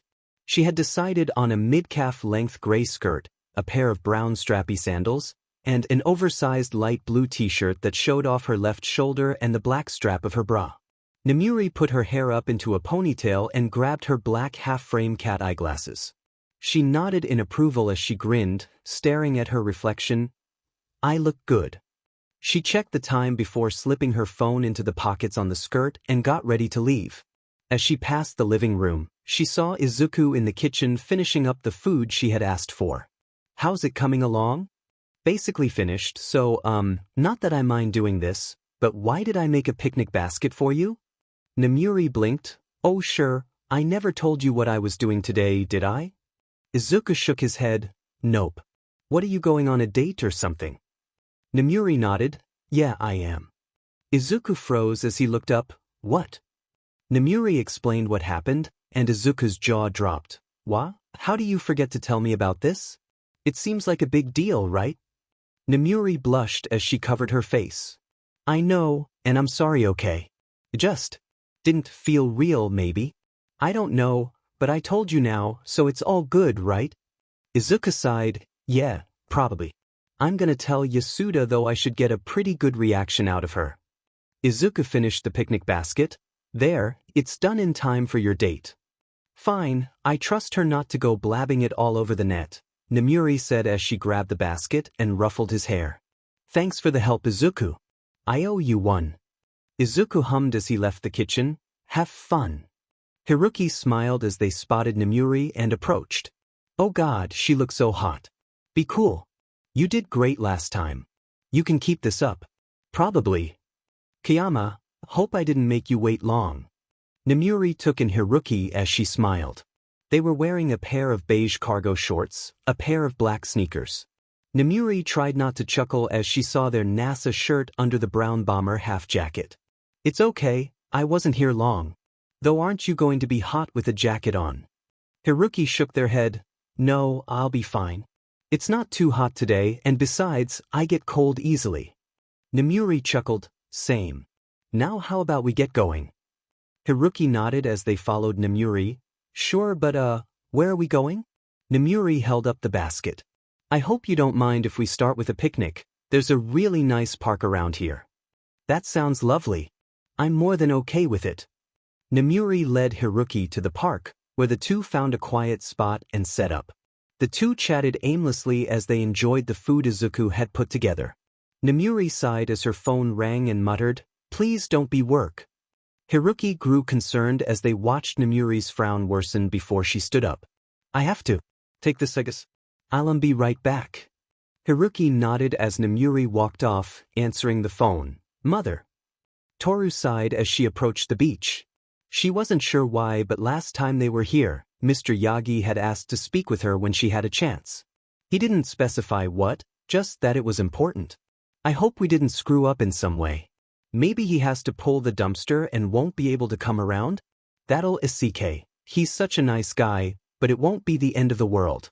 She found the skeletal man sitting on the tailgate of his truck as he finished up a phone call and stood.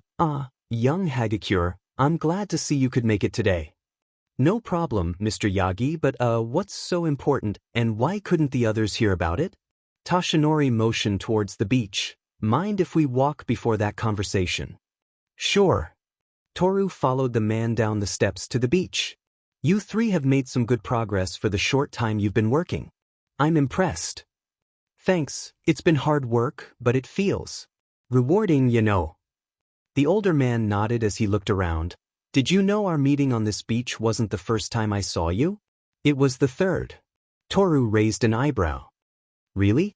Sorry, I don't think I remember seeing you before the beach. Tashinori laughed. It's quite all right. The first time I saw you from across the street. I was about to go assist young Ishido when you snuck up on those boys and gave her a chance to get away. Though I do wonder if throwing acid on them was a good idea. Toru chuckled, remembering the day. So when was the second time? Toshinori stopped walking as he said, that would be the time you and young Midoriya beat that sludge villain before I could arrive. Toru stopped a few feet from Toshinori before turning, wait, what? But the only person who was there dash.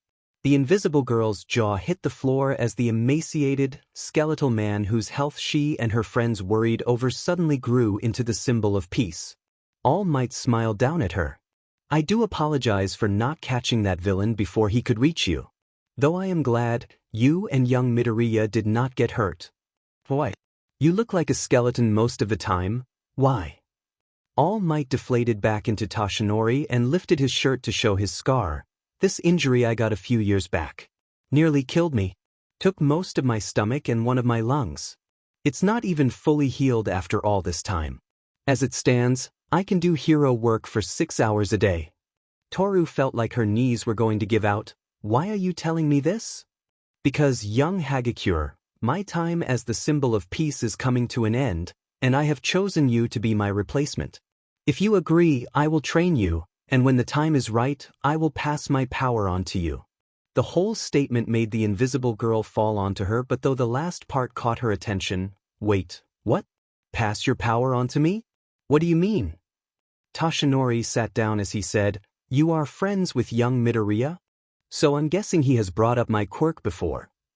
Toru nodded, remembering a time he had read a new theory on All Might's quirk and spent nearly an hour mostly talking to himself about why the theory didn't hold water. Yeah, it's a mystery and you don't talk about it. That's correct. I avoid the topic because my quirk is unusual. I was born quirkless, but I gained this power when I caught the attention of my master, and she passed the quirk on to me. This quirk is called One for All. It stockpiles power and can be passed from one person to another. I have chosen you to be my successor. Me? This was going too fast. Toru felt like she couldn't process what was going on. You have shown tremendous heroic spirit by stepping in to help young Ishido when everyone else turned a blind eye. You fought against a villain that was trying to harm your friends, and you came up with the idea to clean this beach not only to strengthen yourself but to help the community. Toru blushed a bit under the praise and was glad no one could see her face. I've observed you while you were here, and I am convinced you will be a great successor. Your positive attitude and heroic nature will take you far, and with my power, you could become the next symbol of peace. Before you agree, though, there are more things you deserve to know. Toru gulped. Wait. Before. Whatever you're going to tell me. What about Ishido and Midoriya? Why not either of them? My quirk is light refraction, but all I can do is be invisible and now this. Toru held up her arm and a small flash of light made Toshinori squint. How is that supposed to be symbol of peace material? Wouldn't adding your power to their quirks be better? It is true they are both good candidates, but I believe you are the one. What do you have to tell me? Toshinori sighed and started to tell her a story of two brothers and a line of succession determined to bring peace and end a war that had been raging in the shadows since the first generations of quirks. Haruki frowned as they watched Namuri. She had been sitting on a bench talking to her mother for about 5 minutes with a permanent scowl on her face. Several times the woman pulled the phone away and looked like she wanted to physically harm it or throw it into the duck pond. Eventually, Namuri seemed to have had enough and hung up before taking several breaths to calm down before coming back over. Namuri sat and gave the most strained smile Haruki had ever seen as she said, "Sorry about that." Haruki hoped their smile would help ease Namuri. "It's okay. How about we just get back to our date?" Namuri seemed surprised. "Why, you're not going to ask about that?" Haruki shook their head. "No. You seem tense and like you don't want to talk about it, so I figured you wouldn't want me asking.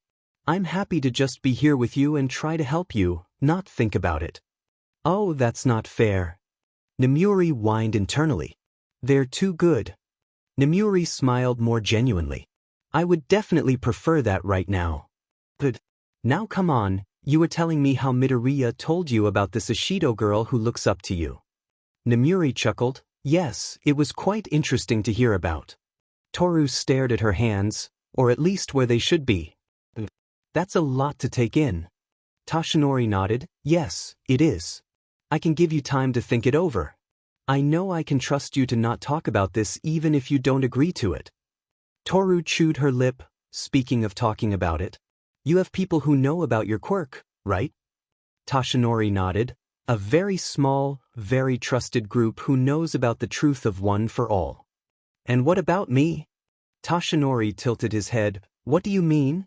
If I take your power, will I be able to get a sorta inner circle like that? Toshinori nodded. You would naturally be introduced to those who know. Toru waved her silver bracelets. No, not me being introduced. Will I be able to bring in people I trust? People I know, not just meet people you trust. Well, yes, I suppose, though I would remind you to be very careful of who you tell. Toru nodded. I want to call Ishido and Midoriya. She cut Toshinori off before he could speak. I think they deserve this opportunity as much as me. They're the two most heroic people I know, and if neither takes it, then I need them to know about it. Midoriya is the smartest person I know. He'll be invaluable. Ishido is the kindest person I know, and they're more determined than anyone else I've met. Toru stood. They're my best friends. If you're not okay with this, then I'll have to decline. Toshinori stood up and dusted himself off. I see you're very determined about this. Very well, I know they're good kids and you trust them, so please call them and we can explain everything. Izuku was bored.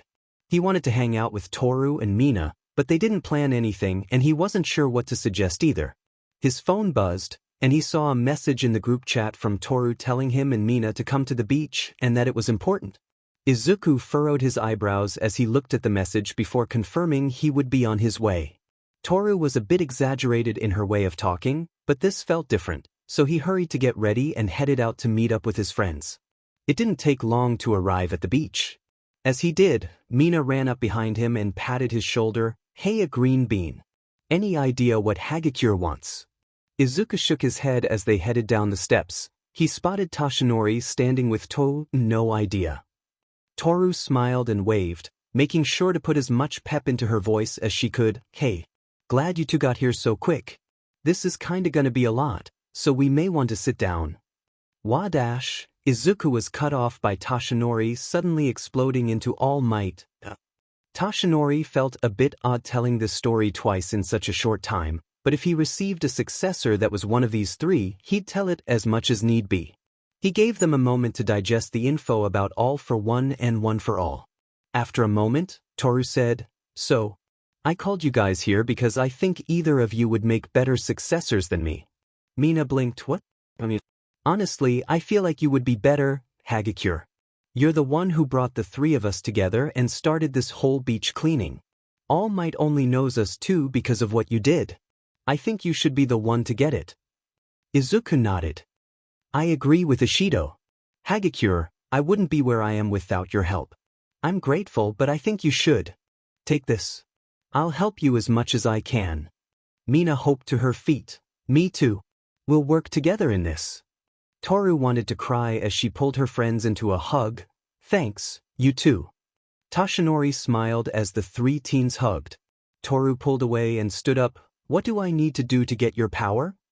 Train like hell, the man yelled, making the three teens stare in confusion. My power is 8 generations of energy and strength. If I gave it to you now? Worst case, your body is ripped apart and you die. Best case, you shatter the bones in your body when you try to use it. So what kind of training does she need to do? Izuku asked as he got up and stood by Toru. Honestly, keep it this beach thing. When that's done, I'll set up a plan for you three. Young Hagakure may be the one getting the power, but I may as well train all three of you. I'd say at this pace, by the end of your first year of high school, you should be able to receive my power. For now, keep at it and remember you three keep this a secret. The teens nodded, and Toshinori left them to speak about all of it, and they did. It took some time, but the three teens fully digested and came to terms with what they had gotten involved in. I can't believe you thought about letting us take this instead of you, Mina said as she leaned back against the wall by the stairs. Izuku nodded. Yeah, Ishido is right. Hagakure, you're the best one for this. Toru groaned, yes I know. She bit her lip, since we're all in this together. You can just call me Toru. Toru's silver bracelets jingled as she covered her face as Mina smiled. If you call me Mina, then sure. Toru nodded, sure. The two girls looked at Izuku, who blinked. He knew he was blushing hard. Sue him, he was a teenage boy. Izuku's fine. Despite Mina's grin, the other two could see her cheeks turning lilac as she said, we'll do Izuku. Now since the three of us are such great friends, why don't we go do something? I was bored sitting around at home. I could use some lunch if you two are hungry as well, Izuku said. Toru got up, sounds like a plan Izuku. Let's go get some lunch. Haruki slipped their hand into Nemuri's as they walked through the park. They had finished their picnic and were walking around the park. Nemuri flinched a bit, and Haruki spoke softly, sorry, do you not want me to dash? No, I'm sorry. I just spaced out. I am like this. Nemuri gave their hand a gentle squeeze. I'm guessing despite my best efforts, your phone call is still bothering you? Haruki regretted their phrasing when they saw the brief panic in Nemuri's eyes. No, you're doing great. This is the most fun I've had in a while. It's just, of course, on a day like this where I'm feeling really good, she would call just for us to have the same argument. If you don't mind, it may help you relax again if you talk about it. I'd be willing to listen. Nemuri nodded silently, and Haruki asked, so what are you and your mother fighting about? Nemuri took a deep breath and made sure no one was around. Midnight. My parents don't approve of my hero persona. It does make a statement, but don't they know why you are the way you are when you're Midnight? Nemuri nodded, doesn't make a difference. I'm from a small conservative town. Midnight behaves in a way that goes against how they think a proper lady should act. Haruki nodded. I can see where the conflict comes from. What was your childhood like? Nemuri hummed, rebellious. I never fit in back home. I was the weird girl who said weird things and did weird stuff. I had ideas and thoughts that a young lady shouldn't have. She chuckled. I cut my hair short once. Like shaved the side of my head and everything. My dad was furious, and my mother nearly had a breakdown. Haruki laughed. Well, I'm glad it was a one-time thing. I like your long hair. It suits you. Nemuri blushed and squeezed their hand. Thanks. That was in middle school, and after that, Dad decided to send me to an all-girls boarding school. He figured that it would put me in line. Haruki smiled as Nemuri grinned. All it did was teach me about my preferences in women and help me come up with the idea of Midnight. After high school, I went to UA and became Midnight. We had a huge argument about it, and now I barely talk to them.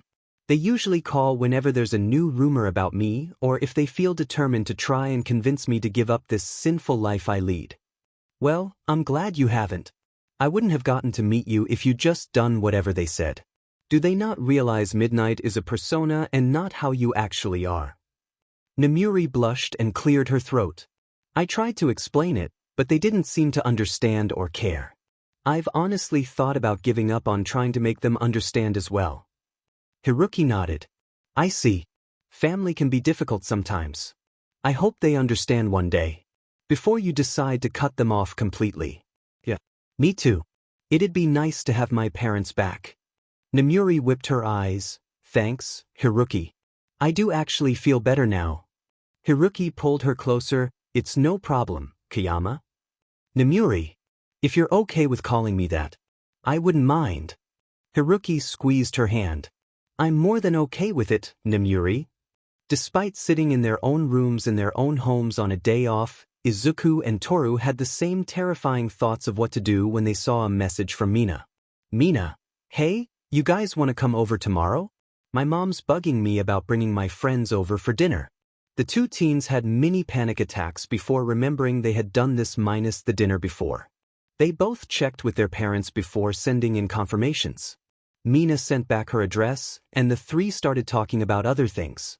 The next day rolled around, and Toru found Izuku by the train station.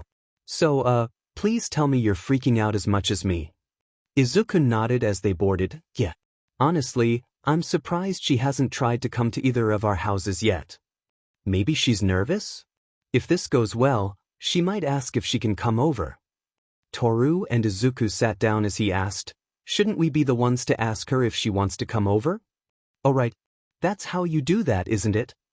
Toru said as the train started moving. The two chuckled quietly to themselves. The train ride was quick, and in no time, the two teens were standing outside a large 2-story house. They walked up and rang the doorbell. Mina quickly threw the door open, and her friends had to try hard not to stare. The pink friend stood in the doorway wearing a black tank top and pink and black zebra print short shorts. Oh, did you two have any trouble getting here? Toru shook her head, then remembered she needed to talk. Nope. No issue getting here. Mina smiled. Awesome. Come on in. Dinner will be a few more minutes so we can hang out in my room. Izuku and Toru followed Mina into the living room where two younger kids were playing video games.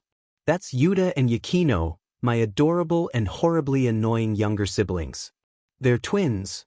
Yuta and Yukino both had the same curly pink hair as Mina and the same horns, though neither had the black scara or pink skin that Mina had. Yuta stuck her tongue out at Mina, who did the same in return. Yukino's eyes went wide as he stared at Toru. So cool. She's invisible. Mina chuckled and pulled her friends along. Ask about it later, Yukino. Her brother whined about wanting to know more as Mina pulled her friends to the kitchen. Inside were two adults, one a large man with curly black hair pulled back into a short ponytail. He lacked any horns, but his skin was pink like Mina. His eyes were gold, but the scara was white.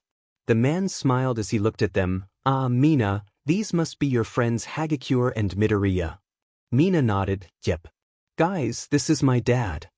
Nice to meet you, Mr. Ishido, Izuku said as he tried not to fidget. Mr. Ishido laughed. You can just call me Azuchi. Azuchi looked to the woman who was bouncing between several pots. Dear, why don't you slow down for a moment and say hello? Besides, you shouldn't be working so hard. Let me take over for a bit. The woman turned and pouted. Just because I'm PRD doesn't mean I can't cook. This baby isn't even in the way yet. The woman was about the same height as Mina and had long curly pink hair down to her lower back. Her eyes were black with sparkling pink irises. She had 4 horns sticking up through her hair just above her forehead. Toru thought it looked kinda like a crown.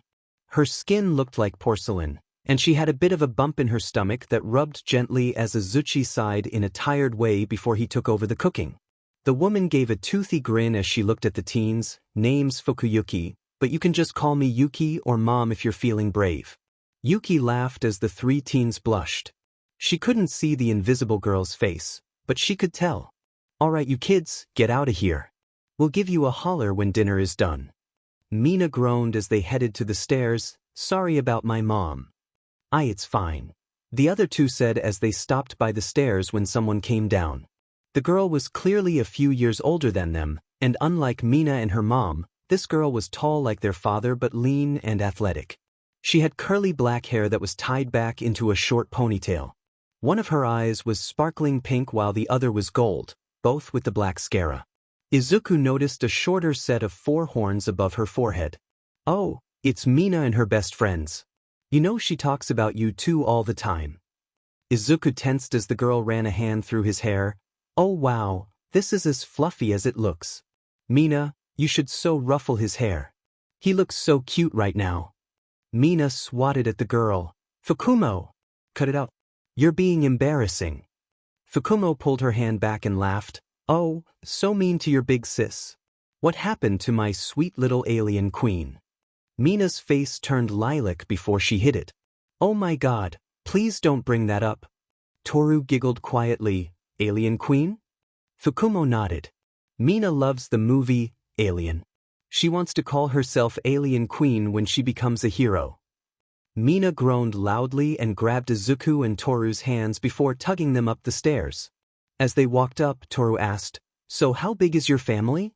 Mina chuckled as, I have an older brother as well. His name's Nikita, but he's at university, so he's not here right now. Other than him, you've met everyone else. They got to Mina's room, and when she opened the door, it was somehow surprising and precisely what they expected it to be. Izuku spoke up as they entered. Well, at least we don't need to ask about your favorite color. Or pattern type, Toru muttered. The room's walls were white, probably because Mina's parents wouldn't let her paint it pink. Mina made up for that by decorating with her two favorite colors. The bed was pushed against the wall opposite the door, and it had a thick black and hot pink zebra stripe comforter on it, as well as a few pillows of various shades of pink and purple. Next to the bed was a hot pink nightstand with black trim. The three teens entered and saw the black and pink dresser by the window, which was covered by heavy pink and black zebra print curtains. Mina plopped down onto the edge of her bed and motioned to a small light purple table that had a couple black and bubblegum pink striped cushions. "Have a seat." Toru and Izuku sat down, and Mina smiled, "Sorry about my family. They're all kinda wild." Toru giggled, "It's okay. Mine's pretty crazy as well, though there aren't nearly as many." Izuku leaned back and put his hands on the floor. "The orphanage was pretty crazy when I was there. I helped take care of the younger kids, so I'm used to it being a bit crazier, though now that I live with Nemuri, it's quite a lot of the time." The three chatted, and Izuku learned that much like himself, Yukino was super interested in quirks. Toru chuckled, "If only you brought a notebook." The girls stared in confusion as Izuku reached back and pulled a notebook out from behind his shirt and pulled a pen out of his pocket. "I always bring one with me in case I see a quirk or new hero in action." Mina grinned before falling back onto her bed and laughing. Izuku blushed as Toru started laughing as well. Yeah, I know it's weird, but I don't feel right if I don't bring one with." Toru whipped her eyes and took a deep breath as she calmed down. "No, it's fine. That's your latest one, right? So our entries should be in them." Izuku pulled the notebook closer to himself as Mina tilted her head and asked, "Wait, entries? On us? I thought you only did those on heroes." Izuku blushed. You and Toru are future heroes, so I made entries. It also helps keep track of your growth and come up with new ideas." Mina looked from Izuku to Toru and she asked, "Have you seen your entry?" Toru nodded. "Not recently, but I've seen it before." Izuku slowly moved to put the notebook back under his shirt as Mina said, "How hard will it be to get it away from him?" "Shouldn't be too. He won't use his quirk on us right now, so we can totally overpower him." "Or," Izuku interjected, "why couldn't just not look at them? I can tell you the details later. He draws the person of the entry. He won't show you that if we don't take it from him." Toru said as she and Mina stood. Izuku tripped over his own foot as he tried to scramble away. The two girls quickly pinned him, and Mina grabbed the book, got it. She scrambled away to her bed, and Toru hopped on to look over her shoulder as Izuku buried his face into the floor. They found Toru's page first, and Mina whistled, "Oh, is that an outfit you actually wore?" Toru nodded, "Dip. We hung out one day, and that was my outfit. It looks really good. These are some cool ideas, Izuku," Mina said before flipping through a few newer heroes and some updated ones from the top 10. Eventually, she found hers and grinned as her cheeks were dusted with lilac. "I look good in this piece." "Yeah. That's from the first time the three of us hung out, right?" Izuku groaned as they went over Mina's page. He wanted to die, but also, it felt really nice hearing them praise his work. Eventually, they returned his notebook, and the two girls ruffled his hair gently for being a good sport. Izuku's face turned redder as they kept petting his hair and started commenting on the fluffiness. Mina smiled as she ran her hand through Izuku's hair. "Oh, that reminds me too, what's your hair like?" Toru looked up as she kept playing with Izuku's hair. "HM? It's a pixie cut. I have straight hair, or so I'm told. I found a stylist with a quirk that lets her visualize how she wants hair to look, and then she can encourage the hair to grow or cut itself." Izuku finally picked his head. "That sounds really niche and kinda cool. I wonder if it uses the nutrients of the host to make it grow or if she loses something when she makes your hair grow." Mina pushed his head back down. "Enough nerding out about quirks. I'm sure you and Yukino will talk each other's ear off later. Mina stopped speaking, and her hand froze as her cheeks slowly turned lilac. Toru's hand was gently petting her, making sure to avoid her horns. "Wow. Your hair is just as fluffy as Izuku's." Izuku glanced up and locked eyes with Mina, who looked lost. He smirked. "Oh, can't handle getting what you give? What I done? Mina was stopped again as Izuku reached up and ran his hand through her hair. Wow, it really is soft, Izuku said. He was trying to play it cool, but just like Mina, he was blushing hard. Toru giggled, curly hair is great. I wish I had it sometimes, but it would be such a pain to take care of since I'm invisible. Izuku and Mina looked at each other before nodding. Quick as they could, the two reached out and managed to land on Toru's head. The invisible girl's posture stiffened, and she pulled back. Mina nodded sagely, while curly hair is very fluffy. Straight hair is just so silky and smooth even when short. Izuku nodded, why yep, and a pixie cut is quite popular these days. Even when you can't see her, Toru is stylish as ever. The invisible girl screamed as she waved her arms before trying to cover her face. Enough. Mina started giggling shortly, followed by Izuku, then Toru. The three teens laughed and hoped they weren't blushing too hard about the whole thing. Dinner was amazing and embarrassing for the three teens. They were the center of attention, and Mina's family decided since Toru and Izuku were Mina's best friends, they were open game for teasing. The two managed to dish a bit back as well, thus getting Yuki's respect as a reward, followed by her making them blush and stumble over their words. Yukino was in awe of Izuku's notebook, and the green-haired teen gave him some pointers on analysis. Yukino promised to start his own notebook and show Izuku the next time he came over. Fukumo revealed that she was on the track team for her high school and was looking into becoming a physical therapist. Fukumo and Yuki had the same quirk of empathetic vision. When they made eye contact and spoke to someone, they could see the emotions of the target.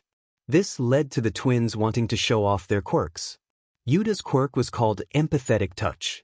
It allowed her to feel the emotions of those she was touching. Yukino's quirk was called empathetic voice, which allowed him to project his emotional state onto those he was talking to. No one was sure if Izuku's excitement about the quirk talk was thanks to Yukino accidentally using his quirk or if the green-haired teen was just that excited. Once dinner was done, the twins quickly returned to their game while the rest sat around and kept talking for some time.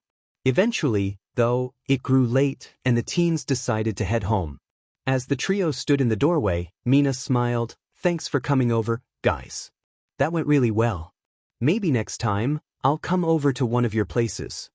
Toru perked up, "We can hang out at my place next week. My brother's heading out on a camping trip so we can use his game console and stuff. We can have dinner at my place some other time.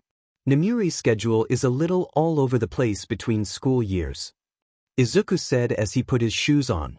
Mina grinned brighter, making the other two smile. "Sounds like a plan. Text me when you guys get home, okay?" Her friends nodded, and Mina quickly pulled them both into a hug before they could start heading out. "See you guys around."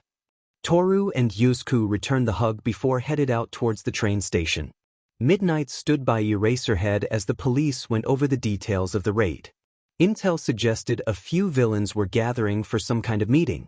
The details of what specifically would go down were scarce. As the meeting wrapped up, Midnight flicked through the list of known quirks as she asked, "So how's it going with your kid?" Eraser shrugged, "He's doing good. I've been training his quirk up, and he's starting to talk more." Midnight pet her head to the side. "He wasn't talking much before?" "No, his parents wouldn't allow him to speak unless they said he could. It's taken some time, but he's talking more and more every day." "That's terrible, but I'm glad you're making progress." Eraser grunted in response, and the two fell into silence for a few moments. Midnight kept staring at him, and eventually, Eraserhead let out a low groan. "How's your kid?" Midnight clapped her hands together. "I'm glad you asked. He's doing good. He's made a couple friends and seems to spend more time out with them than at home.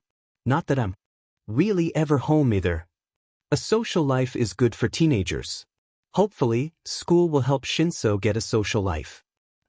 This coming from Mr. Antisocial. Eraser glared at her. "You, Hisashi, and Emi are more than enough. I don't need more noise in my life." Midnight placed a hand on her chest in mock horror. "Noise? I'm hurt, Eraser. I thought we were better friends than this."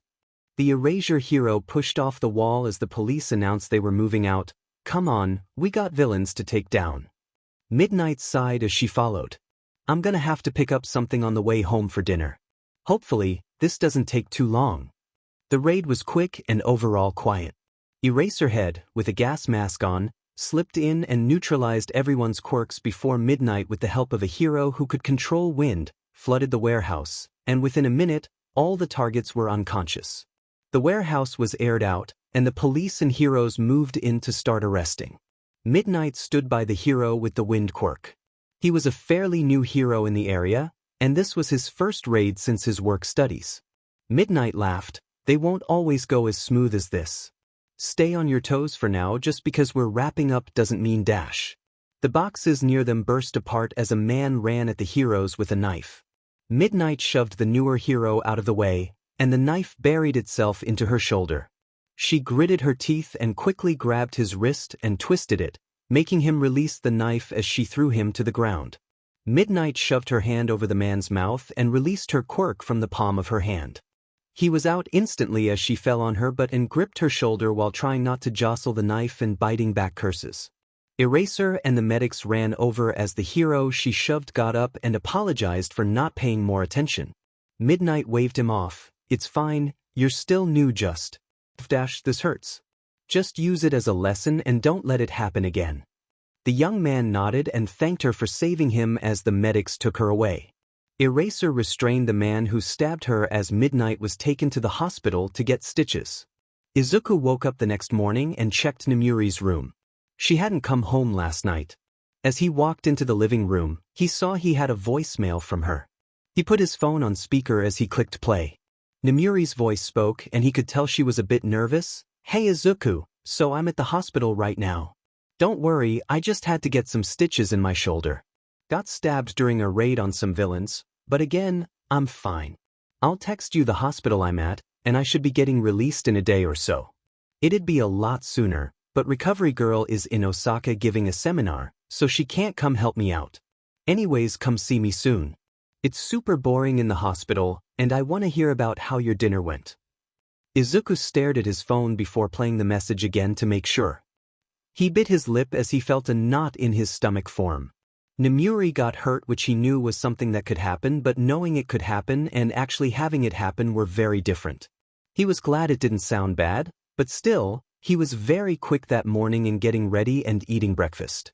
He texted Toru and Mina that Namuri was in the hospital, she was okay, and he was going to visit. Namuri smiled as Izuku entered her hospital room. "Hey, Izuku. How'd you sleep?" Izuku frowned. "Fine. How are you?" Namuri winced as she moved her right shoulder a bit. "Got a few stitches in my shoulder, but other than that, I'm good. How was the dinner? Did you get along with Ishido's family?" Izuku sat down by her bed and nodded. "It went really well." Izuku told her about the dinner and even about the girls getting his notebook, which Namuri found hilarious. She also managed to get him to talk about petting Mina and Toru's heads, which made Namuri cackle before gozzling her shoulder and having to bite back a curse. As Namuri calmed down and Izuku stopped blushing, the door slid open, and before Izuku turned to see who it was, he saw Namuri's face break out into a smile. Izuku looked and saw a person entering as Namuri said, "Haruki. I wasn't expecting you to show up so soon." Haruki smiled as they shut the door. "I had some free time, figured I should make sure you're okay. I'm guessing this is Midoriya?" Izuku stood. "Ah yeah, I am Izuku Midoriya. It's nice to meet you." Haruki chuckled. "Nice to meet you as well. Namuri talks about you constantly."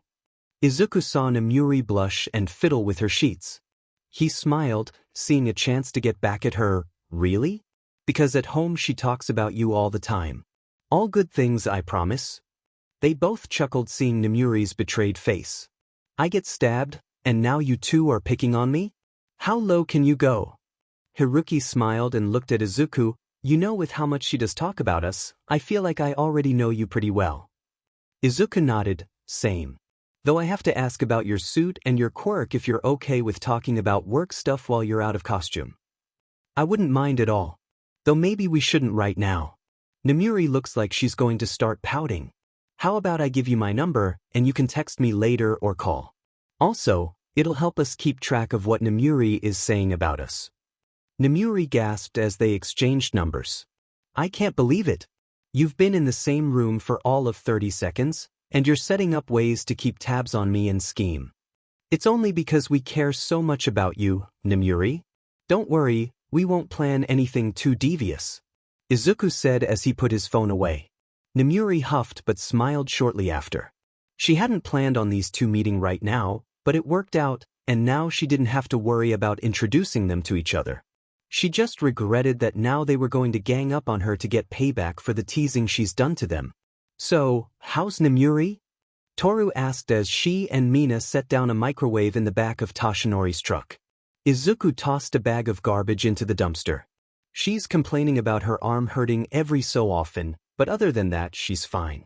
Mina whipped her hands. So you never went into detail about it, but what did she do to get hurt? Toru stiffened and looked at Izuku, who smacked his forehead.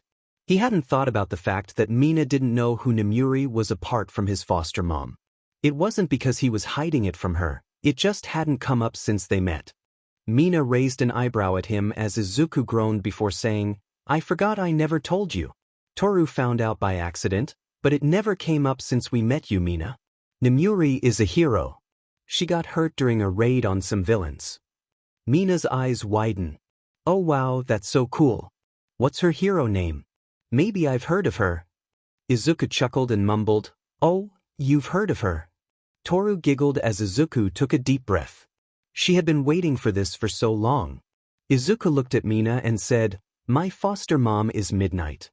Mina blinked in confusion, and Toshinori looked up from his phone. The pink girl recovered first and waved her hands. Wow, hold up. Midnight as in the R-rated hero?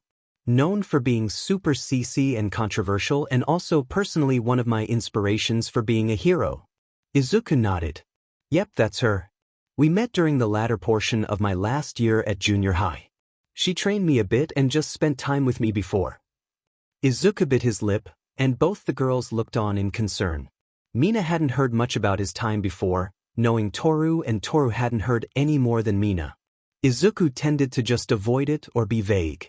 Well, that doesn't matter. What matters is she adopted me, and now we're here. Toru and Mina looked at each other as Izuku quickly headed back to the beach to collect more garbage.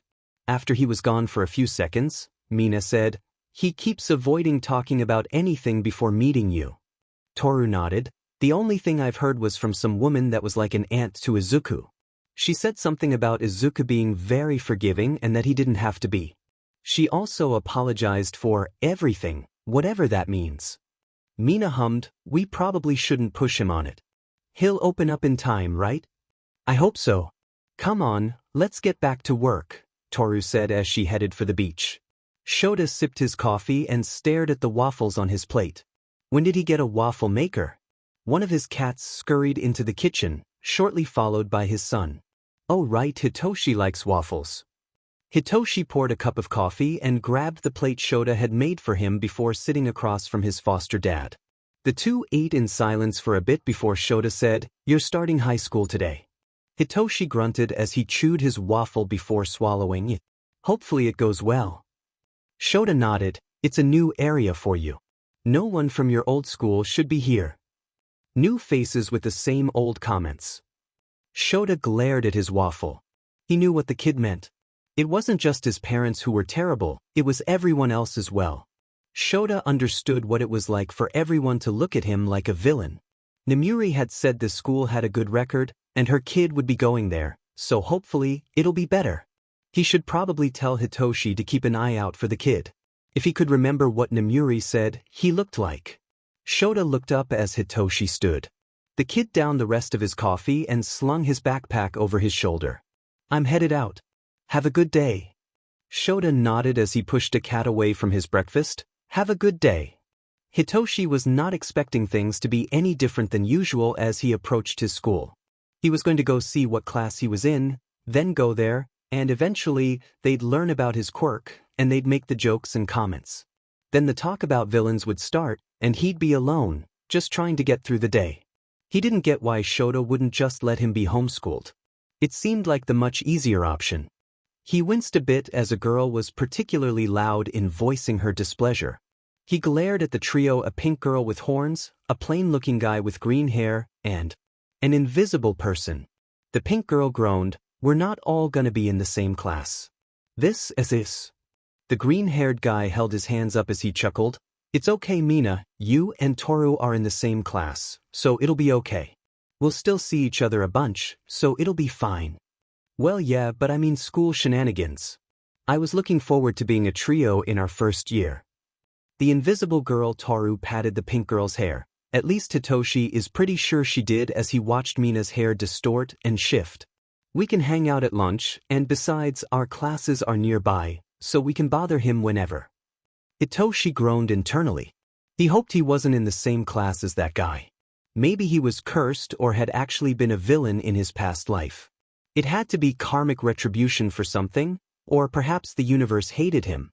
Hitoshi sighed internally as the green-haired guy sat down behind him a few minutes before the bell rang, starting their first day. Izuku was excited and also super nervous, which was a mixture of feelings he was getting used to. He was starting high school and he had two of the best friends ever, but they were in a different class than him. He was glad, though, that they were together. Mina and Toru would have each other's back in case things started to go like junior high went. Izuku scratched his chin as he thought about how Mina had been harassed outside of school, but she had never told them about her being bullied in school. Maybe she hadn't been, or she's not ready to talk about it. Not that he was any better. He avoided that possible conversation like the plague.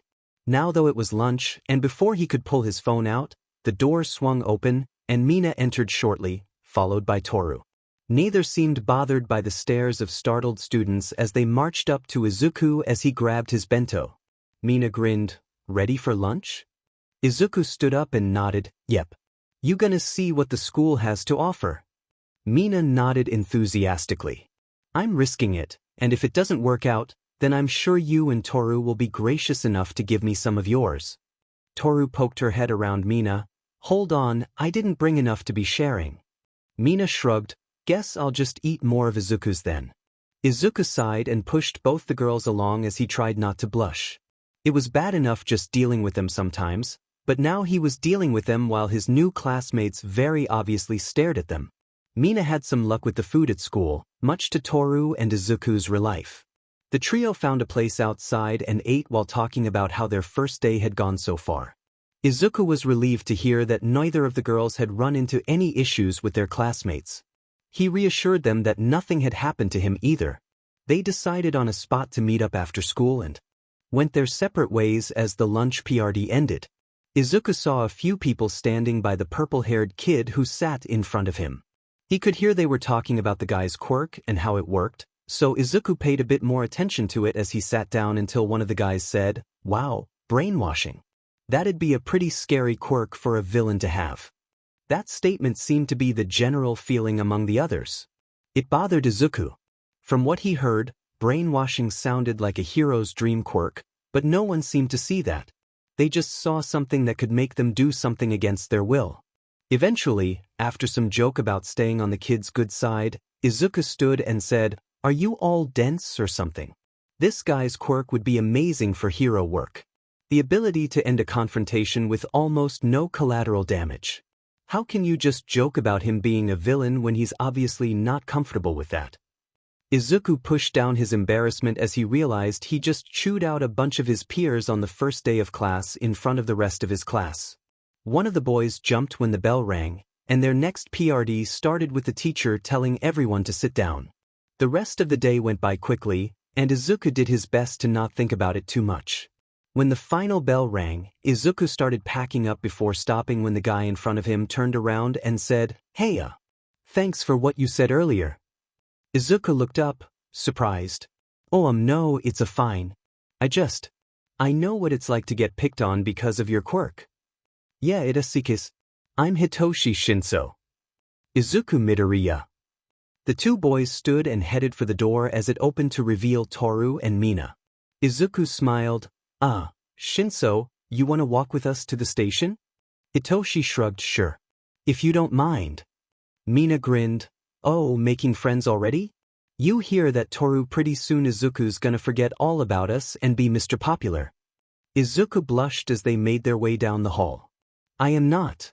Shinso nodded. "Yeah, he probably won't with how he snapped at the class today."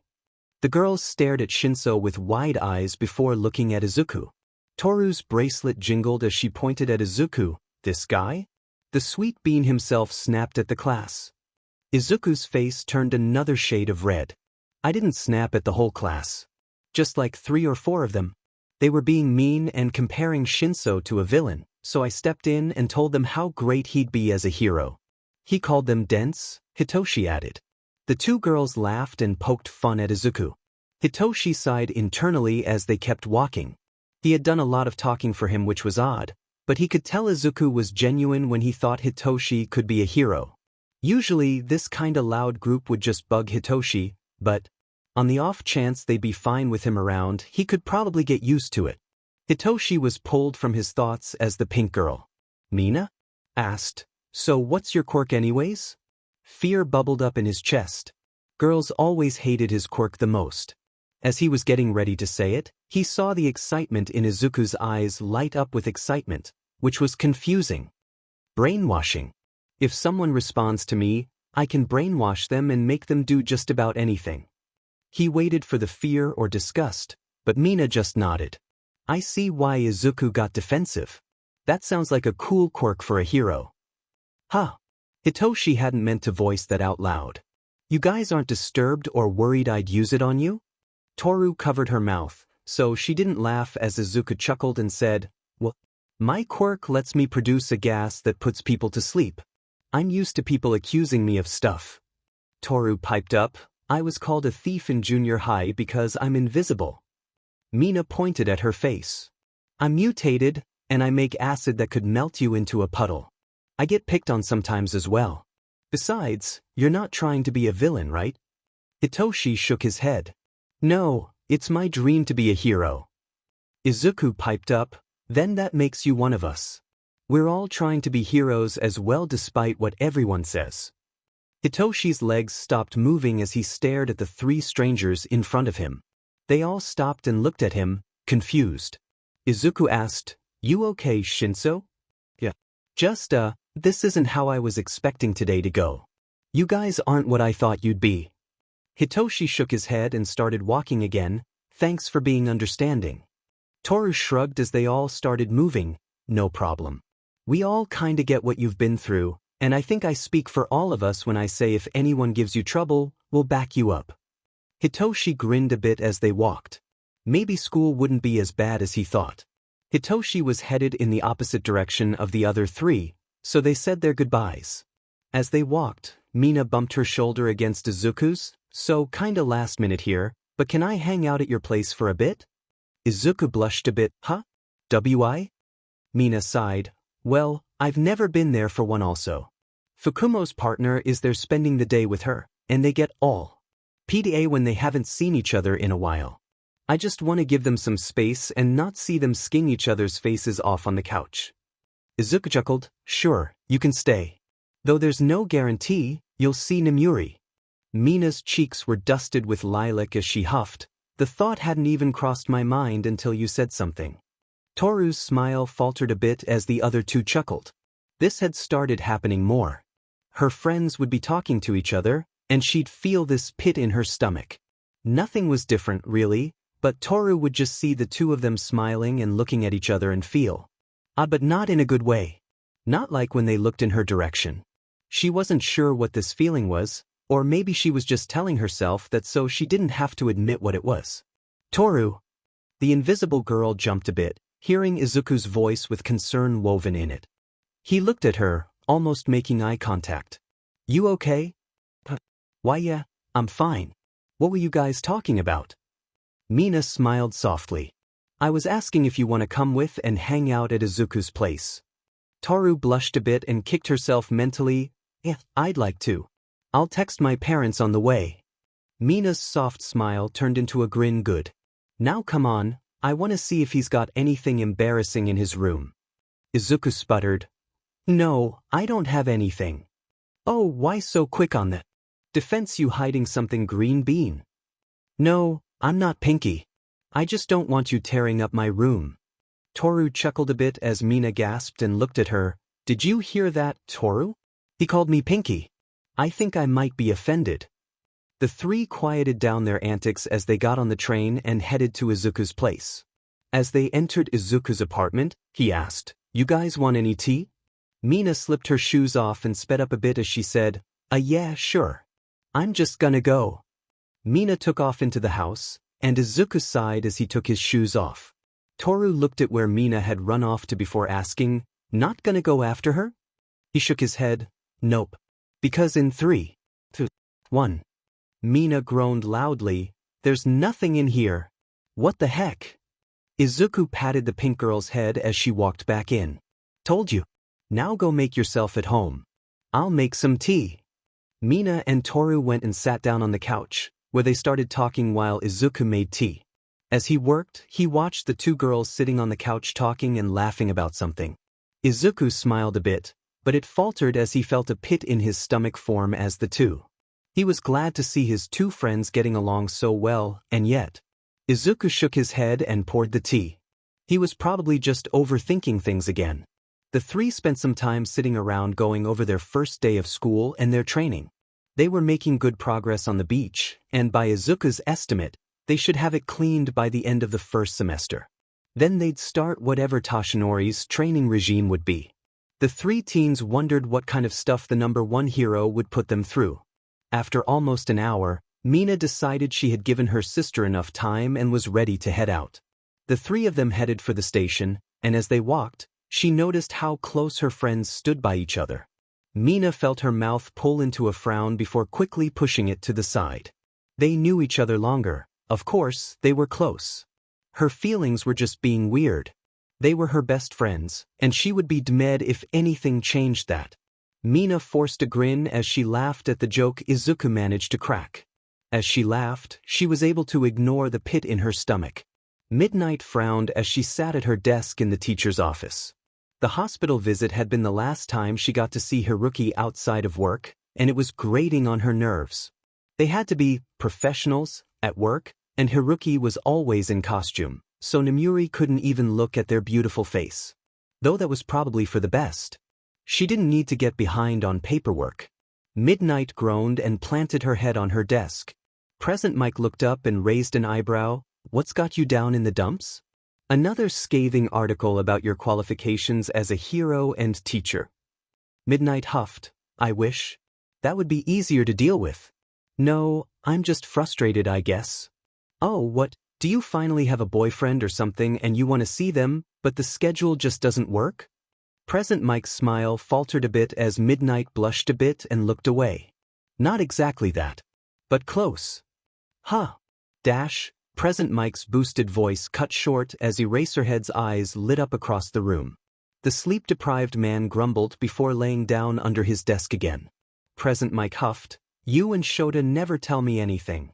I swear the only person who keeps me updated is Emmy." Midnight huffed. "Well, it's just not something I thought I needed to tell my friends yet. The relationship is still new, you know. I wanted to make sure it was gonna stick at least for a while before introducing them." Present Mike shook his head, honestly. "So you can't see them because of your jobs?" "I see them a lot, but it's on the job, so I can't be. You know myself." "Oh, another hero then. Who would you see a lot while on the job? Your patrol routes cross with a few others, but you spend most of your time here, so. It's one of the faculty, right?" Midnight glared at Present Mike. "You keep digging, and I will put you into such a deep sleep you won't wake up till you're 80. Present Mike held his hands up in defeat. "Hey now, listener, I won't dig, no need to break out the threats." The door slid open, and Midnight looked over to see 13 entering. They stopped and gave a small wave that Midnight returned. She tensed, though, as she heard an abnormally soft come from Mike's desk. She glared at him and whispered, "Not another word from you, cockatoo." Present Mike made the motion of zipping his lips shut as Midnight got back to work. Nizu sipped his tea as he glanced at a monitor with security footage from the teacher's office on it. He smiled a bit, seeing Midnight wave to 13. He was happy that 2 of his staff were managing a relationship while still keeping things professional. He'd hate to have to bring them in and boot up the old interpersonal relationships in the workplace PowerPoint. It was horribly outdated, but he didn't have the time nor care to update it.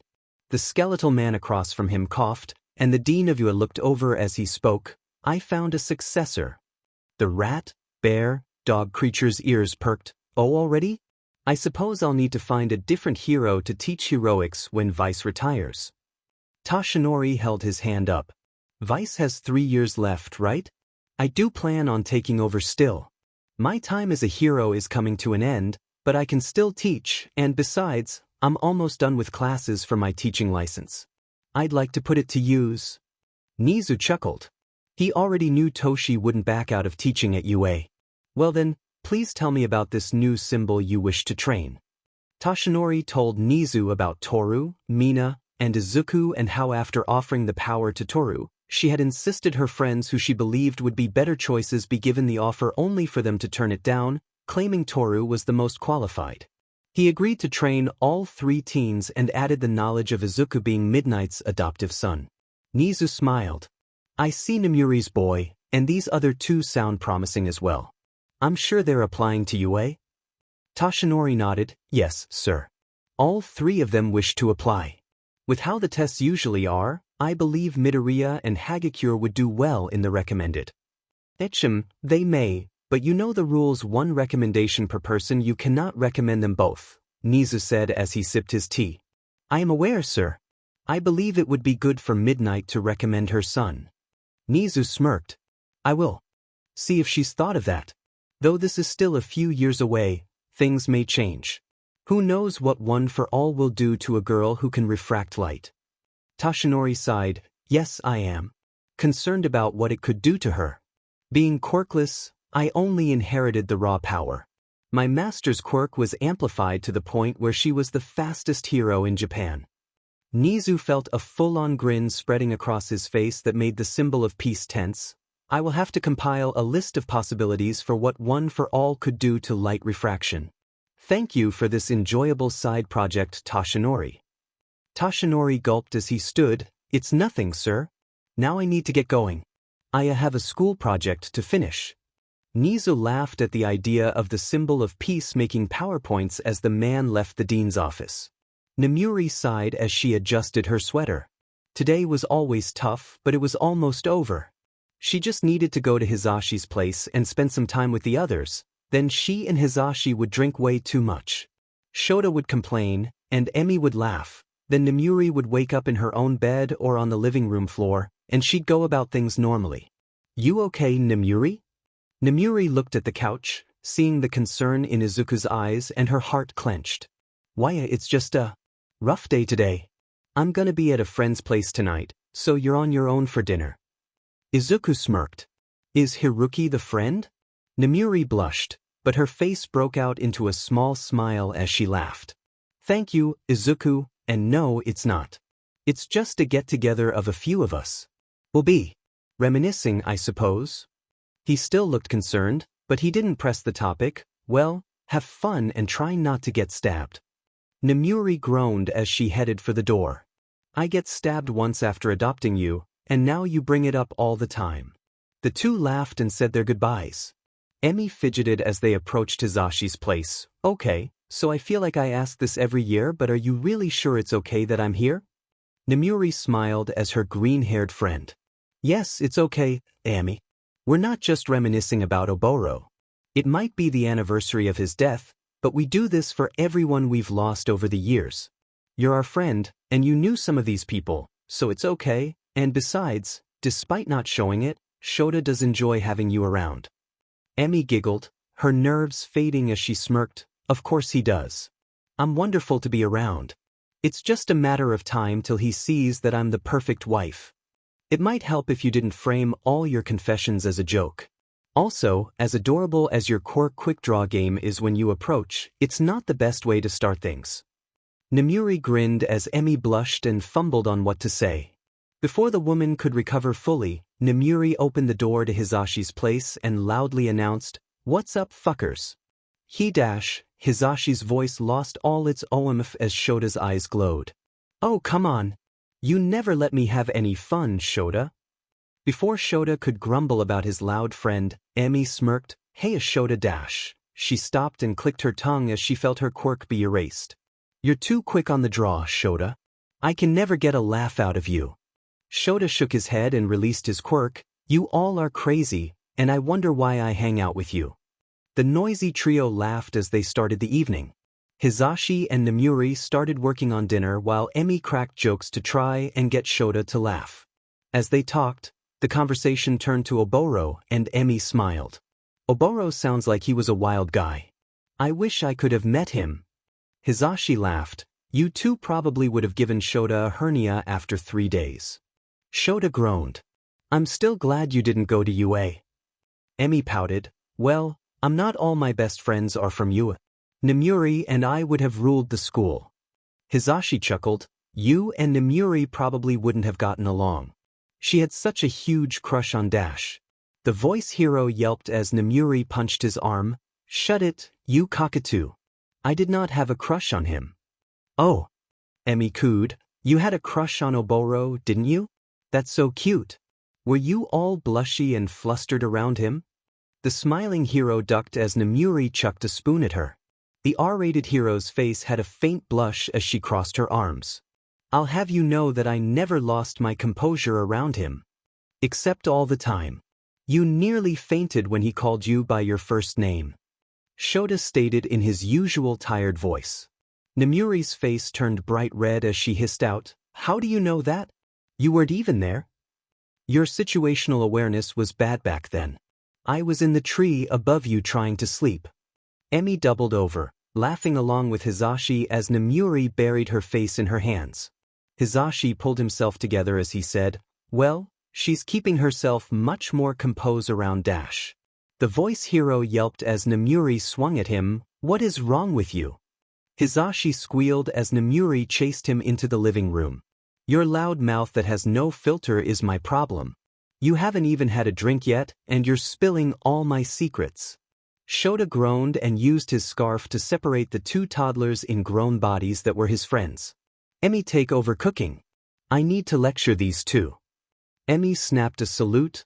Will do, and afterward, I want to hear who Namuri is crushing on nowadays. Dinner was finished shortly after Shota's lecture, and the group sat down to drink and eat while they told stories about those they'd lost and those who were still around. Before the end of the night, Emi had managed to learn that Namuri was crushing hard on Haruki and had gone on a couple dates. Izuku yawned as he switched the TV off. He had stayed up late, kinda hoping Namuri would be back before he went to sleep. He was just worried about how down she seemed when she was leaving. Before he could head to his room, someone knocked on his front door.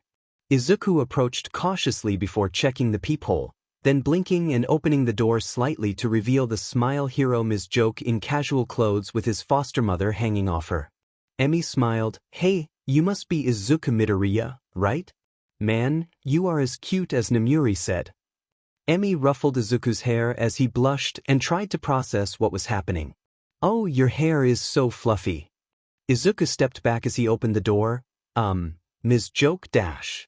Emi waved her hand. Just call me Emi or Auntie if you like. Okay, Emi, why is Namuri? Drunk as hell? Emi giggled as Namuri gave a half-hearted cheer. Well, we were reminiscing about some lost friends. And Hisashi usually drink more than Shota and I. Since I'm good to go, I decided to get her home. Hisashi? Shota? I don't think I've heard her mention those names. Emi blinked in surprise as she helped Namuri inside. She doesn't talk about us? That's weird cause she wouldn't stop talking about you. She kept trying to get into a competition with Shota about his kid. Izuku slipped Namuri's arm over his shoulder and helped guide her to her bedroom. Namuri landed on her bed with an oof. Emi clapped her hands. Well, I'm gonna head out. Nice meeting you, Izuku. Get Namuri to talk about us more. I'm sure the others would like to meet you as well, so talk about that, yeah. Izuku waved as she left. He stared at his foster mother and realized she didn't talk much about her life outside of hero work. His meeting Haruki when he did was an accident. Izuku sighed, deciding this was a problem for tomorrow. Before he could leave, Namuri grabbed his arm. Izu. Yeah? You need some water? Namuri shook her head then groaned. You're the best kid. I'm glad I bought you. Izuku chuckled. You didn't buy me, you adopted me. Same difference. You're my kid now. I have a family. and I made it my way so they can SCK it. Izuku tilted his head as he thought, they? He patted her head, deciding to just bring it up tomorrow. Good night, Nemuri. Good night, Izuku. Nemuri was already snoring softly as she let go of Izuku's wrist. Izuku was putting the finishing touches on breakfast when Nemuri trudged in, groaning slightly. Izuku smiled and put down her plate first. Good morning. Nemuri smiled, thank you and good morning. Izuku chewed his lip before sitting down across from her and saying, So, I met Miss Joke last night. She brought you home. Did you get an autograph? And no, I was helping get you to bed. You were pretty out of it. Nemuri blushed, sorry. Probably not the best thing to see your foster mom drunk and probably stumbling over herself. Izuku shrugged. You didn't vomit or say anything embarrassing, so it's okay. But I did realize because of what Emi said that I don't know much about your life outside of you being a hero. Nemuri stopped short of eating a bite of rice. Oh, right, I guess I don't talk about it that much. Do you want to know more about me? Outside of being a hero and whatnot? Yes. I would like to, but probably not before school. Nemuri smiled. Dinner. I'll tell you some stories from before I met you. Izuku nodded, sounds good. The two chatted while they ate, and Izuku revealed what Nemuri had said while she was drunk. The pro-hero blushed, but when Izuku pressed her on who they were, she promised to tell him another time. Izuku sighed as he and his friends sat down in the shade of a tree to eat lunch. Nemuri came home drunk last night. Huh, Toru said, looking up from her bento. Why was she drinking? Izuku shrugged, reminiscing is all she said before leaving. On the plus side, because she was drunk, I got to meet Ms. Joke, but I didn't get her autograph. Mina snorted. Ms. Joke had to drag Midnight back to her apartment because she was wasted? What did those two get up to? Hitoshi blinked. Wait, is your mom Midnight? Izuku stared at his friend before sighing. I'm not sure why, but I assumed you knew she's my adoptive mom. No, I didn't. Also, your comment about reminiscing reminded me that my dad said something similar last night. Did he come home drunk too? Toru asked as Mina used her chopsticks to swat Toru's away from her bento. No, but he was definitely a bit down and also irritated but somehow happy? Mina blinked. How does that work? Well, he grumbles a lot and looks pissy, but if you listen to what he's actually saying, you realize he's not mad, Hitoshi explained, leaving the other three confused. What did he say? Izuku asked, staring at Toru, who had been caught trying to steal from his lunch. I was kinda half awake. I only caught a couple names Hizashi and Emi. Izuku blinked. Ms. Joke told me to call her Emi since she and Nemuri are friends. Shinso, who's your dad? Hitoshi swallowed his bite as he watched his friends inch away from the invisible girl. Shota Aizawa, also known as Eraserhead. Izuku nearly dropped his lunch. Eraserhead? He's your dad. Adoptive, but yes, Hitoshi explained as he moved his lunch out of Toru's range. Mina groaned. Prue, what is up with you? I saw you this morning scarfing down food before school, and now you tore through your lunch, and you're trying to get all grabby with ours. Toru sighed dramatically as she laid on her back. I've been doing extra quirk training. I'm so exhausted and hungry because of it. It takes a lot of focus and energy to refract light, you know. Izuku shook his head as he finished his bite, then passed the bento to her. You should just ask Toru, you know will help you out. Also, you might want to cool it with the extra training. We'll be starting Mr. Yagi's training regime at the end of the term, remember? Mr. Yagi? Hitoshi asked as he watched Mina fork over some food as well to the invisible girl who was bouncing with joy. He's our personal trainer. We ran into him while cleaning up Dagoba Beach, and he offered to train all three of us. Mina said. Hitoshi hummed, and the conversation moved on to small talk about nothing important for the rest of lunch. Midterms for the first term were bearing down on them. Hitoshi had squirreled himself away to study or train with his dad, so they only saw him at school. Izuku should be concerned by how lax Mina and Toru were being, but they were in the top 5 of their class, so he wouldn't press them too hard about studying. He wasn't in any position to talk, though. Izuku hadn't been studying much either, but not for lack of trying. It was just every year around this time, he couldn't focus on anything other than his parents. Yasuda had been texting and calling more. She always hung closer to him around this time of year, and she had been asking if he'd visit. He knew she was talking about more than the orphanage, though he did make plans to go again and to bring Nemuri and his friends, but that would have to wait. Izuku chewed his lip as Nemuri entered. He spoke before he had time to back out. 2 days from now, can you come with me somewhere? Nemuri stopped in the living room and looked up. You have school, don't you? Where are you going other than there? I'm not gonna go to school then. I want to visit my parents' grave. I haven't been since. Ever. I was there when they were buried, but since then I just haven't had the time, or maybe I did, but and I just figured I really should go 'cause the anniversary of their death is coming up, and I've never gone to their grave and dash. Izuku was pulled from his panicked rambling and uneven breathing as Nemuri pulled him into a hug and sat next to him. She gently rubbed small circles on his back and said, "Of course I'll come with, and it's okay that you haven't visited till now." Izuku felt tears prick his eyes as he hugged Nemuri and buried his face in her shoulder. I feel like a bad person though. They're my parents and I love them, but I never once dash. Nemuri squeezed him tighter. It's okay. You're not a bad person. It's hard to visit the grave of someone you love. Sometimes you just avoid doing it until you're ready. We'll go and see them, and if you think you can't do it, we'll try again another time, okay? There's nothing wrong with that. Izuku nodded into her shoulder as he pushed his tears away.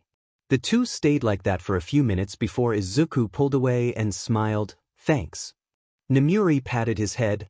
"You know it's no problem, Izuku." Izuku shot off a text to his friends telling them he was busy as he approached the graveyard. He'd tell them later what he was doing, but right now, he needed to focus. His stomach was in knots, and he felt kinda like he was gonna throw up, cry, or both at the same time. Nemuri squeezed his shoulder reassuringly as she said, "It's okay. Remember, we can leave whenever you need to." Izuku nodded silently, not really trusting his voice. The duo walked through the empty graveyard until he found the family grave. Izuku stared at the names Hisashi and Inko Midoriya. There was a little blurb about them being loving parents and wonderful people. Izuku felt tears welling up in his eyes. The short sentence to describe his parents didn't do them enough justice. The whole tombstone front to back could be about them, and it wouldn't be enough. Izuku was only 6, but in the short time he had them, he knew they were the best parents in the world. Nemuri's hand on his shoulder steadied him, and Izuku took several deep breaths before smiling as best he could. The smile crumbled almost immediately as his legs gave out. Nemuri caught him and helped him sit down as he started to cry. Nemuri sat beside him and held him close as he let it all out. All the frustration and anger and sadness he had directed at himself for not coming sooner was let out as he sobbed into his knees. Eventually, the tears ran out, and the two sat in silence till Izuku looked up at the grave and said, "Hey Mum. Sorry I haven't visited sooner. This is Nemuri Kayama, aka Midnight, and don't worry, she's a lot different out of costume. She's a really good mom to me. She's been taking care of me for a while now." Nemuri stayed silent as Izuku talked. The boy spoke about everything from his experiences at school before and after meeting Nemuri to Yasuda and how good the orphanage was. Nemuri smiled a bit as he went on and on about his friends. He also talked at length about still wanting to be a hero and how excited he was to be training with Nemuri on how to use his quirk. After a while, Izuku glanced at her and said, Thanks for coming with. Did you want to say anything?" Nemuri pulled him into a side hug as she looked at the tombstone. "I think all I have to say is thanks to the both of you for being great parents and bringing this sweet nerd into the world. I'm glad to have met him." Izuku whipped his eyes and smiled. "I promise to come to visit more. Sorry, it took me so long to get here." Nemuri gave him another hug before they left the graveyard. Nemuri chewed her lip as they sat in the car. Izuku looked over, confused when she didn't start it up right away. You okay, Nemuri?" "Yeah, I avoided talking about who they were when you asked before." Izuku nodded. "It's okay. I wasn't expecting to know everything about you after one talk at dinner." Nemuri took a deep breath. This trip it reminded me of how things used to be. The they that I referred to are my parents. I haven't seen them since high school, and the last time I talked to one, it was my mom, and we argued the whole time. You don't get along with them? Is it because of the whole midnight thing? Yeah. Nemuri chuckled, that's a big part of it. They also disapprove of my preferences when it comes to partners.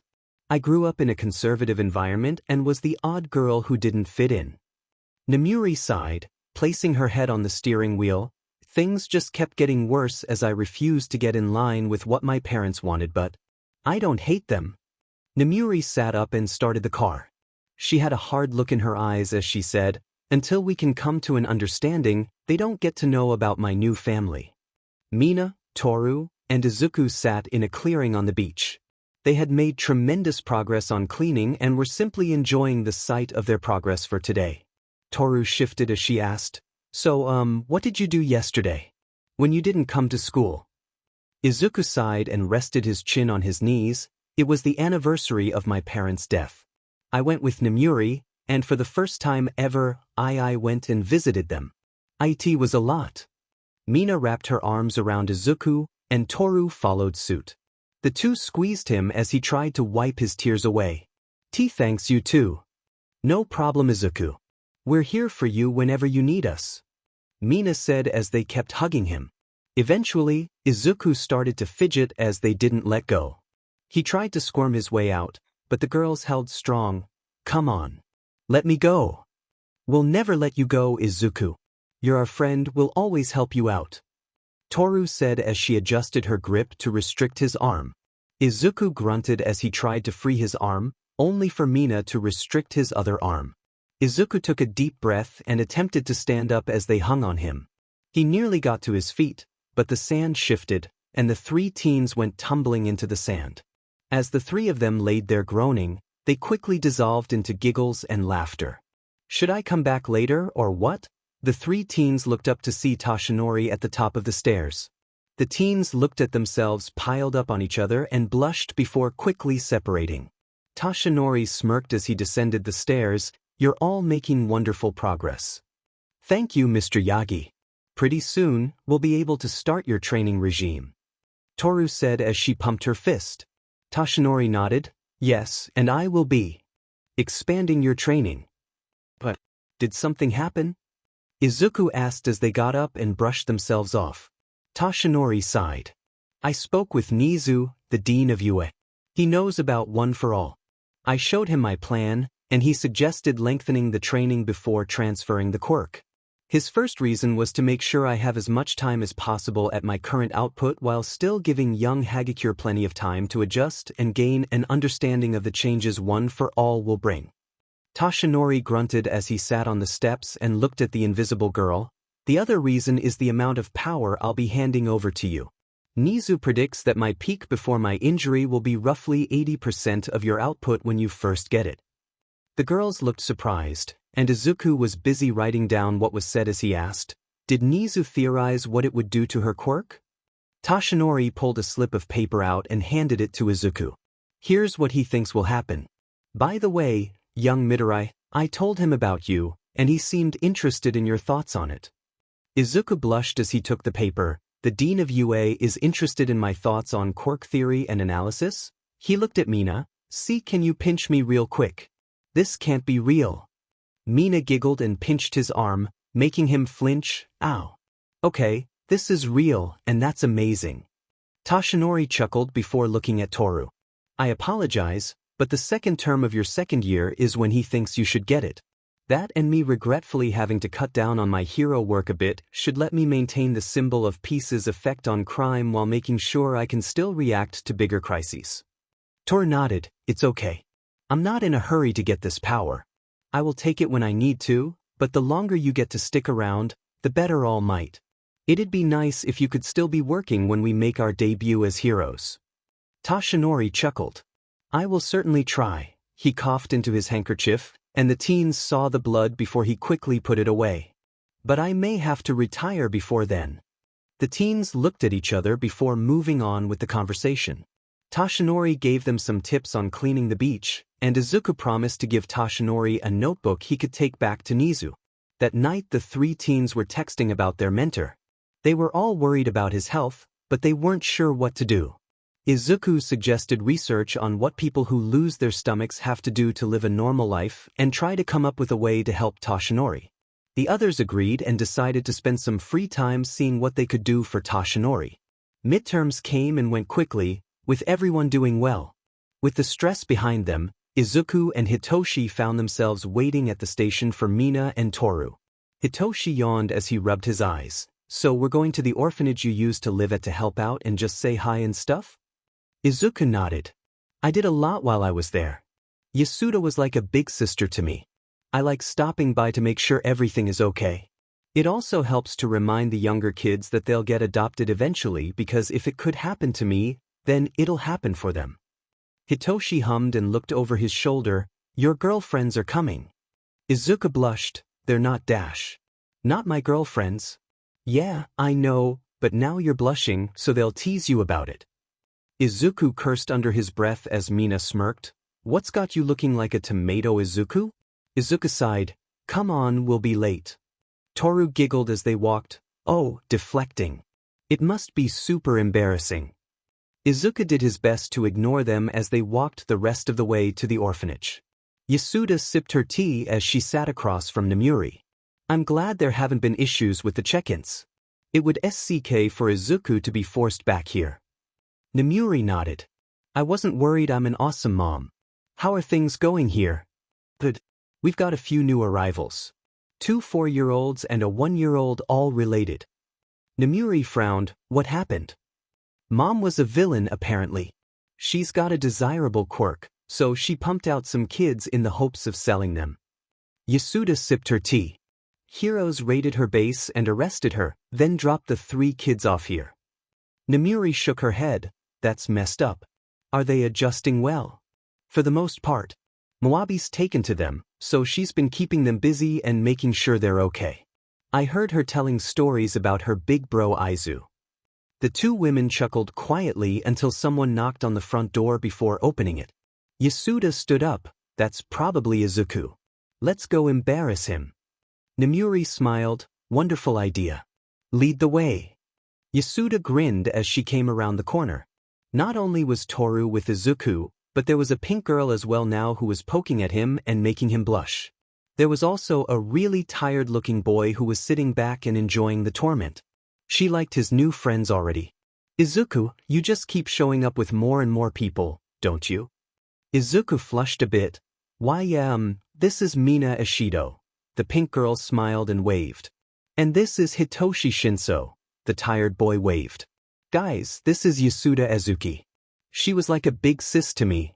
I pretty much raised him into the wonderful boy he is now, Yasuda said as they walked to the living room. Namuri smiled at Hitoshi. So you're Shota's kid, right? Hitoshi nodded. You're Midnight. He complains about you a lot. Namuri scoffed. Bet he complains about Emi more. Yeah, he does, Hitoshi said, taking a seat in one of the chairs, leaving Izuku and the girls on the couch. Namuri barked with laughter. I'm gonna tease him about that next time. As the group sat around and talked, the couch trio mentioned their personal trainer, Mr. Yagi, for the physical side while they did quirk and other training individually. Hitoshi mentioned training with his dad and learning how to use his capture scarf. Namuri talked about work, and as Yasuda was going to tell them about the kids, Moabi appeared. The shark-tooth girl smiled wide as she yelled, Izu, and jumped into his lap, squeezing him tight. Moabi opened her eyes and saw Toru. Big sis Toru. She quickly moved over and hugged Toru. Then she saw Mina. The shark girl's eyes went wide, and she whispered, Wow. So pretty. Mina's cheeks turned lilac as the others chuckled as Izuku pulled Moabi to his lap. You want to give big sis Mina a hug? I bet she'd like that. Moabi nodded shyly. If she's okay with that. Mina grinned and pulled Moabit to her. Of course. What's your name, cutie? Moabi, the girl said proudly, showing off her shark teeth. Moabi's shouts attracted the attention of the other kids, and in no time, it was chaos. Hitoshi was sitting in his chair smirking as the other 3 teens were swarmed until Toru said, "Hey, what about Hitoshi? You guys should go say hi to him, he's Big Bro Aiza's friend as well." Hitoshi glared at the invisible girl who, unknown to him, was sticking her tongue out at him. The kids pestered him about his quirk, and when he told them, he was expecting them to be scared, but the kids just started asking him to brainwash them, so they knew what it felt like.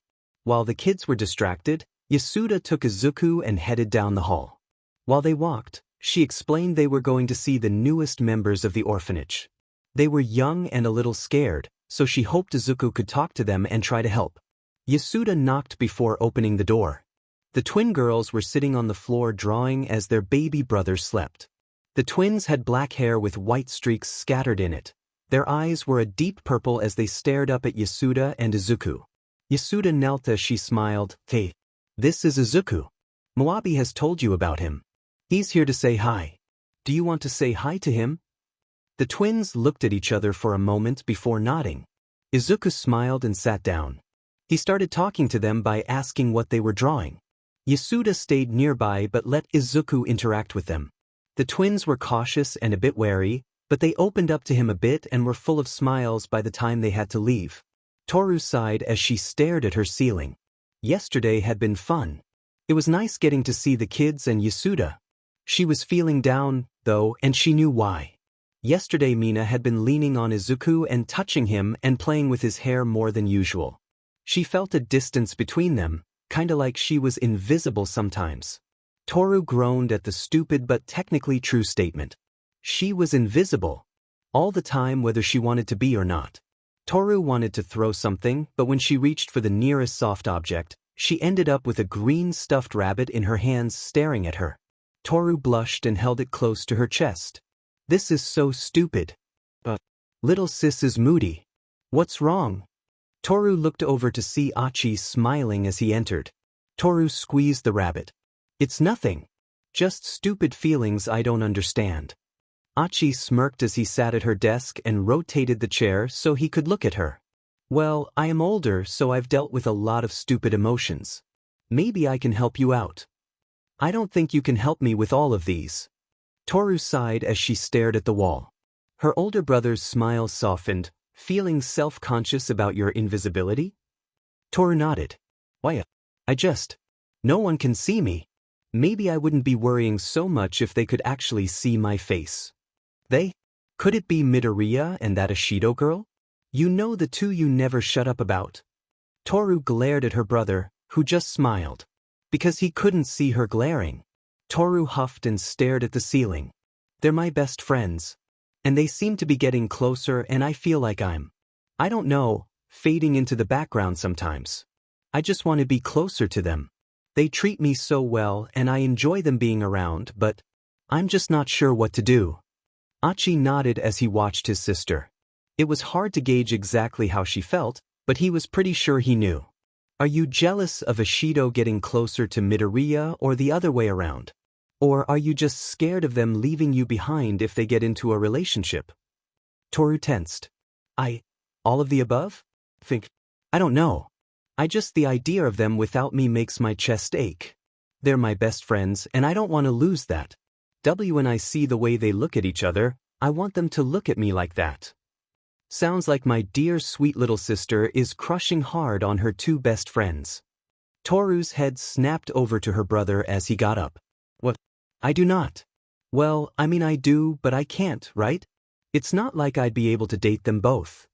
Achi grinned as he stopped in the doorway and looked at her. "Who said you couldn't?" Izuku stared at the TV as the news played, but he wasn't paying attention. The orphanage visit had gone really well, but Hitoshi's joke before the girls showed up was stuck in his head. He admitted that he liked both of them, but he also knew that was never going to happen. He'd seen how they looked at each other and how they interacted. They liked each other and would probably find that out soon, then be a couple. Which would hurt, but he'd dealt with worse. As long as they were happy, he would be fine. Izuku took a deep breath and nodded as he told himself he'd be fine. He was already lucky enough to have a new family and to have amazing friends. If that was all he got, he'd be fine with it. The ache in his chest and the pit in his stomach would go away, and he'd be totally fine. Mina sat down by Fukumo, who was watching the news. I think I'm crushing on my best friends or one of them. Maybe both. I can't tell. Fukumo snorted as she glanced at her sister. It's both, trust me. What? How can you tell? Fukumo groaned dramatically as she rolled her head to look at her sister. Because I'm your big sis. You won't shut up about those too, and honestly, those outfits you wear when they come over. You're showing off just enough to make them stare but still be able to function as people. Mina's cheeks turned lilac as she sputtered for some kind of rebuttal, but she had nothing. She knew what she was doing. I will. Okay, sure, but I can't just dash. Yes, you can. Those two stare at each other as much as they stare at you. Fukumo looked back at the TV. Just sit both of them down and tell them how you feel. They'll spill the beans, then you three can start getting to the fun part. Mina's cheeks darkened at her sister wiggling her eyebrows. She grabbed her phone. I mean, you make it sound so easy, dash. 'Cause it is. Fukumo shook her head. When I realized I had feelings for Yasu, I just told them and look at how well it turned out. I have an amazing partner, and I didn't have to deal with a bunch of drama and dancing around the subject. Even if you all aren't into each other like that, it'll be better for your relationships to just get it out in the open. Mina huffed as she got up. Fine. I'll think about it. Hitoshi was watching the cats play as Shota made coffee for himself. They both looked over as Hitoshi's phone started vibrating. He picked it up and sighed as he saw 3 messages from his friends. None of them had used the group chat, and they had all said basically the same thing. They were just now admitting to crushing on the other two. Hitoshi went one by one and sent back, "Demon, that's crazy," before putting his phone back down. My friends are idiots. Shota grunted, That's usually the case. Hitoshi adjusted his seat so he could look at Izuku.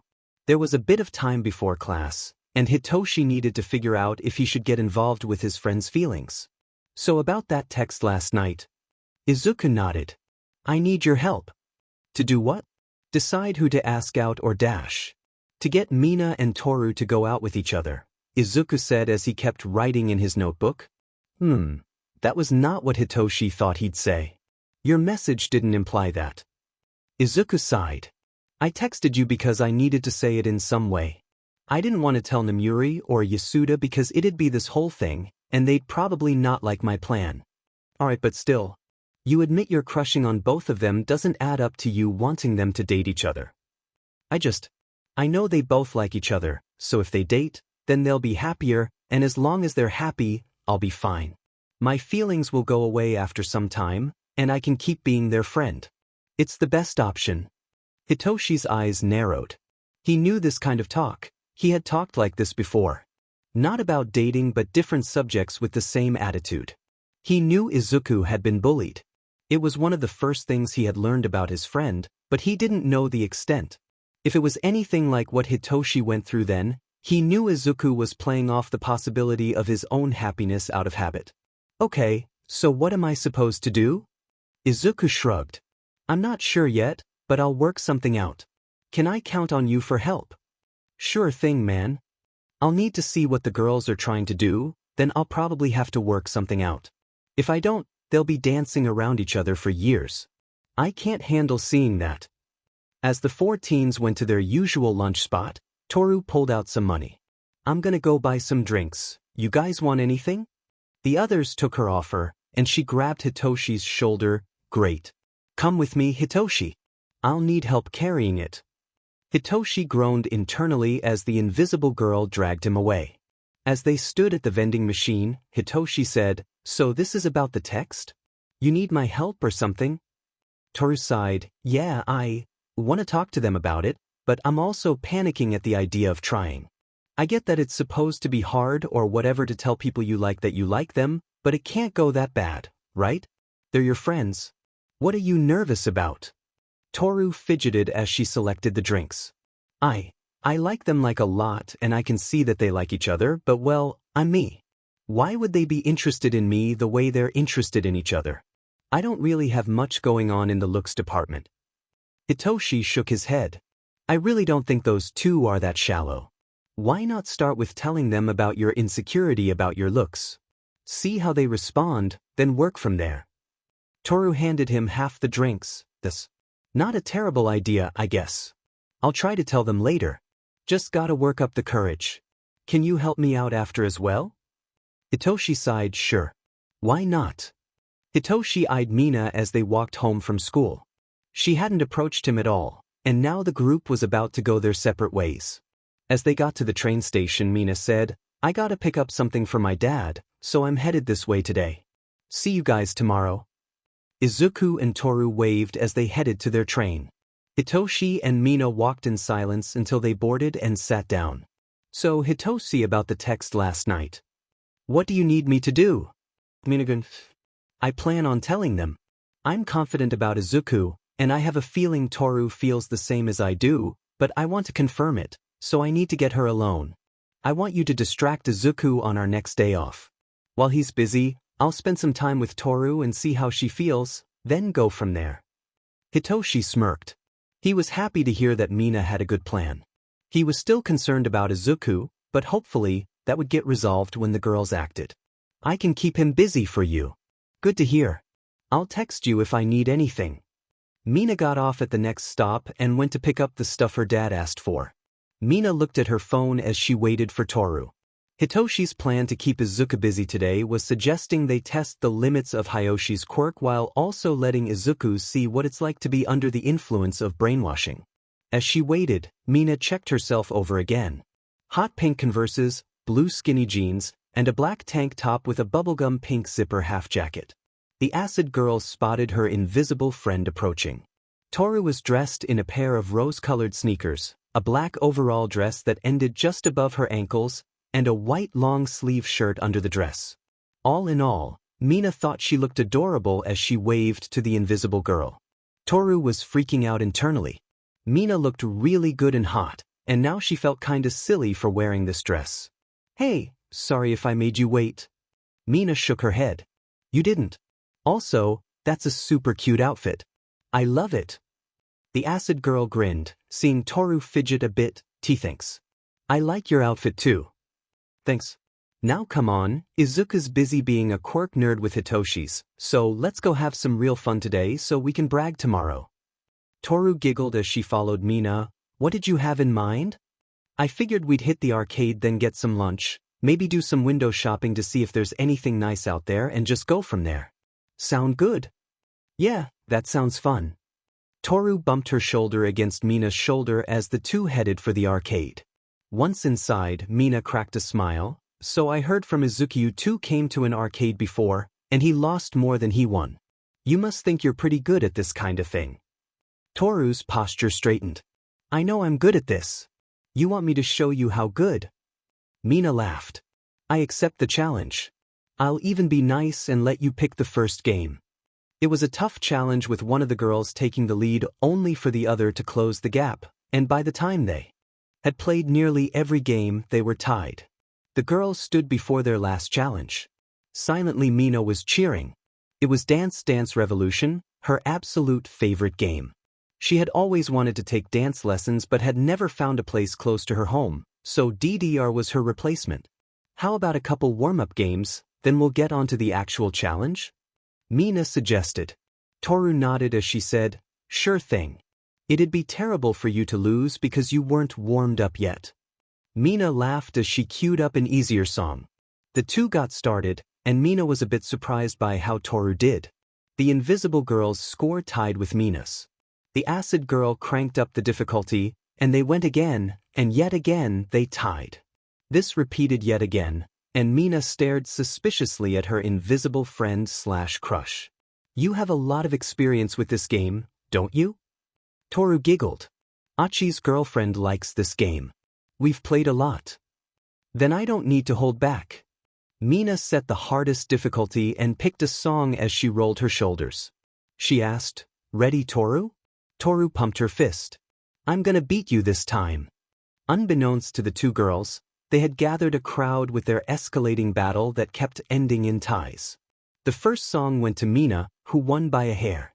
The second went to Toru by a smaller margin than the first, and the third song tied. The crowd groaned, startling the girls who realized they were being watched. Both of them were panting and starting to feel the fatigue of so much dancing. Toru spoke up, one more than no matter what we're done?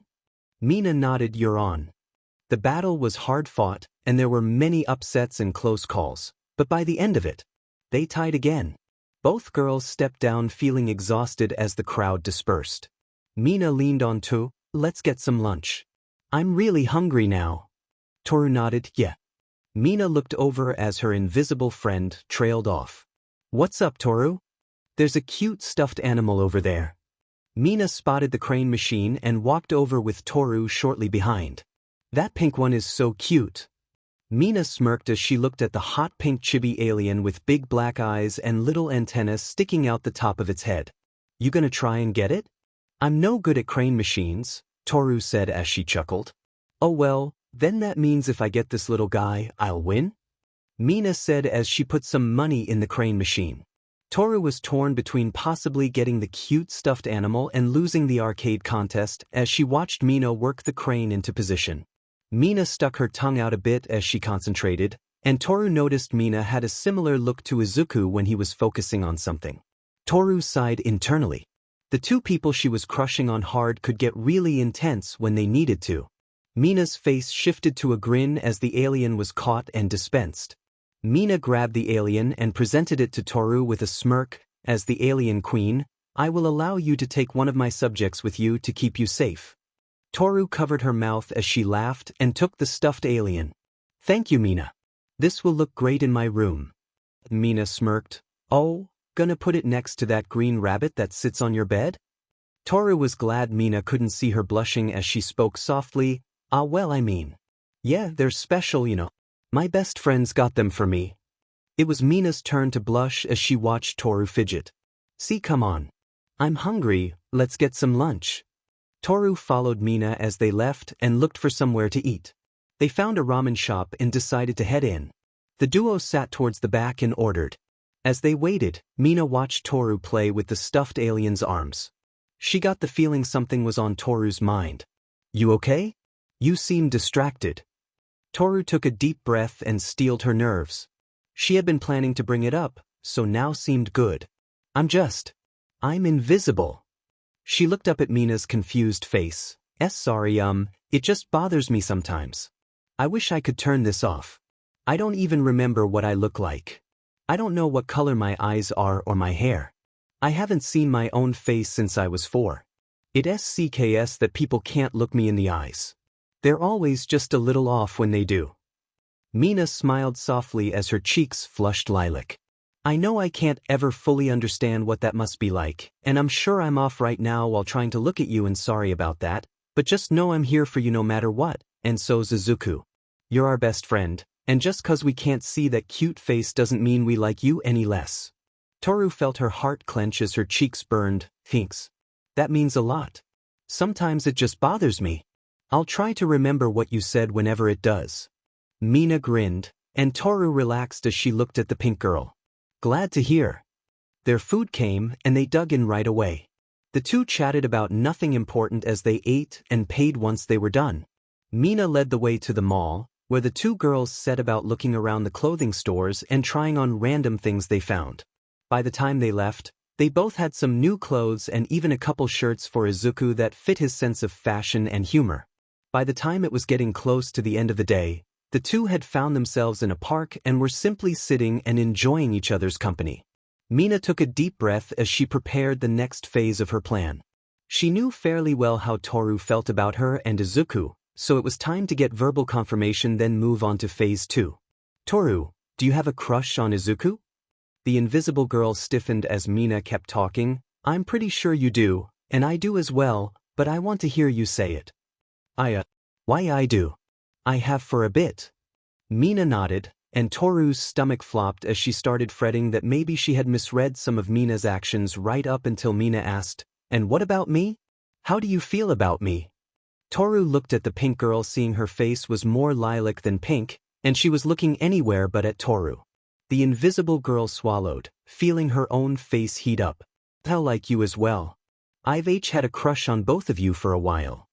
Mina's face broke out into that big grin that Toru was loving more and more as she saw it. The acid girl sighed with relief. That's good. B because I've had a C-crush on both you and Izuku for some time now. I don't really know when it started. Toru sat there stunned as she stared at Mina. This is not how she thought things would go. It wasn't even really how she hoped things would go. Toru cleared her throat as she realized there was still more to be said. What do we now? Well, I have a plan. I just need to text Hitoshi and get his assistance. Mina pulled her phone out as she kept talking. We should tell Izuku and see how he feels. If you're both okay with it, I'd like to try all three of us dating. Toru nodded slowly. I'd like that too. When are we gonna talk to Izuku? Well, if he's still with Hitoshi, then we can just do it now, and if not, we'll get Izuku to come to the beach before school tomorrow. A few seconds after Mina shot off her text to Hitoshi, she got a call from him. Mina answered and put it on speaker. Hitoshi, why are you calling me? Toru with you? Yeah, I am. You're on speaker. What's up? Hitoshi sighed. Alright, so I brainwashed Izuku, and I'm making him do push-ups. I didn't specify how many, so who knows how long he'll be out of it. Mina, you and Toru confessed and are gonna talk to Izuku now, right? Yep, that's the plan. Alright, well, he'll probably be annoyed that I told you this when he finds out, but all three of you texted me that night and told me you were crushing on the other two. Both the girls blushed. I asked him first what it was about, and he said he wanted my help but not to help him talk to you two but to push you two together and leave him out. He was talking like it wasn't a possibility that even one of you would be interested. He said he could tell you both liked each other, and once you were dating, his feelings would go away, and it'd be fine. Hitoshi paused for a moment before continuing. Sorry, thought he stopped for a moment. Anyways, I don't know what happened to him much beyond he was bullied when he was younger, but the way he talks, it's like his happiness isn't something that should be considered. You two are the ones trying to date him, so I figured you should know. Mina and Toru looked at each other and Mina said, he never talks about the time before meeting us. He might try to deny how he really feels when we go to him. Toru bit her lip before saying, we could confront him. Tell him we know what he told Hitoshi. Try and get him to admit to it. Mina hummed, if we aren't careful, we could push him away. I think we should try. We'll regret it, and so will Izuku if we don't bring it up. We're his best friends. We need to make sure he knows how we feel and that he can be honest with us. Mina smiled. Hitoshi, send him to the beach. We'll be headed there in a bit.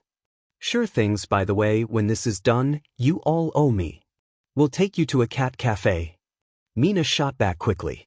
The line was silent for a moment before Hitoshi said, alright, I have one I want to check out. You'll be paying. Sounds like a deal, and thanks, Hitoshi. This is why you're the best wingman for all of us. Hitoshi just grunted before handing up. The girls looked at each other as they got up, and Mina said, alright, before we go, there's one more thing I gotta do. What dash? Toru stopped as Mina grabbed the sides of her face and quickly leaned in, kissing Toru. Mina was off a bit, but the acid girl quickly adjusted their awkward first kiss before ending it. Mina's cheeks were on fire as she chuckled nervously, sorry about being off a bit. I figured if I grabbed your face, it'd be easier to aim. Toru stuttered and looked at the blushing pink girl as she said, it's fine. Yeah, that was really. I don't mind or anything. Mion smirked while still blushing hard. Are you sure I wouldn't mind trying again? Toru stepped back and muttered, and maybe later. Mina's smirk faltered as her heart clenched hearing how soft Toru's voice was. See, come on, we gotta make sure Izuku doesn't force himself to be alone. Hitoshi looked at his phone after hanging up and sighed before releasing his quirk as he came back to the room Izuku was in.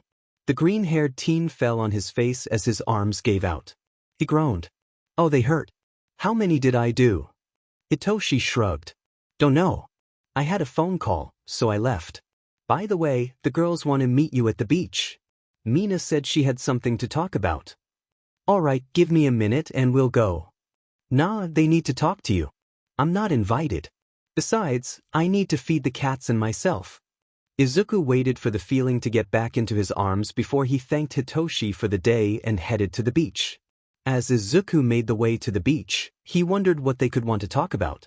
It could be one for all stuff since Hitoshi was told not to come, but it wasn't like Toru would be getting the power tonight.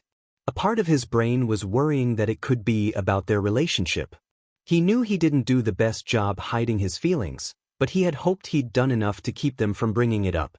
Izuku got to the beach and headed down the steps, finding Mina and Toru already waiting. The two girls sitting close to each other on the sand. Izuku smiled a bit as he said, "It's getting late. What did you guys need to talk about?" Mina and Toru got up as they turned to look at Izuku. Mina spoke up first. "Toru and I admitted our feelings to each other today." Izuku kept his smile up, but his chest felt tight as he said, "That's wonderful. I had a feeling something like this would happen." "That's not all, Izuku," Toru said as she approached. "You also know how you feel." Izuku's smile faltered. I don't know what you're talking about." Mina frowned. "Hitoshi told us, and I'm glad he did because we feel the same. Toru and I both like you, Izuku, and we are both fine with the three of us being a thing if you are, but we need to know why you were going to try and keep yourself out of it." Izuku felt annoyed that Hitoshi had told them everything, but it was overwhelmed by a mixture of emotions. Shock and confusion at hearing that the two girls he had feelings for felt the same. He felt a bit overwhelmed and terrified at the idea that they wanted to hear about what led him to make his choice in trying to avoid letting them know. Izuku backed up as he stammered, Well, please, Izuku. You don't have to tell us everything just. Why would you want to keep yourself from the chance of being happy?" Toru said as she stepped back. The girls were giving him plenty of space, which helped keep him from freaking out more. Izuku took a few deep breaths as he clenched his fist and steeled his nerves.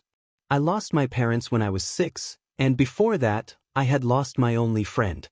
He bullied me from then until I met Namuri, and she saved me. As the years went on, and I kept getting older, and people kept passing me up when they came to adopt, I got convinced that no would or could see care or love me." He could feel the tears welling up in his eyes. I know I had Yasuda, but she works at the orphanage, and some days when it was bad, I would think that she only cared because she was paid to take care of me." Izuku sat down as he rubbed his eyes, trying to stop the flow of tears. I never thought I'd have a family, but I got one.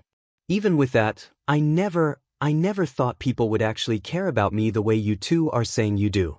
I figured it would be better to avoid the possible disappointment of you not feeling the same way. If you two were happy with each other, I could let my feelings fade away and just move on." He heard them move, then felt two pairs of arms wrap around him. Mina spoke softly, "I'm sorry you felt that way. You've been through so much, Izuku, and even if you don't think so, we think you deserve to be happy.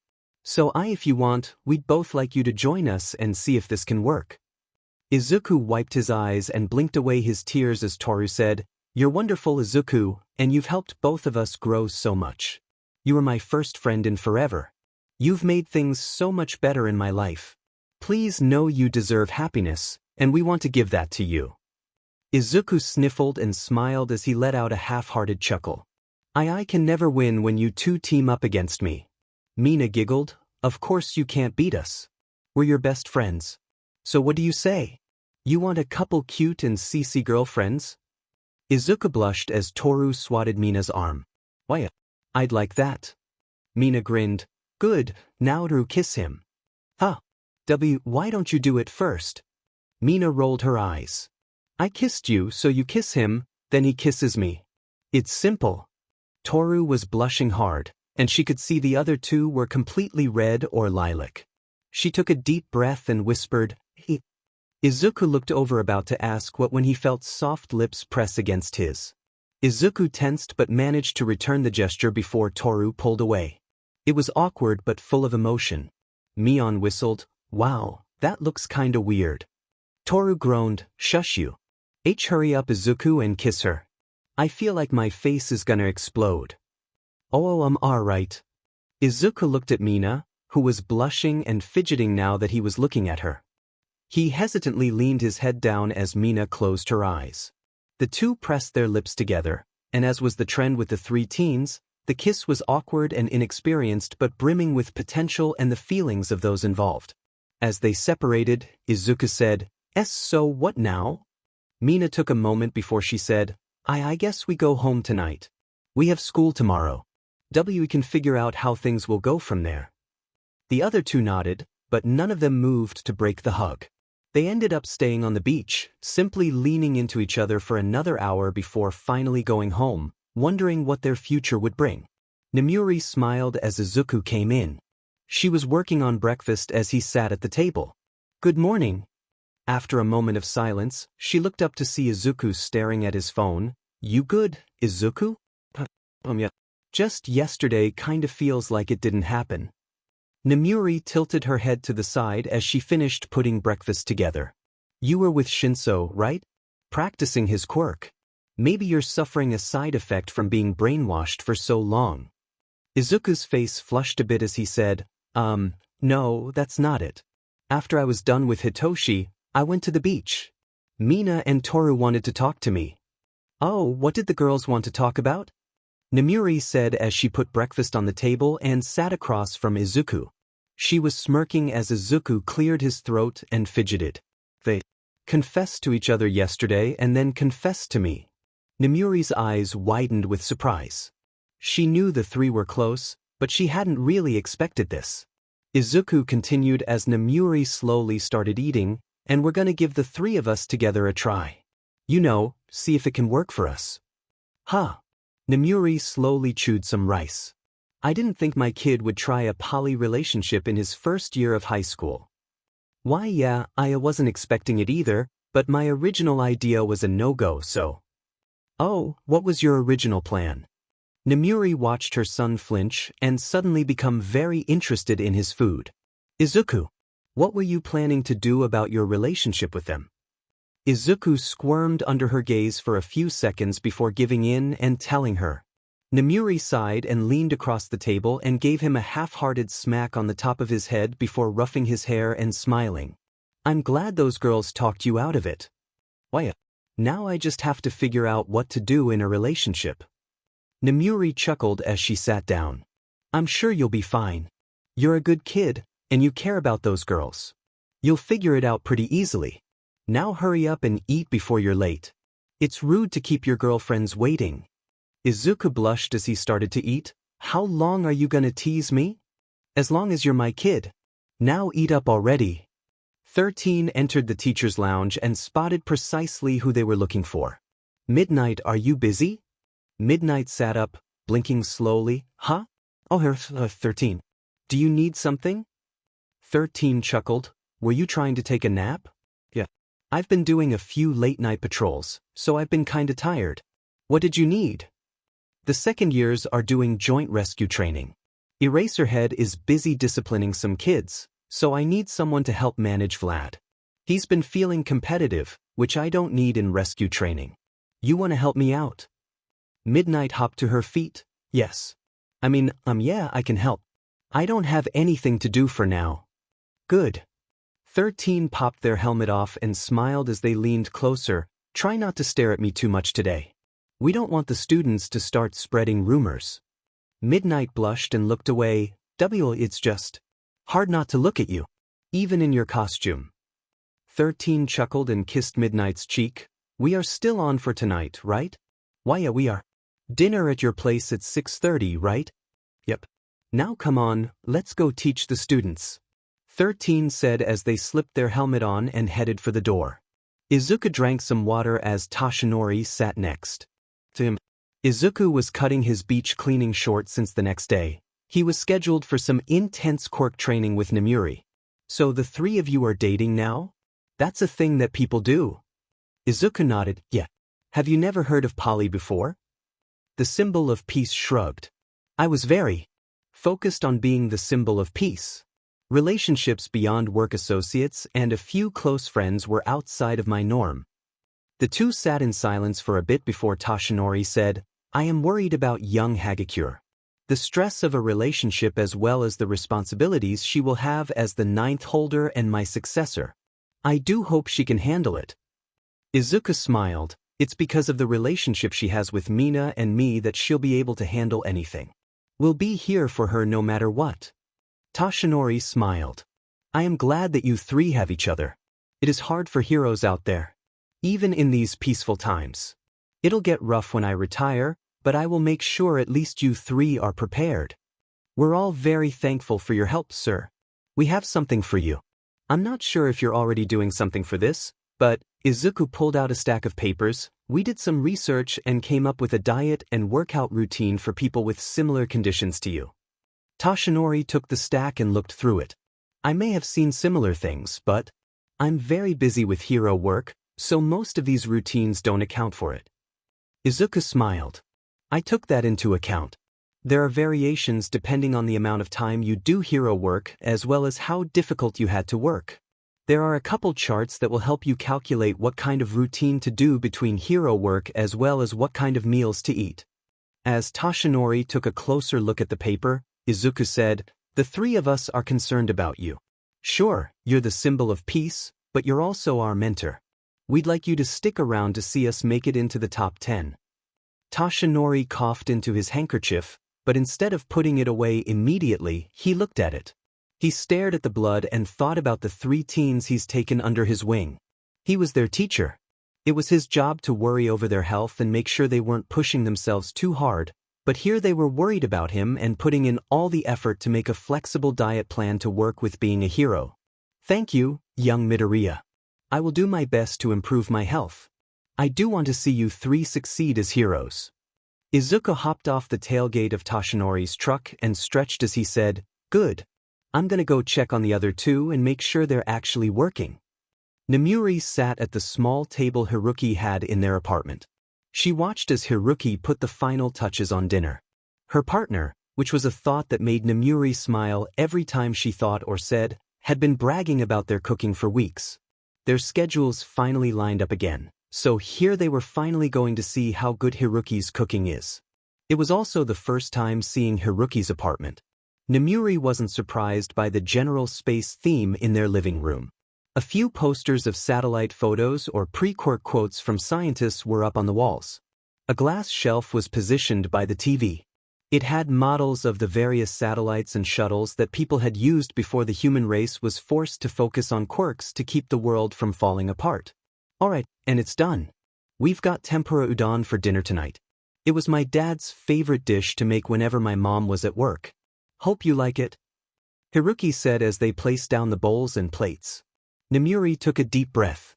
"It smells wonderful. I'm sure it'll taste great." Namuri took a few bites before wiggling in her seat. "This is great.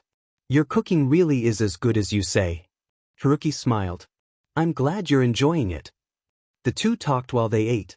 Namuri blushed as Haruki flirted and teased her. They were being more forward than usual today, not that Namuri was against it. She smiled and managed to give back a bit of what she got. The two washed the dishes and settled onto the couch. Haruki put in some cheesy hero movie that they poked fun at as they cuddled closely. As the credits started to roll, Haruki gently pulled Namuri closer and kissed her softly. The two lingered for a moment before separating slightly. Haruki locked eyes with Namuri as they said, "This is okay, right?" Namuri leaned in, pressing her lips to Haruki's as she cupped their cheeks. As she pulled back, Namuri pressed her forehead to Haruki's. "Yeah. This is more than okay." Haruki smiled good. They bit their lip, which Namuri thought looked really hot. "Do you want to keep doing this?" Namuri nodded and kissed Haruki again, making it linger longer than before.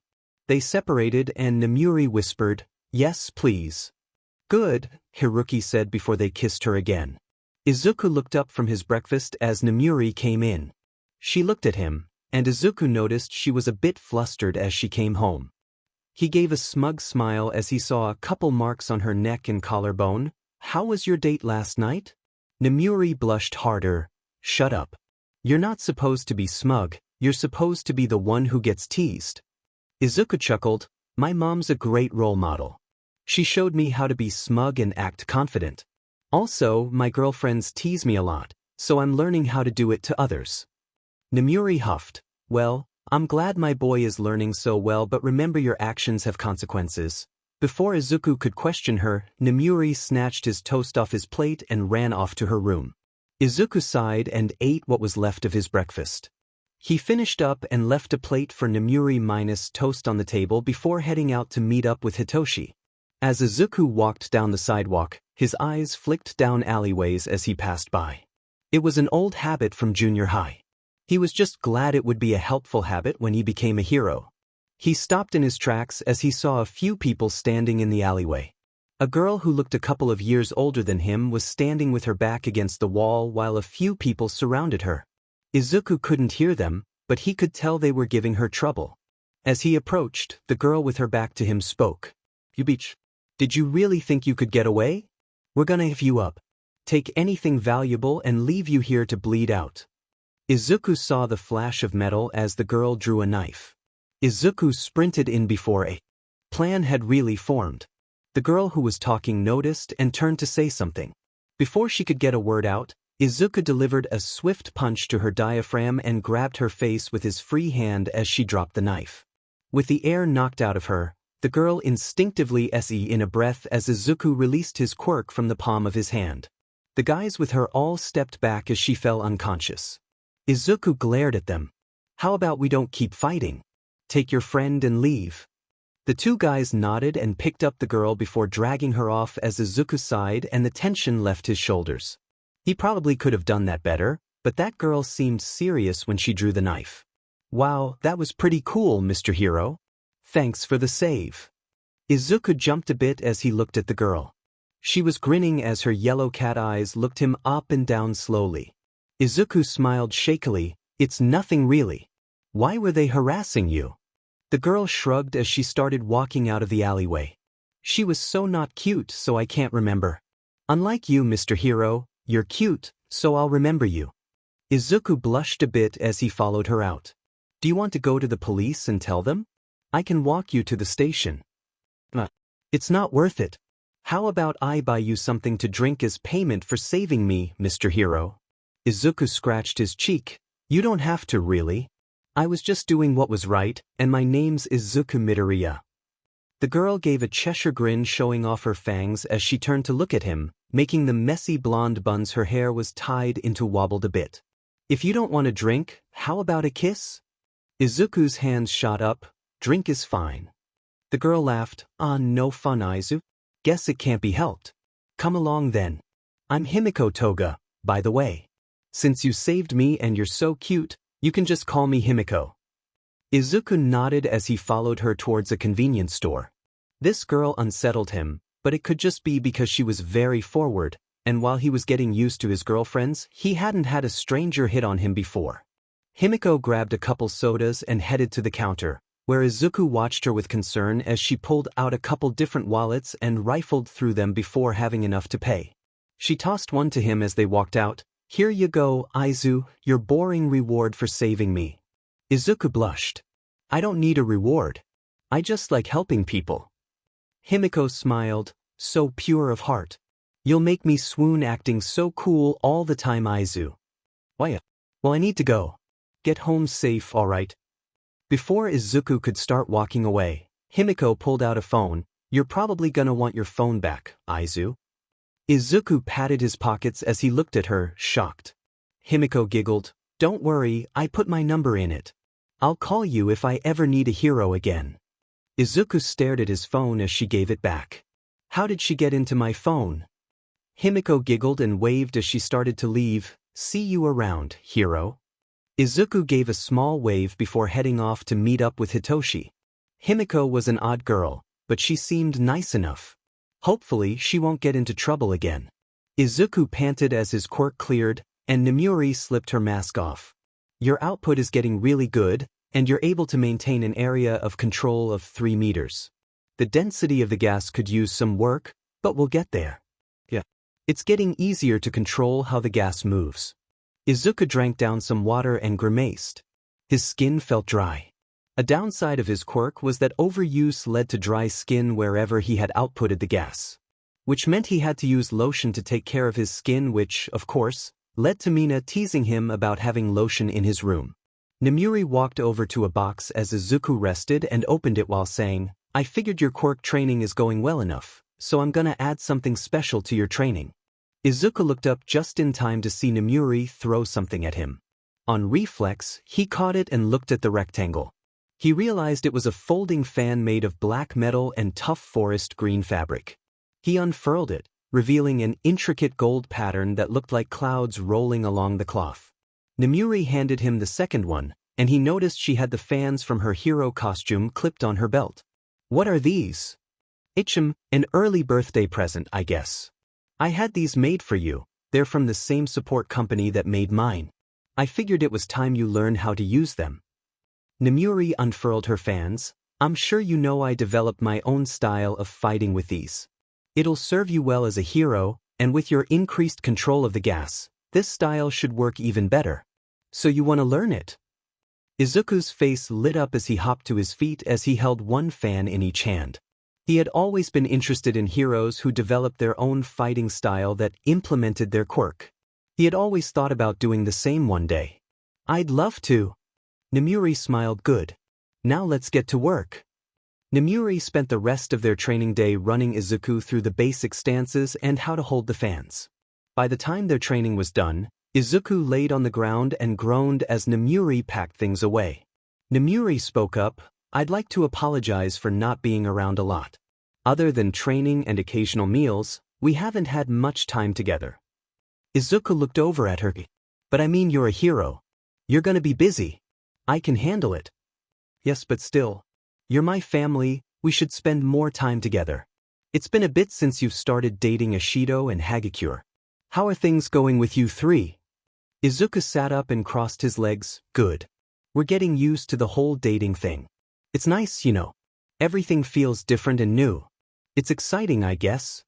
Nemuri chuckled as she sat across from him. "I understand. Things with Haruki are going well for me. Though they're in Indonesia helping with disaster relief, so I haven't gotten to see them in a few weeks." Izuku nodded. "I saw the news. They're doing a lot of work down there." Nemuri nodded and sipped her water.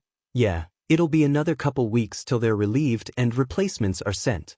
Nemuri glared at her son as he got that smug look on his face. "You're gonna have to plan something special for when Haruki comes back.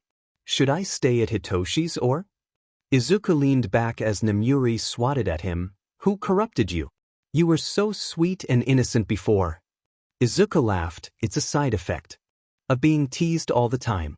I've decided it's time for payback." Nemuri huffed. "You may be able to talk like this to me, but I know you're still a mess when your girlfriends are around." Izuku blushed a bit and looked away. "That's different, and you know it. I've seen you struggle to get a sentence out when Haruki flirts with you." Nemuri blustered and scoffed. "I have no idea what you're talking about." The two laughed a bit and talked about things that had been going on. Izuku brought up Himiko and how he had run into her.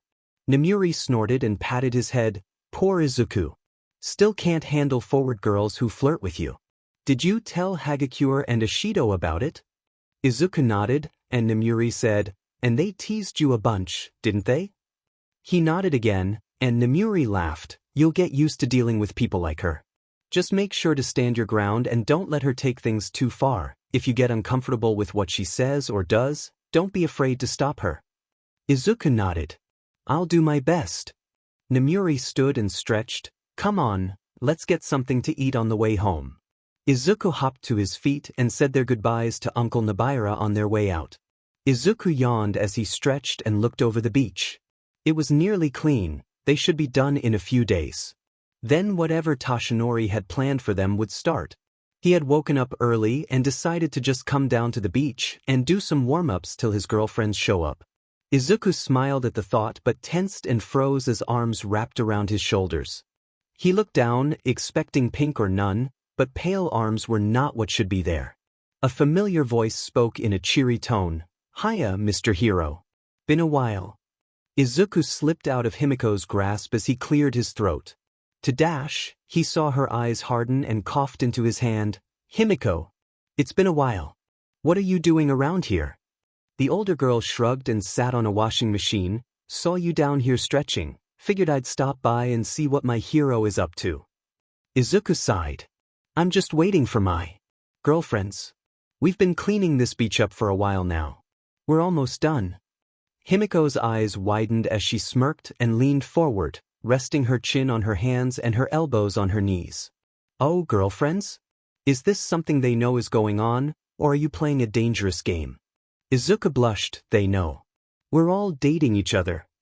Himiko whistled and gave a sharp grin. Sounds fun. Maybe I'll stick around and meet them.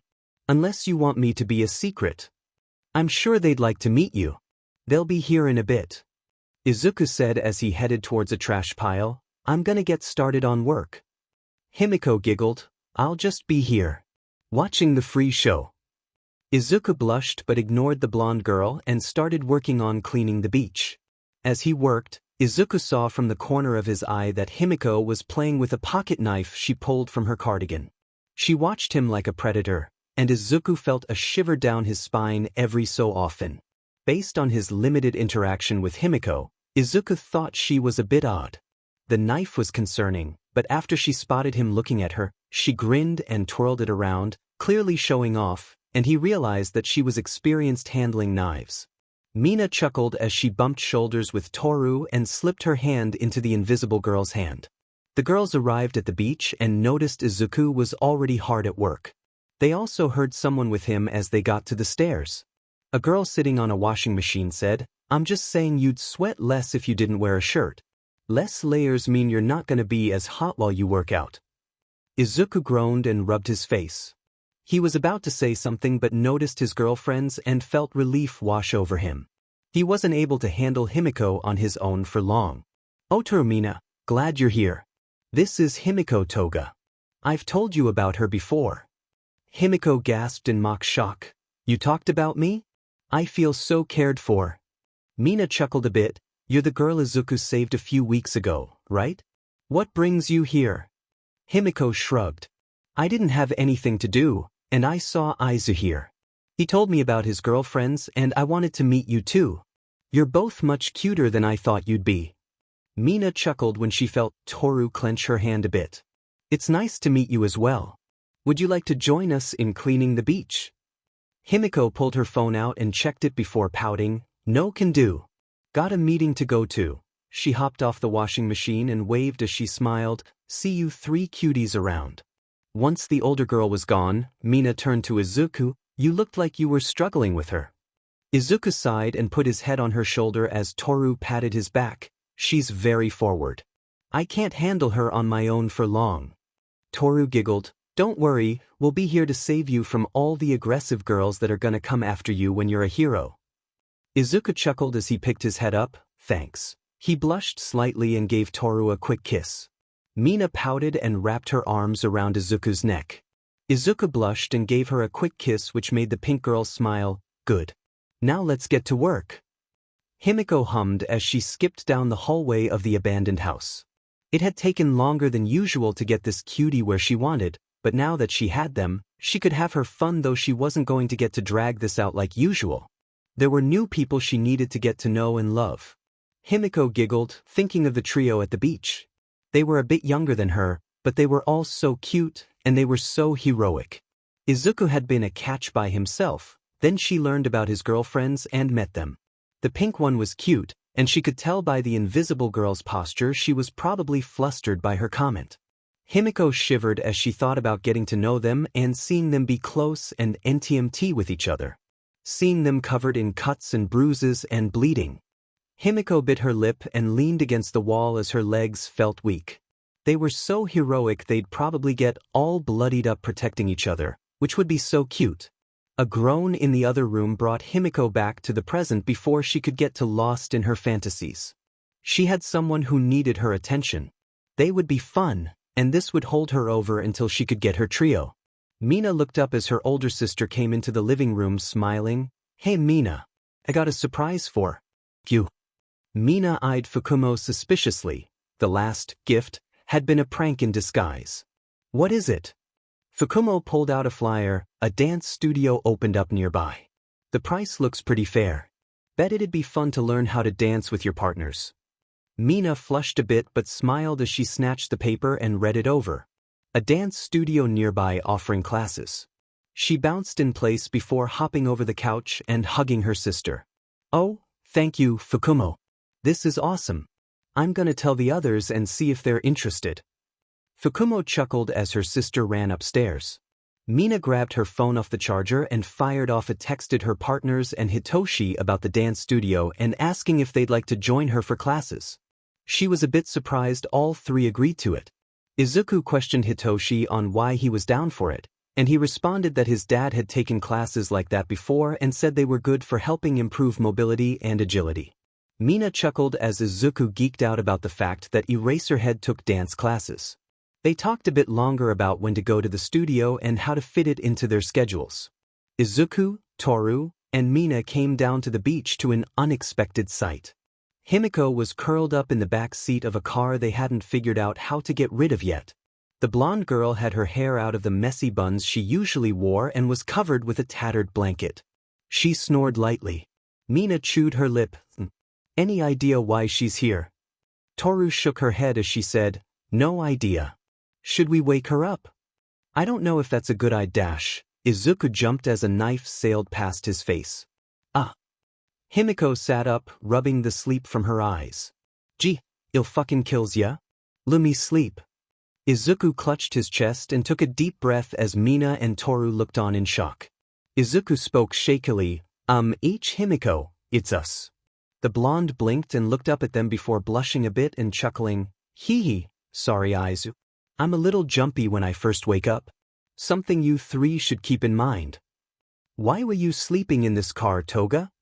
Himiko stretched and yawned. Call me Himiko. She crawled out of the car. And to answer you, it was just a place to sleep last night. Don't worry about me, through, right? Why? But why did you need to sleep in a car? Why not at home? Himiko giggled. Don't worry about it, Toru. I'll have a proper place to sleep tonight. The trio shot each other concerned looks as Himiko walked around a bit to stretch her legs. They reluctantly got to work cleaning the beach, and after disappearing for a few minutes, Himiko came back eating a strawberry cream sandwich. She sat on top of the car and talked with the trio as they organized and hauled off the garbage. Himiko seemed to be a sweet if a bit odd person. She loved cute things and seemed interested in heroes, but only those she thought of as real heroes. Himiko played with one of the several knives she seemed to have on her while she talked to them. Most of her questions were about the trio, things about how they met and why they decided on dating, and what they liked about each other. Himiko giggled, watching them blush and fumble with how to describe their feelings for one another. On the flip side, the older girl deflected or gave vague answers to anything about her past. The others assumed it wasn't the best, especially since they found her sleeping in a car this morning, and none of them pressed her on topics she didn't seem to enjoy. Eventually, Himiko hopped off the car and said her goodbyes, claiming she had to meet up with someone. Sometime after Himiko had left, Izuku, Toru and Mina sat on the beach looking at their work. Toru spoke up, disrupting the silence. Himiko is an odd girl. I'm kinda worried about her. Mina nodded. Finding her sleeping in the car was worrying. Should we keep an eye on her? Or tell someone? Izuku tapped his chin. Let's just keep an eye on her. Make sure she's okay and stuff. If she opens up to us and it turns out to be worse than we thought, we can try to convince her to seek help. If we push her, she'll just break away and run, right? Mina asked as she leaned on Izuku. Yeah. She was avoiding a lot of questions. I'd rather not lose her because we pushed her too hard to open up. Toru groaned and leaned on his other side. She flirts with all of us a lot. Mina giggled. Yes, she does. It's hard to tell if she's seriously trying to hit on all of us or just messing with us. Izuku's cheeks were tinted red as he agreed with them before asking, should we tell her to stop or? The three sat in silence as they thought about it. While it did leave them flustered, sometimes she wasn't laying it on too thick, and when she wasn't flirting with them, she was nice to talk to. Mina scratched her chin. As long as she doesn't take it too far, it's fine, right? Her partners agreed after thinking it over for a moment, and three sat on the beach a bit longer before heading home. Izuku, Toru, and Mina finished cleaning the beach and celebrated their achievement with those closest to them. Aizawa and Nomuri were unable to attend due to a breakthrough in a quirk trafficking case they were involved in. The Hagakure and Ishido families gathered with the trio, Hitoshi and Toshinori, on the beach where they had a party and enjoyed the fruits of the teens' labor. As they celebrated, Izuku noticed a familiar face at the top of the steps staring down at them. Izuku slipped away and headed up the steps to where Himiko was standing. Himiko, why don't you come down? We're celebrating the beach getting cleaned. Himiko smiled, but Izuku could see the strain in her face and how she shuffled her posture. She was on edge. I can see that. That's a lot of people down there. Izuku nodded. It's mostly Toru and Mina's families. Are you okay? Himiko hummed as she looked at the people. It's a lot of people. It is. I get it if you're not comfortable. I can go get Toru and Mina dash. Nah. Good job on the beach, Mr. Hero. Tell your girlfriends congratulations. Sure. Are you sure you don't want me to get them? Himiko shook her head. Don't worry about it. I'll get to see you three cuties plenty later. I was just passing by. See you around Izu. Izuku frowned as Himiko skipped down the street. She always avoided them if it was anyone more than the three of them, but if it was just Izuku and his girlfriends, Himiko would pop by and sometimes spend hours talking with them. He made his way back down to the party and told Toru and Mina about Himiko stopping by. Toshinori stood before the three teens. They all smiled, seeing their mentor had stuck to their plan and was starting to fill out a bit. He would always be a very skinny person, but at least he wouldn't look like a skeleton. Alright you three, the beach is clean. Thank you so much for that. This place holds many wonderful memories for me, and it makes me happy to see the beauty of the beach again. You've also done a great service to the community. Now we can start the All-American Dream Plan. Toshinori handed out a stack of paper to each of them. This details your workout schedule, sleep schedule, and diet. Keep to this plan, and you'll be more than ready for UA. It's especially important for you, young Hagakure, to not stray from this plan. Toru blew a raspberry. This is gonna be tough, but I'll do my best, sir. Mina looked it over. Oh wait, hold on. This list of food we can't have is not gonna fly, Mr. Yagi. Some of my favorites are on here. Toshinori shrugged. Save them for your cheat days. Now let's get warmed up and start the training. Izuku smiled as Namuri paced around the kitchen cooking. You know I would have helped get dinner ready if you wanted. Namuri stopped and looked at him. No, I'm fine. It's your day off. Just relax and rest from your training. Haruki will be over soon. I'm sure you'll want to ask a million questions about Indonesia. The doorbell rang and Izuku hopped up. Speak of the devil. Haruki smiled as Izuku opened the door. Hey, it's been a while. Izuku smiled and gave them a quick hug. It's good to see you again.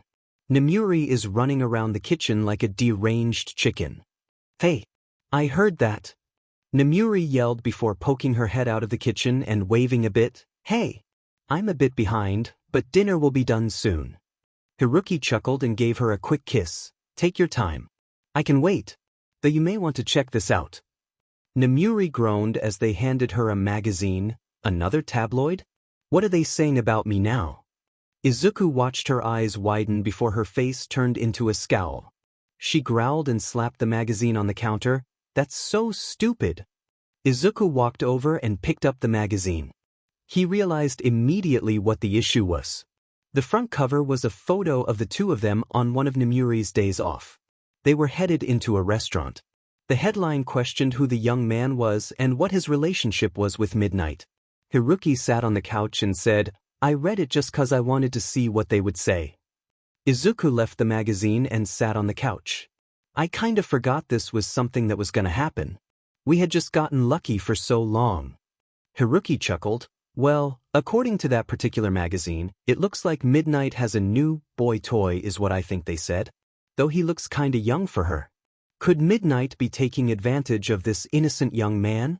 Izuku watched Namuri groan loudly and glared at the magazine. I hate these people. They're gonna bug me to no end until I give a statement. Are you going to tell them? Because I don't really mind if you tell them I'm your kid. Namuri rubbed the bridge of her nose. I guess I'll have to. It's better than them trying to run with the idea that I'm dating some high schooler. Namuri finished putting dinner together while Haruki told Izuku about the heroes they met in Indonesia and the quirks they used during the rescue and cleanup work. Once dinner was ready, the three sat around and ate dinner while catching up and talking about future plans. The All-American Dream Plan was hell. The trio spent more time sore than they didn't, but the results started to show themselves over time. The trio and Hitoshi were down at the beach on a day off, enjoying the good weather. Toru sat on a blanket in a pastel blue one-piece with frills across the chest with dark blue trim and a white shawl over her shoulders. She had been enjoying the weather and the beach in general until her partners showed up, and Toru came to the wonderful conclusion that her partners looked hot and were jacked. Izuku stood there in dark green trunks as he talked to Mina about something. Mina was dressed in a two-piece black swimsuit with white polka dots. As they talked and motioned with their arms, Toru noticed that Izuku had gotten taller and his muscles were more toned. He stood straighter than when they had first met, and his shoulders were broader nowadays. She frowned a bit, seeing some faint scars on his shoulders, chest, and back. Toru's eyes wandered over to Mina, who was laughing, and Toru had to suppress a groan. They were both hot, and it wasn't fair. Mina had curves in all the right places, and now, with the workout regime they'd been doing, her legs looked even better. "I'm gonna assume you're drooling over your partners." Toru jumped and nearly yelped as she looked at Hitoshi, who was standing there in purple trunks. He stared down at her and said, "You know you're dating them, so you could just go up and touch them or whatever." Toru sputtered, Well yeah, but they're so hot I get nervous." Hitoshi sighed and rolled his eyes before laying out on a towel. "I'm gonna take a nap, you guys go splash around or whatever." Toru hopped to her feet and took a deep breath before going over to her partners. Despite all her issues with being invisible, she was glad it hid her blush for her. Mina smiled. "So how long are we gonna stand here acting like we're talking about something?" Izuku cleared his throat. "I just need a minute. Toru looks really cute, and it's hard not to stare at her. She does look adorable in that swimsuit. Though why aren't you struggling with me being near you?" Mina motioned to herself, "I'm wearing my best swimsuit." She grinned as she realized her boyfriend was looking near her but never right at her. "Oh, that's why." Izuku's face felt hot as he crossed his arms. "Shut up." Mion giggled and grabbed his arm and pulled him close before kissing him quickly. She smiled, seeing Izuku blush and tense up. "Come on, you need to compliment your girlfriends on their swimsuits. It's what a good boyfriend is supposed to do." Izuku looked at Mina and felt his brain sorta skip a bit, but he managed to say, "You look great in that swimsuit. It suits you really well." Mina grinned, "Thanks. You look super hot as well." While Izuku blushed and tried to pull himself together, Toru came over, and Mina complimented her swimsuit, and Toru fidgeted as she returned the compliment. Izuku managed to pull himself together and complimented Toru. The trio spent a few hours having fun and enjoying the beach. Himiko took a shaky breath as blood dripped from her mouth. Her uniform was ruined, but it wasn't her fault. The guy bleeding out behind the dumpster wasn't cute at all. She wanted nothing to do with him, but he kept following her. He recognized her apparently from one of the lovely people she'd cut up. Himiko was on edge and made a mistake. She was cornered, and he was mad, so she killed him, and then she saw his blood, and it looked so tasty, and now she was a mess. Himiko pulled on her quirk to change into the man, but a wave of nausea hit her, and she stumbled and nearly fell over. DDMN. Stupid if was high on something. She felt her body retch as her quirk squirmed under her skin and failed to activate. "See, can't do that again. Gotta walk home." While covered in blood. Totally not cute. Himiko tried to whip the blood off her face but simply smeared it across her cheek as she stumbled out of the alleyway. Luckily it was late and no one was out. Himiko stumbled down the street. She was pretty sure she was heading the right way. Whatever that guy had in his blood was really messing with her. Tonight was not going to be fun. Toru slipped her shoes on. "I'm heading out real quick. Be back in a minute." Toru's mom told her to be safe as the invisible girl headed out into the night for a last-minute snack run. Despite the time, Toru decided to go a bit farther to get to her favorite convenience store. She jogged there and arrived in a few minutes, then grabbed her snacks and paid. As Toru walked home, she saw someone staggering their way down the road. "Is that a drunk lady?" Toru was getting ready to walk around her when she saw the messy buns and realized the lady was wearing a school uniform. As Toru got closer, she said, "Is that you, Himiko?" Himiko stopped moving, and Toru walked around only for the words in the invisible girl's mouth to die as she saw the blood covering Himiko's mouth and the front of her uniform. "Himiko!" What happened? Himiko blinked slowly and looked at Toru. Toru. Cutie. Toru felt panic rising in her chest. Himiko, can you understand me? What do you want? I ain't got any money. Toru pulled her phone out. I'm gonna call Izuku, okay? Just wait a second. Himiko sat down on the sidewalk and stared at the blood on her hands. Toru watched as Himiko liked the dried blood slowly. Himiko, maybe don't do that. The older girl stopped. It tastes good but funny too. Toru's phone rang twice before Izuku answered. Hey, what's up? Toru did her best not to sound panicked. I was out and found Himiko. She's got a lot of blood on her. She doesn't look hurt though. I don't really know what to do. Something fell over on Izuku's side of the line, F-. What has she said? Nothing really. She looks really out of it. Toru pushed Himiko's hands away from her face. Izuku was silent for a moment before saying, bring her here. If she worries about other people, Namuri is out on patrols tonight. I know some first aid and stuff. If something is wrong with her that we can't help with, we'll take her to the hospital. Okay, can you call Mina? I'll bring Himiko. Good idea, and Toru, I'm sure Himiko will be fine, Izuku said, settling Toru only slightly. Izuku opened the door and let Himiko and Toru in. Mina jumped up off the couch and rushed over to help Himiko to the bathroom. As they sat Himiko down, Mina asked, she's really out of it. What happened? I don't know. She was stumbling around when I found her. Toru said as they started trying to clean the blood off Himiko's face and hands. Izuku knelt in front of Himiko. Hey Himiko, how are you feeling? Himiko blinked. Bad. Stupid guy. High on something. The girls looked concerned, and Izuku chewed his lip. Guy? Did someone hurt you? Himiko giggled. He wishes he could have.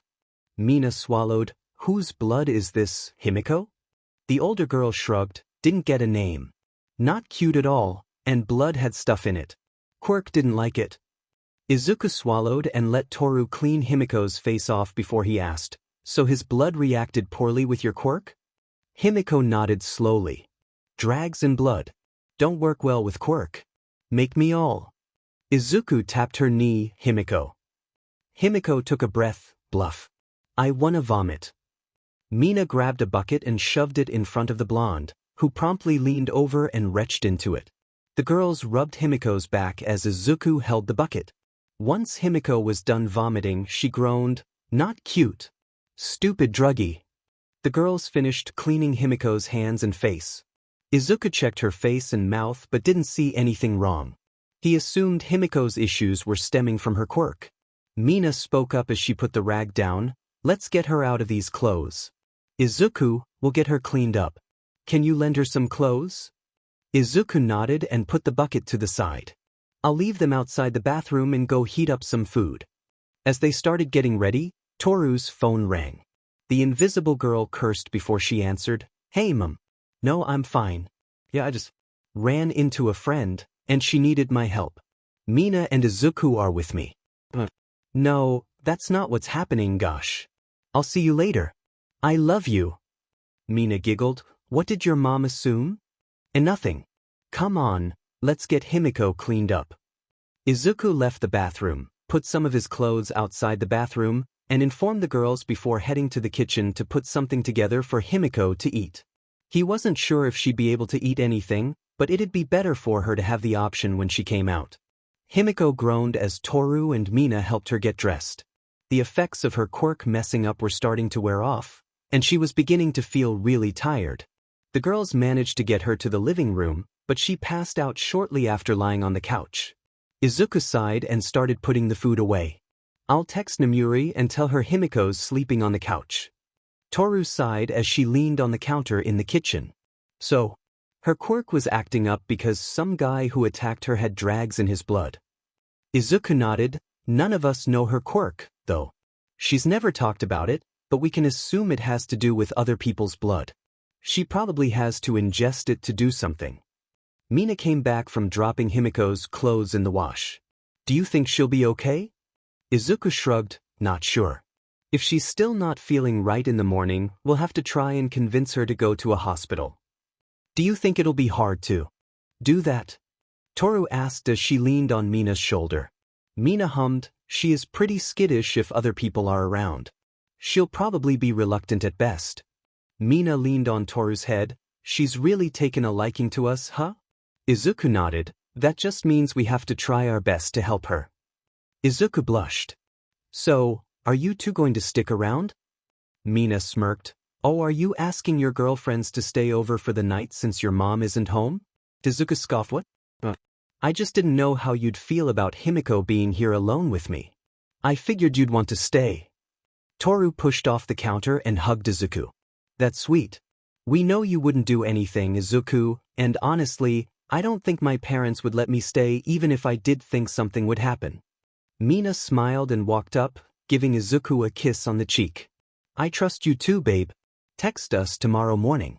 We'll come over ASAP and talk with Himiko. Izuku nodded and gave both girls a quick kiss, of course. Good night, you two. Get home safe. The two girls nodded and said their goodbyes, leaving Izuku to get ready for bed. Things with Himiko were not what he was expecting them to be. She seemed to be a good friend, but she kept so much close to her chest it felt like they barely knew her. Izuku sighed, and before heading to bed, he checked on Himiko, who was still sleeping soundly. Himiko groaned and blinked the sleep out of her eyes as she sat up. Her head was throbbing, and her mouth tasted like copper and vomit. She looked around and panicked, quickly gripped her chest, and woke her up. Where am I? This isn't where I was squatting. What happened? Himiko was about to get up and go see who grabbed her off the street and maybe kill them when she smelled something. Himiko grabbed her shirt and sniffed it. A smile broke out as she curled up and giggled a little to herself. Aiza smells good. But if he saw me, he probably told Toru and Mina. Himiko got up and snuck around the apartment. She found her clothes in the dryer and took them out before peeking in on Izuku. She smiled, seeing his sleeping face. Himiko bit her lip and exited the room. She knew for sure that Izuku had seen her less than stellar state. She couldn't remember much, so it's possible the other two saw her. Letting them see the bloody part of her life was not something that was supposed to happen until she wanted them to see it. Himiko grumbled as she headed for the door. She'd need to put some distance between them for a few days just until she could think of a way to explain things in a way that wouldn't lead to them prying into her life. Leaving already? Himiko's head snapped around to look at Namuri in the kitchen. Namuri sipped some tea. Izuku and the others will worry if you're not here tomorrow morning. Himiko slipped her shoes on and left without a word. She knew they'd be sad, and it was cute to think of how distraught they'd be, but once she knew what to say and came back, it would be even better. Himiko smiled as she walked out into the night. Just give it a couple days, then talk to them and get even closer to the three cute heroes. Izuku sighed as he sat on the beach with his girlfriends. Today was the day. Toru would gain one for all, but something weighed on all three of them for the past couple of months. Mina leaned her head on his shoulder, thinking about Himiko? Izuku nodded, she just disappeared. We haven't seen her in so long. I guess I'm worried about her. Toru leaned on his other shoulder as she said, same. Her phone got disconnected, so we can't even try to call her. None of us know where she lives either. The three sat there worrying over their odd friend as Toshinori arrived. He cleared his throat. Are you three all right? The three teens looked up at their mentor, who stood a little straighter and looked healthier every day. Izuku nodded as the girls got up. Yeah, just worrying about our friend. We still haven't heard or seen her in a while. Yes, you told me about that. I hope things work out for the best, but today we have something very important to do. Toshinori bulked up into all might as Toru stood in front of him. Mina and Izuku stood on either side of Toru as All Might spoke. You three have proven to be wonderful heroes. You not only restored this beach but my hope for the future and even managed to set me on a path to better help. Young Hagakure, it is thanks to you and your heroic spirit that all this happened. Make no mistake, young lady, you earned this, and I cannot wait for the day when you can say, I am here. Toru teared up a bit and took a deep breath. All Might plucked a hair from his bangs and while still smiling, said, now to gain my power. Eat this. The teens stared at his hair then at him for several seconds before Mina muttered, well, I'm even more glad I didn't accept this. Izuku face-bombed. Sir? Why are you trying to feed Toru your hair? The symbol of peace sputtered. One for all requires a transfer of DNA, and this is the least gross option I could think of. Izuku stared in disbelief. Sir. We could do a small blood transfusion. You have to know someone who could do that for us. All Might deflated back into Toshinori. Yes, I do. I will give her a call and see if she's available. The pro clapped Izuku on the back. So glad you're here to help make sure things go smoothly, young Midoriya. Izuku groaned as their mentor stepped aside and pulled his phone out. The blonde man spoke for a few minutes before coming back. All right, load up into my truck. We're headed to UA. The teens did a double take and Toru said, Wait, what? We're going to UA? Toshinori nodded. Yes. The nurse there is Recovery Girl. She, as well as Nizu, know about One for All. Now come on, we don't got all day. The group piled into Toshinori's truck and drove towards the teens' dream school. Izuku spoke up as they drove. This isn't my first time at UA. Mina giggled. What did Namuri take you to work one day? Izuku nodded. Technically, she did take me to UA one day, but it was before she adopted me. Toru leaned forward. So why'd she take you to UA? Izuku rubbed the back of his neck nervously. I got hurt real bad. Recovery Girl patched me up. That was back before I met Toru. Izuku didn't see the concerned looks his girlfriends shared in the back seat. The rest of the ride was spent in idle chatter. As they pulled up to the teacher's parking lot, Nizu was standing there waiting for them. The dean smiled as they filed out. It's wonderful to see you. Toshinori. It is also wonderful to finally meet your students. Toshinori nodded. It's good to see you too, sir. This is Toru Hagakure, Mina Ishido and Izuku Midoriya. They all have true heroic spirits. Nizu smiled as his black eyes scanned them. Wonderful to meet you too, and it is a pleasure to see you again and in better health, Mr. Midoriya.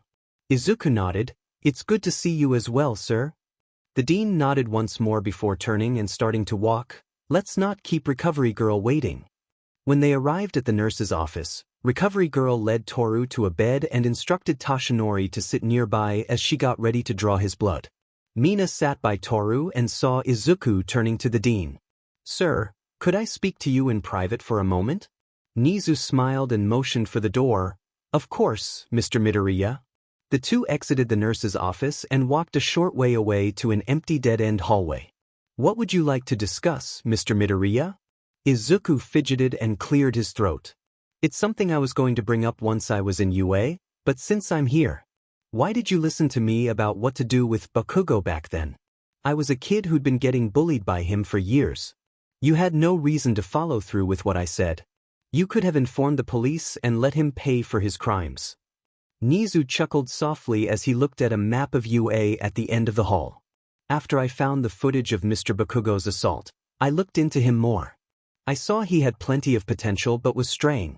I had plans for a much harsher way to set him on the right path, but I wanted to see what you said first. The dean approached the map as his eyes scanned it. A false layout of his domain set here to confuse people for his enjoyment and throw off those who would wish to do him harm. After you spoke to me about what you wanted to happen and I saw the look in your eyes, I was reminded of someone I care about. The dean turned to face Izuku, who was watching him intently. Do you know anything about my past, Mr. Midoriya? Izuku shook his head. I've looked a bit, but I haven't found much of anything from before you becoming the dean of UA. That is because I do not want it to be easy. I have experienced much hardship in my life, much like you. I do not remember much of my early life, but before UA, I was a test subject for humans to poke and prod. I am part of the first generation of animals who have gained quirks. My hyperintelligence was of such interest to them. They wanted to know my limits no matter how hard it hurt. The dean sighed as his paw traced his scar. I grew to despise almost all of humanity while I was there. The only reason I do not say all of you is because quirked animals were not the only ones being tested. They believed mutation quirks were a link to animals having quirks, so there were humans as well. Of those test subjects who were human was a young woman who cared for the animal subjects. She found out about my plans to escape and kill all the humans I could find, but she convinced me to be more merciful, and so I was. I killed those who directly hurt me, and those who were left were spared while I worked on catching their bosses. Izuku looked on with shock clearly evident on his face. Nizu chuckled, as it turned out. Sparing them was the right choice. When I tracked down the bosses who ordered the experiments and brought them forth to face justice, those I spared testified against them. They were imprisoned for life with no chance of parole. It also set in motion Japan's quirked Animal Rights Act, which paved the way for me becoming UA's dean. Izuku blinked. I had no idea you suffered so much, sir. What happened to the woman who spoke to you?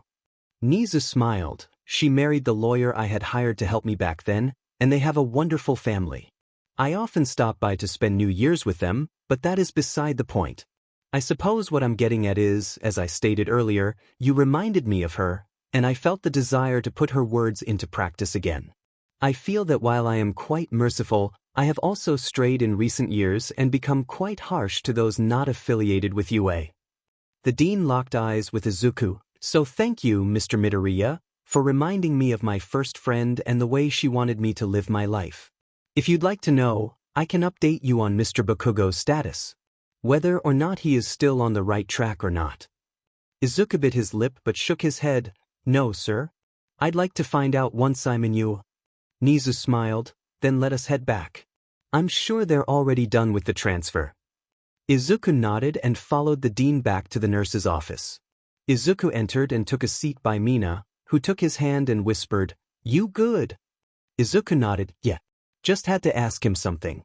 Learned more than I thought, but I feel good." Toru chuckled, "Good to hear. I feel normal, which is not what I was expecting. I kinda thought there'd be this big whoosh or something." Toshinori chuckled, "We'll give it a couple hours, then see what's changed. Nizu, would you mind if we use one of your gyms?" Nizu chuckled as he poured some tea. "Of course I don't mind. It will be wonderful to know what the 9th user is capable of before she comes here." They spent their time waiting in the nurse's room. After some time, Toshinori placed a hand on his chest and spoke so softly they almost didn't hear him. "It's moved on." The teen saw a tear prick the corners of his eye, but he quickly wiped it away and stood. "Come along now. Nizu, which gym shall we use?" The dean tapped his chin. "Gym Zeta is empty, and if her quirk reacts how Mr. Midoriya and I think it will, Zeta will have what we need." The group made their way to Gym Zeta and found it empty as Nizu said it would be. Recovery Girl retrieved a few pairs of shades as she explained. Gym Zeta is specialized for quirks that cause a lot of light. Nizu informed me you can cause flashes of light, so while you see what you're capable of, we will all wear these, so no one goes blind. Toru nodded and hopped around a bit as everyone else put on their shades. "Ori. Let's do this." Mina and Izuku chuckled as their cute invisible girlfriend jogged a few yards away and shook her arms, making her silver bracelets jingle. Toru took a deep breath and showed off her basic light refraction abilities. A couple quick flashes from her hands and face, and then because her partners were watching and wouldn't go blind, she showed off, making the source of the light dance across her arms, face, and legs. She was glad. She wore shorts today. She smiled, hearing them both chuckle but quickly decided to get back on track. She could feel the difference right when she started refracting light. She wasn't sure what was going to happen, but she could feel her quirk wanting to go farther than before. Toru took a deep breath and muttered, "Plus ultra." Toru turned so she wasn't facing her audience and held her hands out, and started to refract light. As the light bent to her will, she felt energy being pulled from the other parts of her body exposed to light. The power built in her arms, and Toru in a breath as she watched a rainbow of light pass before her eyes before suddenly it all disappeared, and she felt a tingling in her hands. Toru looked up and gasped, feeling the energy falter and stop as she looked at the hole she was melting in the wall. Toru stumbled back as a wave of exhaustion washed over. She groaned and felt hands on her shoulders. The invisible girl looked over and saw her partners holding her up as Nizu clapped. That was quite the show. It seems One for All has boosted your light refracting ability to the point where you can fire lasers. How did you feel while you were melting the gym wall? Toru shook her head. I could feel the energy from inside me move to my arms, and all the parts of me exposed to light seemed to channel the light towards my arms. Then it all just went out and... Sorry about the wall. The dean laughed. No need to apologize, my dear. I cannot wait to see what else you'll be able to do, but for now, I believe it would be best for you to go home and rest. The teens thanked Recovery Girl and Nizu for their time and headed to Toru's house to let the invisible girl rest, and so they could just spend more time together while not at school or working out. Izuku sat on his bed as Mina swirled around in the chair at his desk, and Toru laid on the ground, making light in her hands and changing its color. The trio wasn't sure what to do today. Hitoshi was apparently out of town with his dad, and Himiko still hadn't resurfaced. Mina spoke softly, pulling her partner's attention. Izuku, when Toru was getting one for all. What did you talk to Nizu about? Izuku sat up a bit as Toru crossed her legs and stopped laying down. The teen cleared his throat and said, "Oh, when we all confessed. I told you too about a friend who I lost." The girls nodded, and Izuku took a deep breath. When I was 4, my friend Katsuki Bakugo and I both developed our quirks. He could sweat nitroglycerin and make it explode, and I could produce gas that puts people to sleep. Izuku sighed and looked at his notebooks on the bookshelf. He was always kinda aggressive personality-wise, but after his quirk came, he started getting physically aggressive. People praised him constantly for his ability to be a hero, and some of them said the same about me at first. As time went on, he got this ego and thought everyone was beneath him. He started bullying people he saw as weaker. Once we were in middle school, others joined his side to keep him from picking on them. He looked at Mina and could see the worry in her eyes, and Toru's posture spoke volumes. He gave them a sad smile as he kept talking. It was all coming out now, and he couldn't stop it even if he wanted to. I couldn't stand by and do nothing, so I got in his way a lot. I became his main target, and others decided I was easy to go after. They spread rumors and accused me of using my quirk on others. The teachers at Aldra didn't care about me. They saw my quirk as villainous, so they sided with Bakugo. Toru got up and sat next to Izuku, hugging him. I never realized how bad you had it before coming to my school. Izuku's shoulders shook as he thought back to everything he had to deal with before meeting Toru and Mina.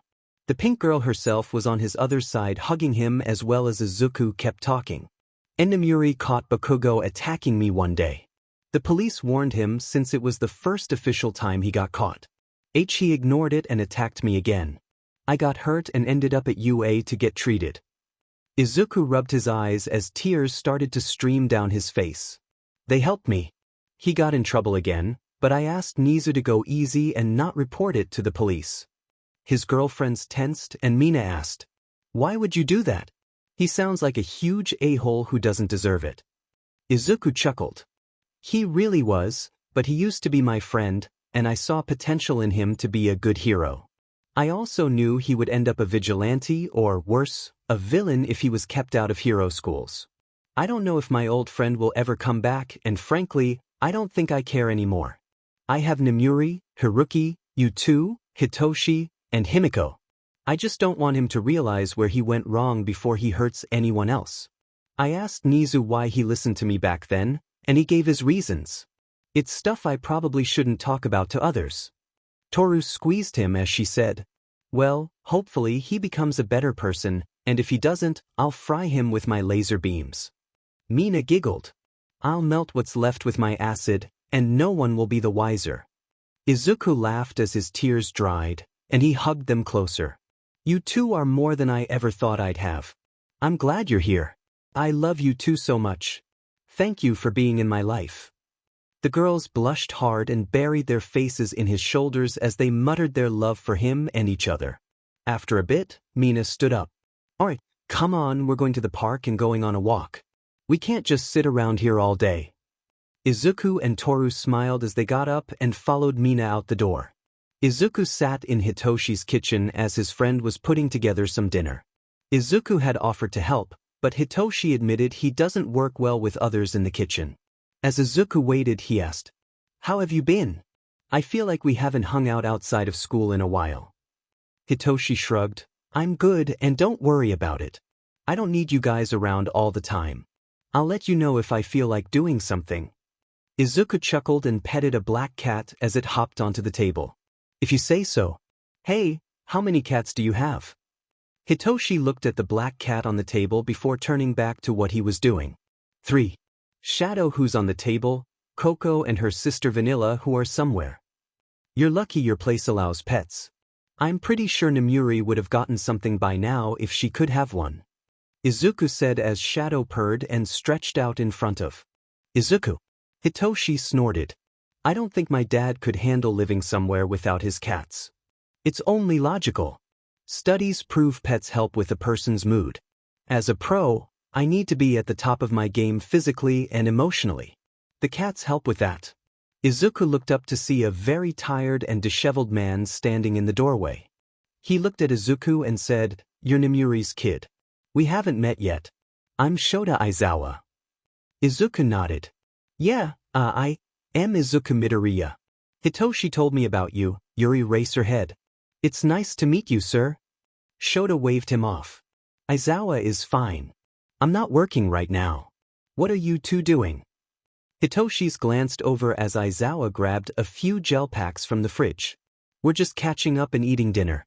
His mom is out on a date, and his girlfriends have family stuff to do, so he's all alone tonight. I took pity on him and let him come over. Izuku scoffed. You make me sound desperate for human contact. All I did was ask if you wanted to hang out. Hitoshi nodded. The desperation was evident in your voice. It's okay to admit to it. There's no shame in wanting to be around people. Shota shook his head as he started making coffee. Nemuri says you're going for UA. Have you thought of asking her for a recommendation? Izuku scratched his chin. I'm not sure.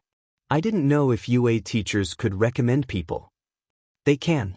We just don't do it a lot. I offered to recommend Hitoshi but I declined. I've already decided I want to get in through the normal exam even if it'll be hard. Hitoshi said as he plated up dinner. Shota shrugged and poured his coffee into a travel mug and headed for the door. It's your choice. You two have fun and don't mess up my apartment. I'll see you in the morning, Hitoshi.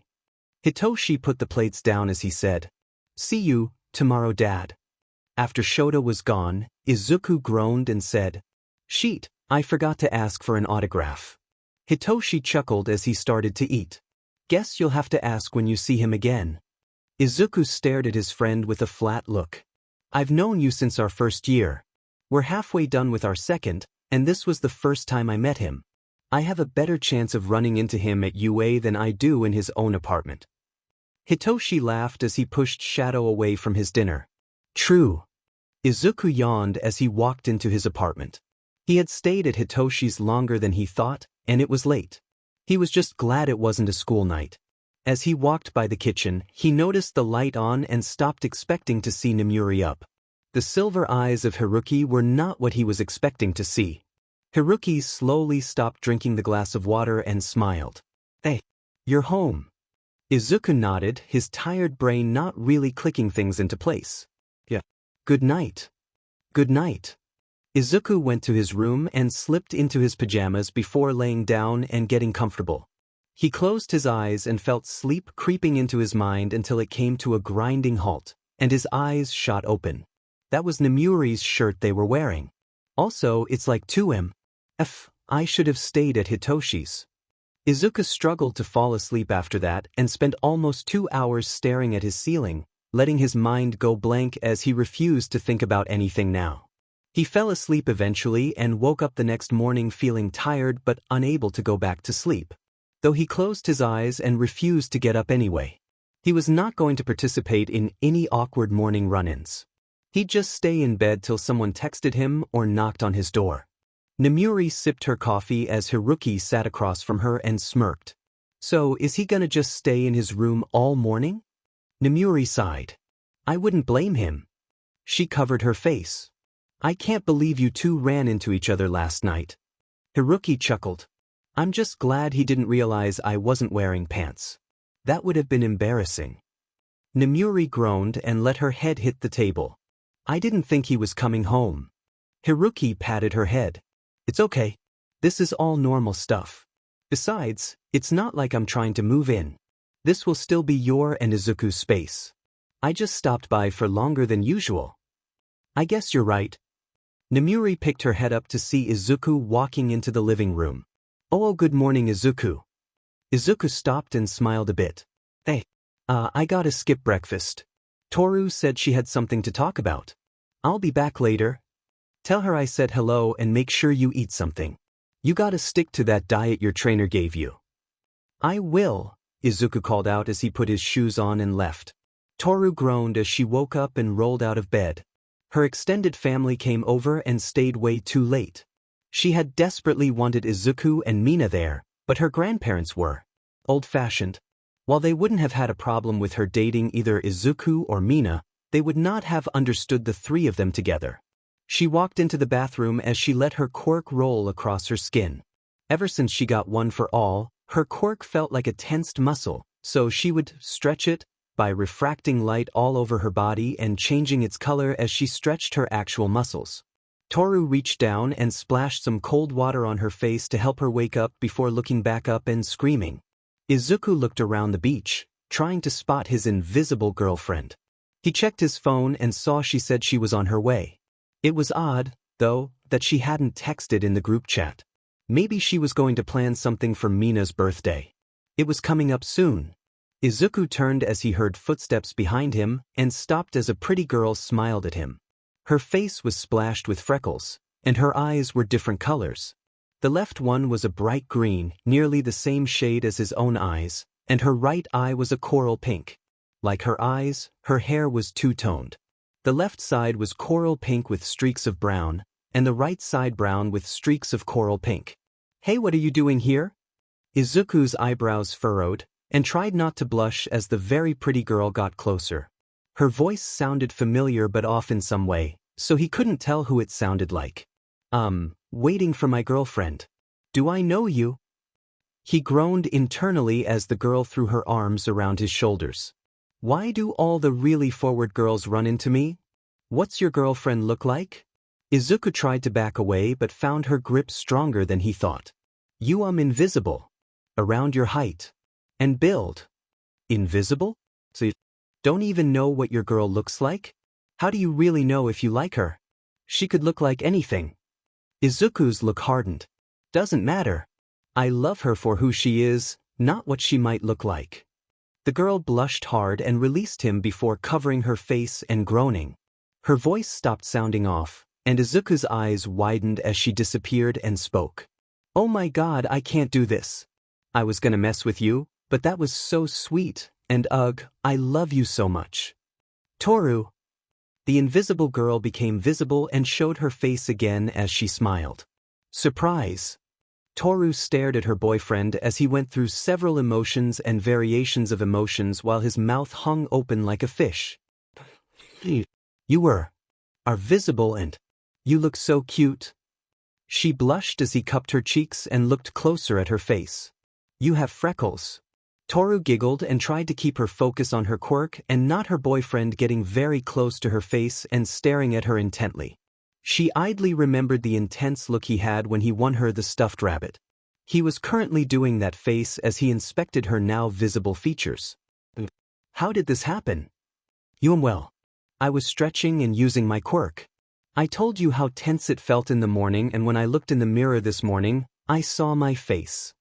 She gave him a quick peck on the lips before putting some space between them so she could focus on something other than his eyes. After the panic subsided, I managed to do it again and showed my family. Then I decided to try and tease you, but well, you're too sweet and I couldn't handle it. Izuku blushed and cleared his throat. Well, you and Mina aren't going to be around all the time, so I need to deal with forward people who hit on me by myself. They need to know how much I love you too and that I'm taken. Toru closed the distance and kissed him again so he wouldn't see her embarrassed face. She held the kiss a bit longer than usual and felt herself relax and become invisible again as Izuku wrapped his arms around her waist. Toru pulled back and rested her head on Izuku's chest. Stop being such a sweet nerd. I'm trying to focus on my quirk here. Izuku chuckled. Sorry. So you need to focus on your quirk to be visible. Toru nodded but didn't try to move away as she said. Yeah, it's easy and it'll probably become second nature if I keep trying, but Well, when you say the things you do, I get all flustered and lose control. Sorry. We should go tell Mina, Izuku said, stepping back so he could look at her. Toru wanted to just cuddle Izuku, but she knew if they went to Mina's, she could have both of them cuddle her. Yeah, let's go see Mina right now. As they walked, Izuku asked, Are you gonna try and prank her like you did to me? Toru tapped her chin. No. I don't think I could handle whatever Mion would say. She'd probably see right through my attempt anyways. I'll just show off when we're in her room. Izuku knocked on the door and stepped back. He had texted Mina on their way over to make sure she was available. The door opened to reveal a tall, well-built man with pink skin and 3 horns poking out the top of his black curly hair. His eyes were pink with black scara, and they scanned the 2 teens before a smile broke out across his face. You two must be Midoriya and Hagakure. Mina's partners, right? Izuku nodded, yeah. The man held his hand out. I'm Nikita, her older brother. It's nice to finally meet you two. Wish we could have done so sooner, but it's been crazy for me. Izuku shook his hand, then Toru did as well as she said. It's okay.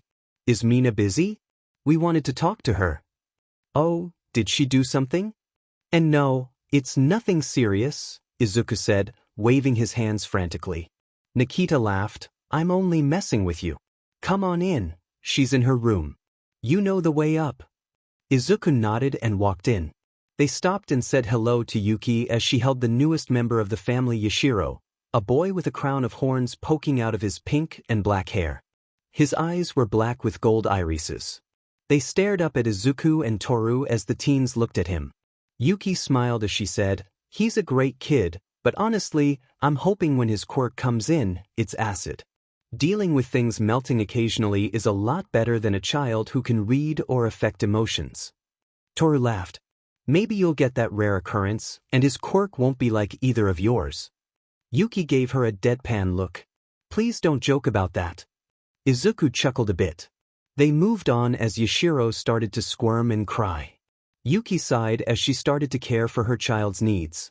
Mina opened her door as someone knocked on it and found her partners waiting on the other side. Mina smiled and pulled them into a hug and into her room. Good to see you too. What's up? Could you just not stand the idea of not seeing me for a day? Izuku smiled and gave her a quick kiss on the cheek while Toru kissed her other cheek, making Mina blush lilac. Izuku said, Partly, but also Toru has something she wants to show you. Mina raised an eyebrow as Toru stepped back and shook her hands, making her silver bracelets jingle. Mina chuckled. Should I get some shades so I don't go blind? Toru laughed. Maybe. Izuku acted all cool, but I knew he thought I looked hot. Mina looked at Izuku, who blushed and cleared his throat. Just show off already, Toru.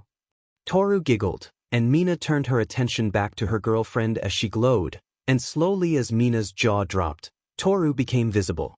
Her heterochromatic eyes stared at Mina's black and pink eyes. Tada! What do you think?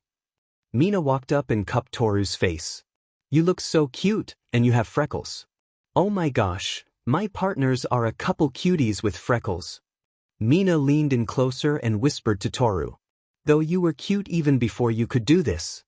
Toru blushed hard, and Izuku walked up as he said, I told her pretty much the same thing. Mina ruffled Toru's hair. We really do have the cutest girlfriend whether or not she's visible.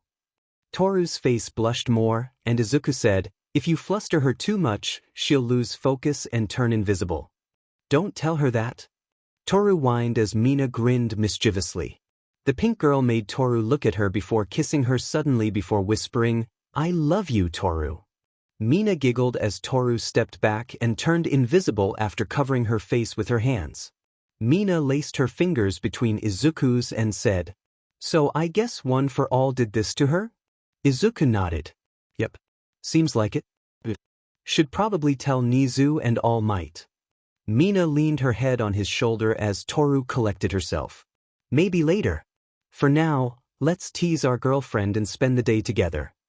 The teens snuggled close on Mina's bed with Toru in the middle and watched movies on Mina's laptop for most of the day.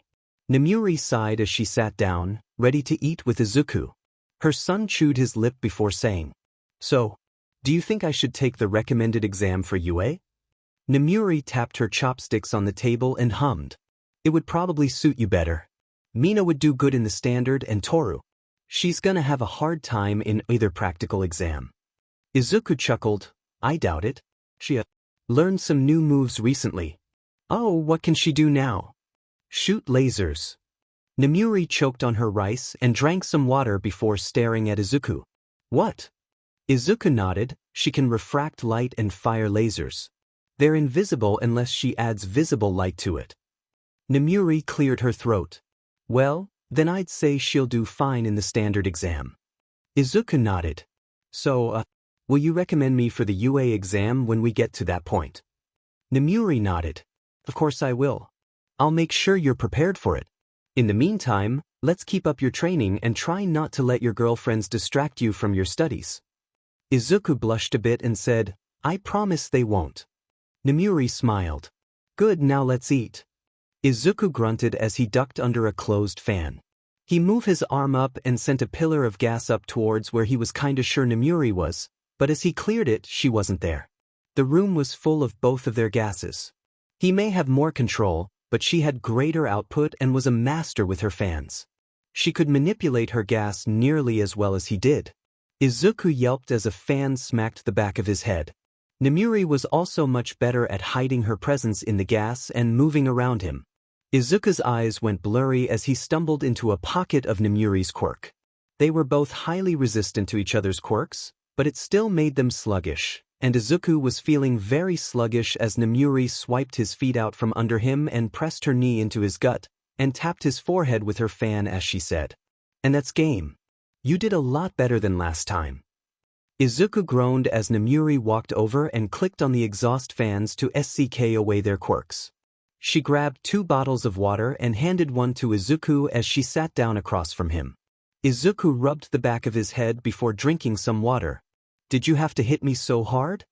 Namuri patted his head. Oh, come on, it wasn't that hard. You're a tough kid, you'll be fine. Just have your girlfriends kiss it better. Izuku blushed and looked away. Whatever. So how are things going? You sounded kinda mad yesterday when you were on the phone. Namuri sighed and leaned back. I'm fine.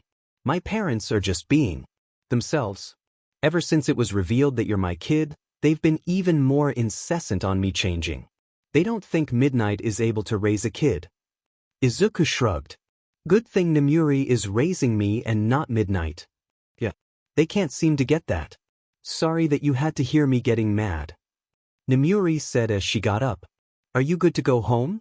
I've got to head to UA and do some work. Izuku nodded and hugged his mom before both grimaced at the gross, sweaty show of affection. See you tonight, Namuri. See you tonight, Izuku. The two went their separate ways out of the gym. Izuku texted Mina once he was close to home. He hopped into the shower right away and got into some clean clothes by the time Mina showed up. Mina giggled as she threw her arms around his shoulders. Inviting one of your girlfriends over while your mom is gone? How scandalous. Izuku blushed and gave her a quick kiss before saying, Come on, I just wanted to hang out a bit before we go see Toru. Mina smiled. I know. SCKS that she got sick right as the term ended. We'll have to bring her something. Izuku hummed and rested his forehead against hers. Mina grinned and leaned in for another kiss. The two teens held it longer than the first before separating. Mina pulled away and said, I want to look at your notebooks. It's been a while since I've seen them. Izuku sighed and led her to his room. Mina sat down at his desk and opened up the most recent notebook as her boyfriend stretched out on his bed. She flicked through a few heroes who had been updated and a couple new ones before finding her page. She smiled and marveled at how well her boyfriend drew. Mina flipped past her entry to her girlfriend's entry. She noticed how Izuku drew Toru's main portrait without her face present. Sketches of Toru's face were put under the section on her quirk analysis that went over her ability to become visible. Your art is great, you know. Izuku hummed and scrolled through his phone. I'm glad you like it. Aya took your advice, and I started posting my sketches of heroes online. Mina smiled as she looked at him. And how's it going? Izuku shrugged and winced a bit before putting his phone down.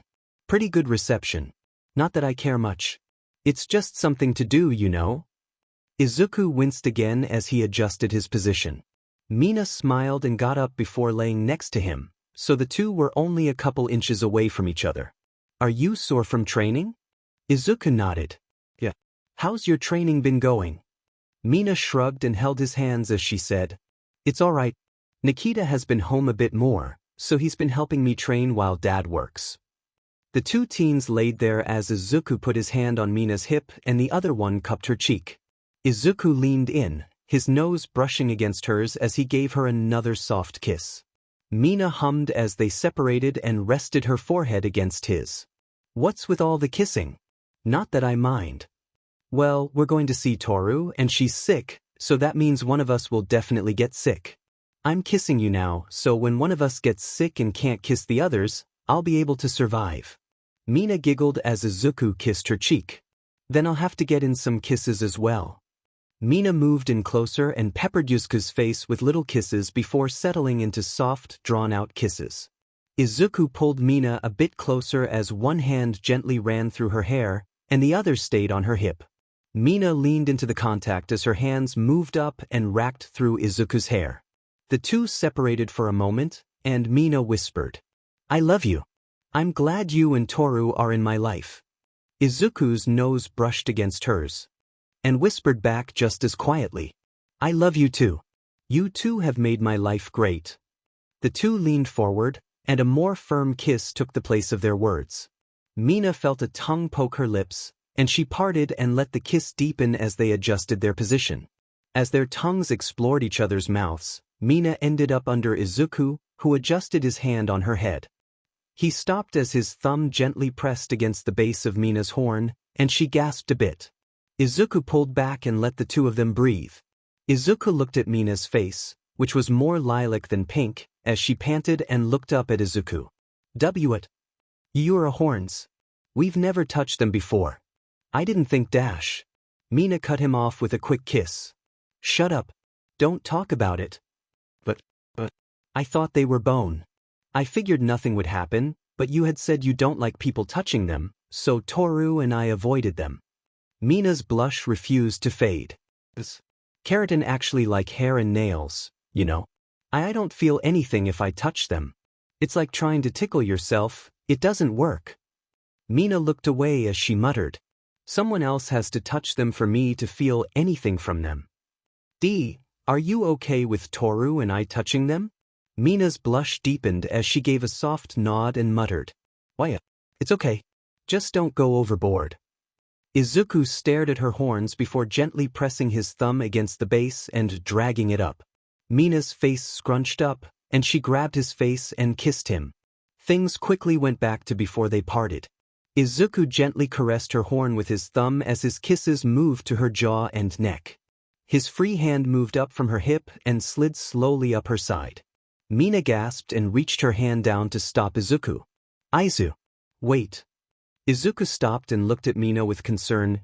What's wrong? Mina was blushing hard as she panted. Things are getting kinda intense. It doesn't feel right to go this direction without Toru. Izuku's own blush was just as intense as he rolled off to the side and stared at the ceiling. Why, yeah, you're right. So, where did that come from? You're not usually so aggressive, I guess. Mina said she looked at him. Izuku looked over at her and said, I don't know. Maybe because the anniversary of us dating is coming up, or because I've just been thinking about how much I love you and Toru lately. Mina blushed and buried her face in his shoulder. Izuku rubbed the back of her head gently. After a bit of just laying there, Izuku said, We should head to see Toru. Mina hummed and wrapped her arms around Izuku. Yeah. I want to make sure she's doing okay. I also really want to cuddle with both of you. Izuku kissed the top of her head. Let's go get some stuff for Toru and visit her. We can come back after and watch some movies and cuddle as long as you want. Mina nodded and kissed his cheek before getting up. That sounds like a good plan. Let's get going. Toru groaned as she laid in bed with her eyes closed and the blankets pulled up to her nose. She had gotten sick right when break started, and she hadn't gotten to see her partners. She missed them and wanted to kiss them and cuddle them, but she couldn't. The invisible girl groaned as someone knocked on her door. She looked over and felt her spirits lift a bit as she saw her partners come in. They had a couple bags from the convenience store she liked. Mina put the bags on Toru's desk while Izuku walked up to Toru. "Hey, how are you feeling today?" Toru groaned. "Better now that I get to see you too. I didn't know you were coming over." Mina giggled. "It was a surprise visit. Hope you don't mind." "No. I'm glad to see you too. How have you been? What have you been up to today?" Toru's partners chatted about their day. She watched curiously as they both blushed and stumbled over, telling her about what happened before they came to her. Toru blushed as she thought about them making out. I don't think I can have this conversation while I'm sick." Mina and Izuku chuckled and Izuku said, "That's okay. It's not something we were looking to talk about today. We just wanted to let you know." Toru nodded. "Well, thank you for coming, but I think I need to get some more sleep." Izuku patted her head. "All right, we'll get out of your hair. Enjoy the snacks when you feel better." Toru leaned into the touch and hummed. "I will. Love you guys." Mina smiled as she took Izuku's hand. "Love you too. Get better soon." Himiko clutched her arm as she ran down the alleyway. Tears streamed down from her eyes. Correction from her eye. She had been running for so long, ever since that night. Himiko had only meant to be gone for a couple days before returning to her trio, but the police had caught on to her, and she had to run. Then some villains who were totally not cute had gotten a whiff of her and had a bone to pick. It had been one inconvenience after another that led her farther and farther from those 3 lovebirds who she got to know. Himiko's hand moved from her bleeding arm to her phone, so she could dial Jiren's number. She needed medical help, and she'd pay whatever it cost at this point. Today was the worst day of her life. She hadn't meant to end up in the city. Stain was currently in, but she counted it a blessing and set about finding him. It had taken a few days, but she finally found him. The person she used to love the most. Right up to the point he tried to kill her and called her trash that deserved to die. Her image of him shattered as his blades sliced her right arm and cut into her right eye. She had gotten lucky, and some hero types heard her screaming and came to rescue her. Himiko bolted at the first opportunity, of course. If it isn't my favorite stab, happy blonde. What can I do for you, dear?" Himiko bit back a scream as her arm accidentally hit the corner as she rounded it. "I need to get patched up now. I'm hurt real bad." "All right, text me your location. I'll tell you who's close by. We'll work out the cost once you're healed up."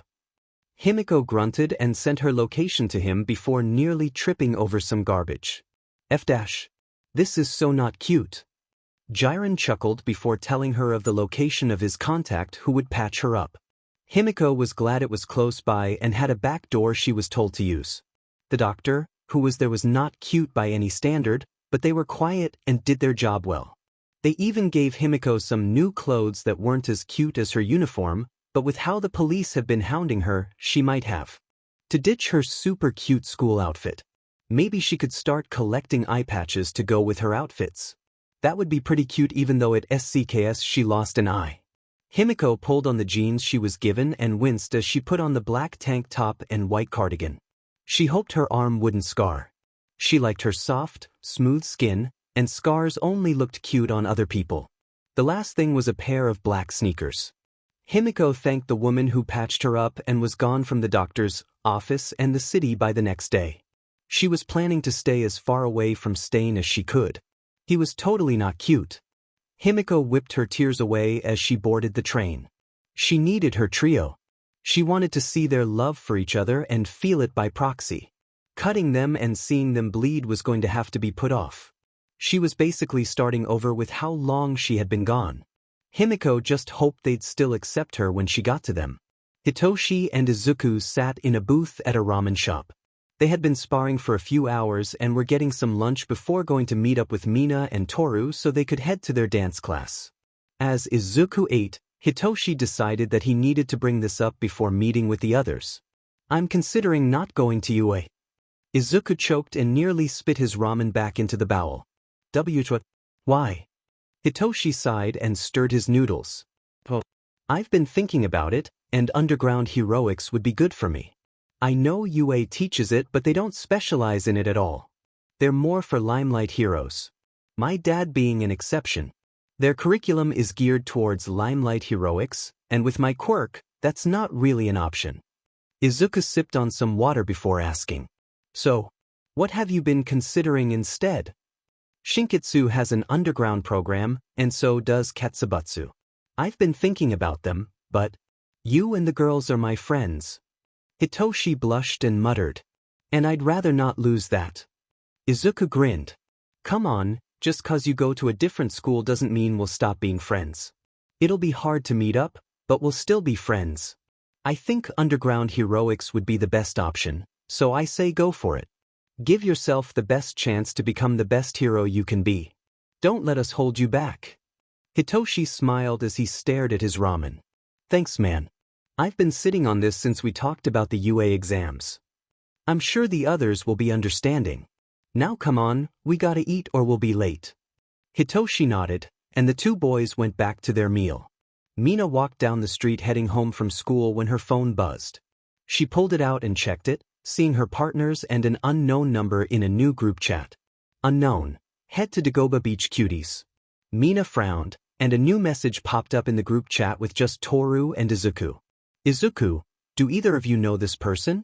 Toru, Mina, I don't either, but Cuties, could it be Himiko? Toru, we haven't seen or heard from her in so long. I'd like to think so, but I'm not sure. Izuku, meet at the station near the beach. I'll text Namuri that we're going there. You should tell your parents as well just in case. Mina shot off a text to her mom before turning around and heading to the beach to hopefully see Himiko again. The three teens met up at the station and headed to the beach together. They were all nervous and a bit worried about whether they were going to see Himiko again or walk into something bad. They arrived and headed down the steps to the beach. They looked around, spotting a few small groups and people enjoying the water. Wow, you all came. I was kinda worried you wouldn't. You three also look super cute as always. The trio turned to see Himiko at the top of the steps. She was wearing a pair of black sneakers and thigh highs. A short red skirt left a couple inches of exposed thigh. She wore a white long-sleeved shirt under a tattered black one and had a black choker around her neck. Her hair was in its signature buns. Covering her right eye was a red eye patch with a set of white vampire teeth making a small open mouth. As she descended the steps, fear gripped her heart as the trio she loved moved towards her. Mina was the first to reach her and noticed the eye patch. The pink girl's hands shot up to Himiko's face but stopped short of touching her. Himiko, where have you been? It's been months. Himiko gave her best grin as the others showed up. Oh, unexpected things happened. Had to go away for a bit, but it's all good. I'm back now. She gave a toothy grin and a double peace sign. They didn't look convinced or satisfied by that. Izuku asked, What happened, Himiko? You disappeared after showing up covered in blood. Please, if you don't want to talk here, we can go somewhere else where no one is. Himiko's smile faltered. There's nothing to talk about. Sure, I was gone a lot longer than I meant to be, but hey, stuff happens. It wasn't cute at all for me to leave you guy and gals high and dry, but I'm back, so it's okay. Toru took a deep breath and did her best to sound cheerful. Well, then why don't the four of us go grab some snacks and we can go to Aiza's place and catch up? There's so much we want to tell you about, and Namuri is out on patrol, right? Izuku nodded. Yeah, she should be out tonight, so it'll just be the four of us. Himiko smiled as Toru and Mina led the blonde back to the stairs. That sounds super fun. It's been so long. As they walked, Izuku shot a text to Namuri explaining why he needed her to not come home till he said. Himiko grinned as she sat on the couch and listened to the trio talk about what she had missed. As the conversation lulled, Toru asked, So Himiko, what's with the eye patch? It looks adorable on you, but why do you need it? Himiko tensed before looking around. It's nothing really. Just thought it looked cute. Izuku looked at her with so much concern in his eyes it made Himiko's gut twist in a mix of joy and revulsion. She liked seeing him concerned about her, but she didn't like the idea of him being sad. Himiko, please. You can be honest with us. We're your friends and we just want to make sure you're safe. Himiko squirmed and decided on a half-truth that should satisfy them. I got attacked by people who don't like me. So I ran away and had to stay away for a lot longer than I thought, but I'm safe now. Mina looked concerned as she asked, And the eye patch? Himiko rubbed it and decided the truth would win her some sympathy. Oh, this silly old thing. I had a run-in with Stain. I thought he'd be cute, but he tried to kill me. Stabbed my arm and took my eye. I found this cute eye patch though. Himiko dug into her pockets and pulled out a couple more. And I got these as well. They're all pretty cute, right? Toru looked over the eye patches of various colors, and a couple even had designs on them. Oh, those are cute. Mina nodded before looking at Toru. Do you want to show off your new move? Toru gasped as she jumped up. Alright. Himiko, you're gonna love this. I don't do it unless I'm with Izuku and Mina. I've shown off to Hitoshi and the others, and you're my friend, so you should see it too. Himiko watched in confusion as Toru stepped away from them. Her eyes widened as Toru slowly became visible and did a little twirl to show off her now visible features. Tada! I can make myself visible now. Himiko jumped to her feet and cupped Toru's face. Oh, you're so cute. You have freckles too. That's so amazing. You're so colorful now too. Toru giggled and held Himiko's hands and led her back to the couch as they kept talking and occasionally trying to pry info from Himiko, but the blonde was a master at avoiding talking about what she didn't want to, and the trio didn't want to push their luck and scare her off. By the end of the night, after some teasing about staying over for a sleepover, the girls all left Izuku's apartment and went their separate ways. Izuku took a deep breath as he headed towards Yue. His last year of high school was coming to a close, and it had been uneventful for the most part. His relationship with Toru and Mina had developed more, and while they hadn't gone further than making out sometimes, they talked about it and figured it would be best to wait until it felt like a better time. Hitoshi had continued to be the same great friend as always and decided to take Shinketsu's entrance exam once they rolled around. Himiko, over that time, had stayed more or less the same. There was a tense moment where she explained her quirk and how it drove most people away from her, but the trio welcomed her with open arms, telling her they were all criticized and ostracized to some degree while growing up because of their quirks. While it wasn't to the same extent as Himiko, they knew a bit of what she felt.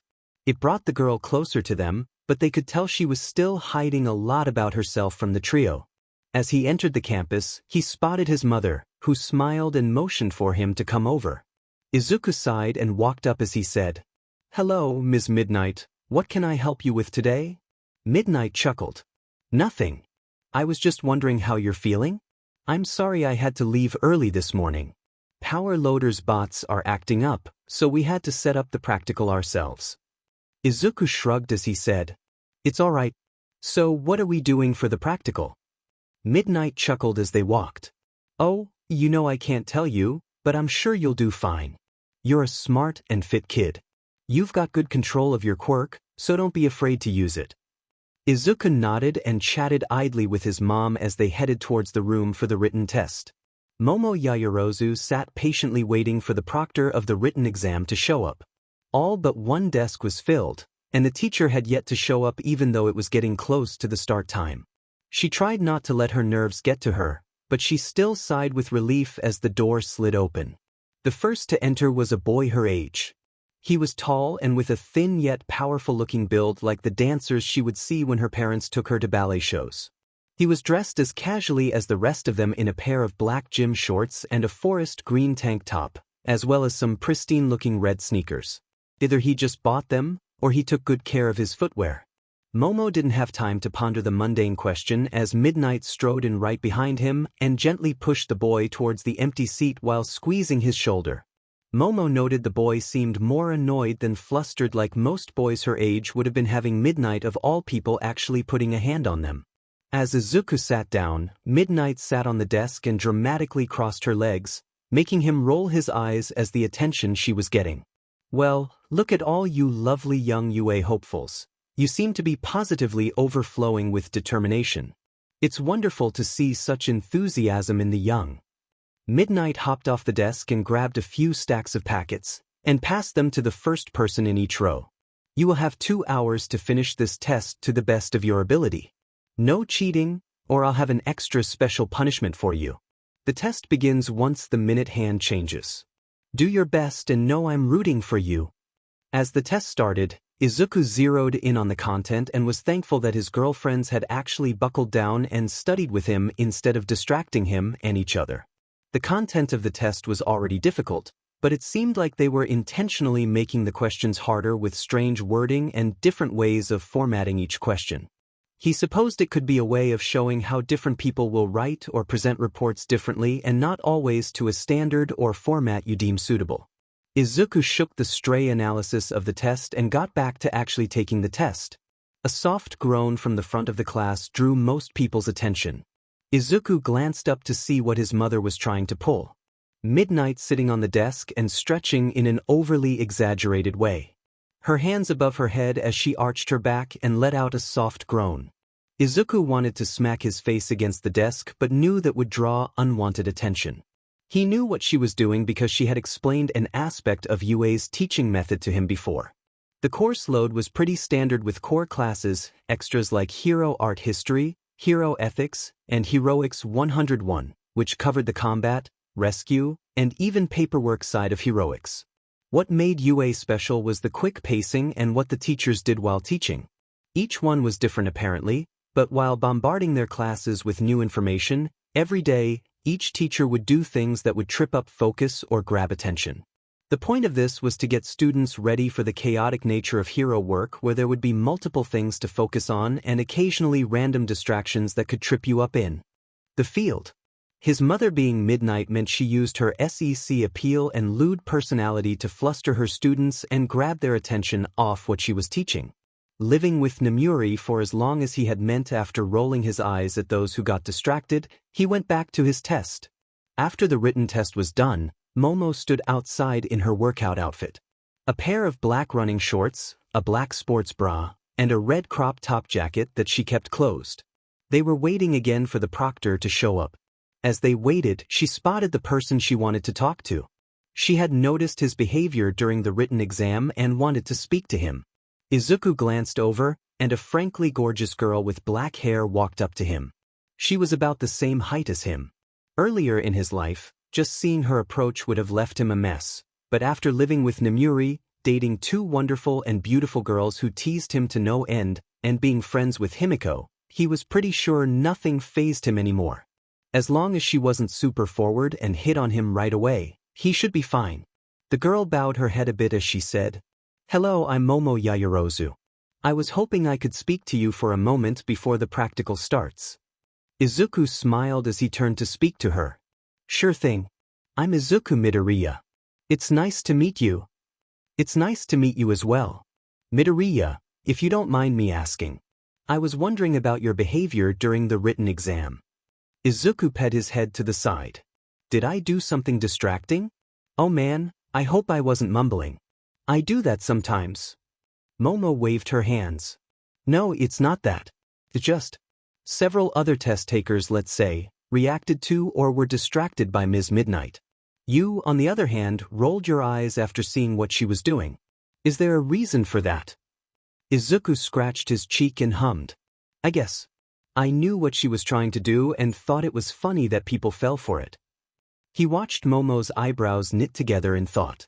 What was she doing, other than stretching or the occasional noise?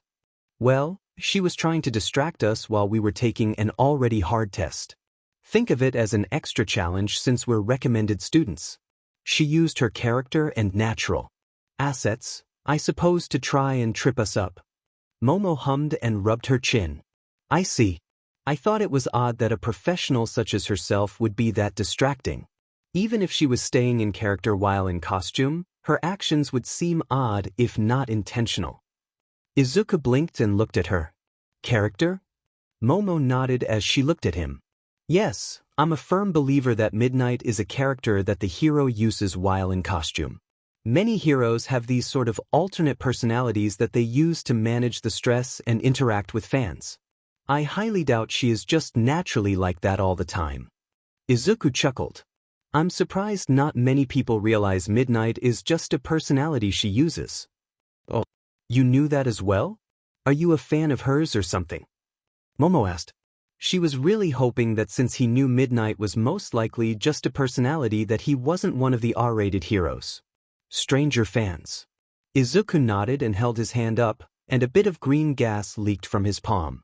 He quickly willed it away from them so Momo wouldn't get affected. My quirk has the same effect on people as hers. It's different in some ways, but I've always looked up to her. She was proof that someone with my kind of quirk could be a hero. Momo stared at the smoke as it glided away against the wind and dispersed. I see. That makes sense. I've also looked up to her quite a bit. She has some wonderful lessons on self-confidence and not being ashamed of oneself, especially when it comes to quirks. Izuku smiled a bit, remembering the times he watched Namuri practice some lines before going out on patrol. She always knew she'd get stopped by the media, so she practiced some inspirational lines to say to the camera before running off again. What is your quirk? If you don't mind me asking. Momo shook her head. It's quite all right. My quirk is called creation. I turn lipids into new atoms and can create anything non-living as long as I know the chemical makeup and atomic structure of the item in question. She demonstrated by making a Russian nesting doll in the palm of her hand. As Izuku picked up the offered doll, Momo said, I need exposed skin to create, or the creation could tear what I'm wearing. I've been a fan of Midnight since I heard her talking about why she dresses the way she does and how people shouldn't feel ashamed of their bodies or what their quirks require. She does have some good messages to give out. Too bad most people can't see past the lewd personality. Izuku said as he spotted Present Mike making his way over to the students. The pro shouted, making several students, including Momo, jump. Heya! What's happening, little listeners? I'll be your proctor for this practical exam. It's pretty simple. Your job is to get on the start line, and when signaled, you'll run to the other end of the obstacle course. Quirks are allowed. You'll be going 6 at a time, so check your numbers and look at the screen when yours comes up. Go line up and get ready to go, plus ultra. Once you're done, you'll follow the ectoplasm clone to the waiting area for the interview portion of the test. Good luck. Izuku waved to Momo as he walked over to the start line. He was part of the first 6 runners. As he took his spot, he noticed a boy around his height with white and red hair glaring at the obstacle course, and next to him was an even taller guy with a buzz cut who looked annoyed at being next to the half and half guy. Izuku didn't have time to ponder as the race started. The two next to him took off in a blinding shot of ice and wind. The sudden release stunned everyone, but Izuku recovered quicker and shouted, "Sorry," as he blasted his quirk back towards the other 3 runners who slumped over. Izuku took off as he dispersed his quirk. He didn't hit them with a very concentrated blast, so they'd only be out for 30 seconds at least. It was enough to get him a good head start, though he knew he wasn't going to be catching up to the 2 front runners. By the time Izuku was halfway through the obstacles, the other 2 had finished. Izuku crossed the finish line and was followed by the other 3 he had knocked out. They all looked annoyed at him, but no one said anything as they were taken to the waiting area. Izuku waved as Momo entered the waiting area, and the girl took a seat next to him as he asked, "So, how did you do on your run?" Momo hummed. "Fairly well, I think. I came in 3rd of my group. Thankfully I had a large breakfast, so I had enough lipids to work with. I am impressed by you. You used your quirk to knock out half the competition for a short PRD. It seemed like you only hesitated because of that one boy's wind quirk." Izuku nodded. "Yeah, my mom told me not to be afraid of using my quirk on other test takers. We have to use our quirks to give us every advantage, even if it means disadvantaging someone else." Izuku watched Momo nod as she said, "Perhaps I should have acted more like that. I could have placed higher if I used my quirk to make smoke bombs or flash grenades to make the course harder for others. Even if it doesn't feel very heroic, I do suppose you can't be picky in the field. That's a good attitude to have. Hero work isn't easy or clean. Sometimes you gotta fight dirty to win and save lives." Momo looked over and said, "You speak like you have experience." Izuku chuckled. "No, I don't, but my mom does. She made sure to teach me some things about heroics before I applied to UA." "Is your mother a hero?" Izuku smiled at Momo's question. He had decided not to flaunt who his mom was, but he wasn't going to hide it either. If they asked directly who she was, he would tell them. Yeah, she's a hero. She graduated from UA, actually. I got my recommendation from her. Momo blinked in surprise. She had recognized Todoroki and knew he was a legacy kid, but Midoriya just didn't seem like one. Who is your mom? Izuku grinned as he leaned over and said quietly. I don't like telling people cause they'd probably be weird, so don't go talking about it, but Midnight is my adoptive mother. Momo sat up as Izuku stood when he was called on. She stared at him in surprise as he gave a wave and walked into Nizu's office. Ochako Uraraka took a deep calming breath as she walked up to the gates of UA. It was even more intimidating than the pictures. She was doing her best not to freak out as she walked towards the front door. She had studied till she nearly forgot her friends' names, and she'd practiced with her quirk till she vomited. She could do this. She would be a hero and save people, and she'd make sure her parents lived comfortable lives. Her foot caught on a loose tile, and she briefly thought about how all her dreams were going to come crashing down as she face-planted into the sidewalk. Only she was stopped by someone grabbing her arm. Ochako quickly reached over and grabbed the arm holding her while making sure to keep her pinky raised. Ochako felt the muscular arm and assumed some guy had grabbed her. She hoped he wouldn't be weird or pushy like that dude at the train station. She had nearly floated him into the clouds. She was surprised when she looked over and saw nothing. Well, not nothing. She did see a set of floating workout clothes next to a taller pink girl with horns. Ochako realized she was holding the floating clothes arm and that the clothing was a girl who spoke. Are you okay? That would have Esigi if you fell on the way in. Ochako nodded. I am ya. Thank you for catching me. The invisible girth giggled in such a cute way. It's no problem. She let go of Ochako and started walking. Good luck today. Ochako waved. Yeah, good luck. Her eyes wandered over the two girls as they walked away. The pink was taller and leaner, but she had curves in all the right places. Ochako would compare her to a breakdancer she watched on YouTube. Meanwhile, the invisible girl was shorter, but if her arm was any indication, she was jacked, and her assets weren't bad either. Ochako blushed and quickly slapped her cheeks. Come on, Ochako, keep it together. You can't let pretty girls distract you. You need to pass this test. Mina smiled as they waited for the practical test to be explained. The written exam was easy. She was so glad the recommended test was a week before the normal test, since it gave Izuku extra time to make sure his girlfriends were ready. She knew by Toru's posture that she was satisfied as well with how she did. Mina's eyes scanned the crowd, and she spotted some interesting people. She found herself trying to guess at quirks like Izuku would, but she knew she didn't have his skill for analysis. Some people did look interesting, like the half-and-half boy with red and white hair. It reminded her of Toru, but Toru looked so much cuter than him. Present Mike came out on stage giving a loud greeting and getting nothing back. The pro huffed and clicked on the projector to start his breakdown of the practical. Mina grinned as she realized they would be destroying robots. It would be so much fun and a good challenge since she'd have to make sure she didn't get acid on other test takers. As the presentation wrapped up, everyone started moving to their designated areas, and Toru gave Mina a quick kiss on the cheek and wished her luck before going to her bus. The test was going great. Mina was skating around on acid while dodging robots and other test takers. She pulled a viscous and highly corrosive acid into both her hands and threw the globs at the eyes of a couple two-pointers. Their heads hissed and melted as the robots shut down. In all the excitement, she had forgotten to keep count, but she felt confident she'd have enough by the end of it. The pink girl stumbled to a stop as the ground rumbled, and she turned to see a robot leaning over one of the buildings, staring down at everyone. There was a brief pause where everyone stopped and simply stared at the massive behemoth as they realized the zero-pointer was not to scale in the presentation. Panic broke out, and everyone scrambled away as the robot started moving towards them. Everyone but Mina, who had a crazy idea on how to slow this thing down. She skated away a bit before stopping and turning. She shouldn't do this, but some of her fellow hero hopefuls looked tired and weren't moving as fast as they needed to be, and this thing would just keep trashing stuff up until the test ended. Someone could get hurt if no one did anything about it.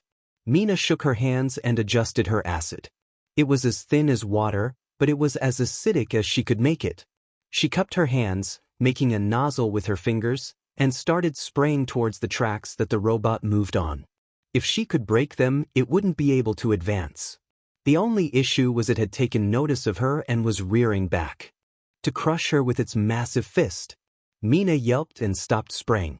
She quickly adjusted her acid for skating and slipped away from where its fist was going to land. Mina stopped closer to its tracks and started spraying again.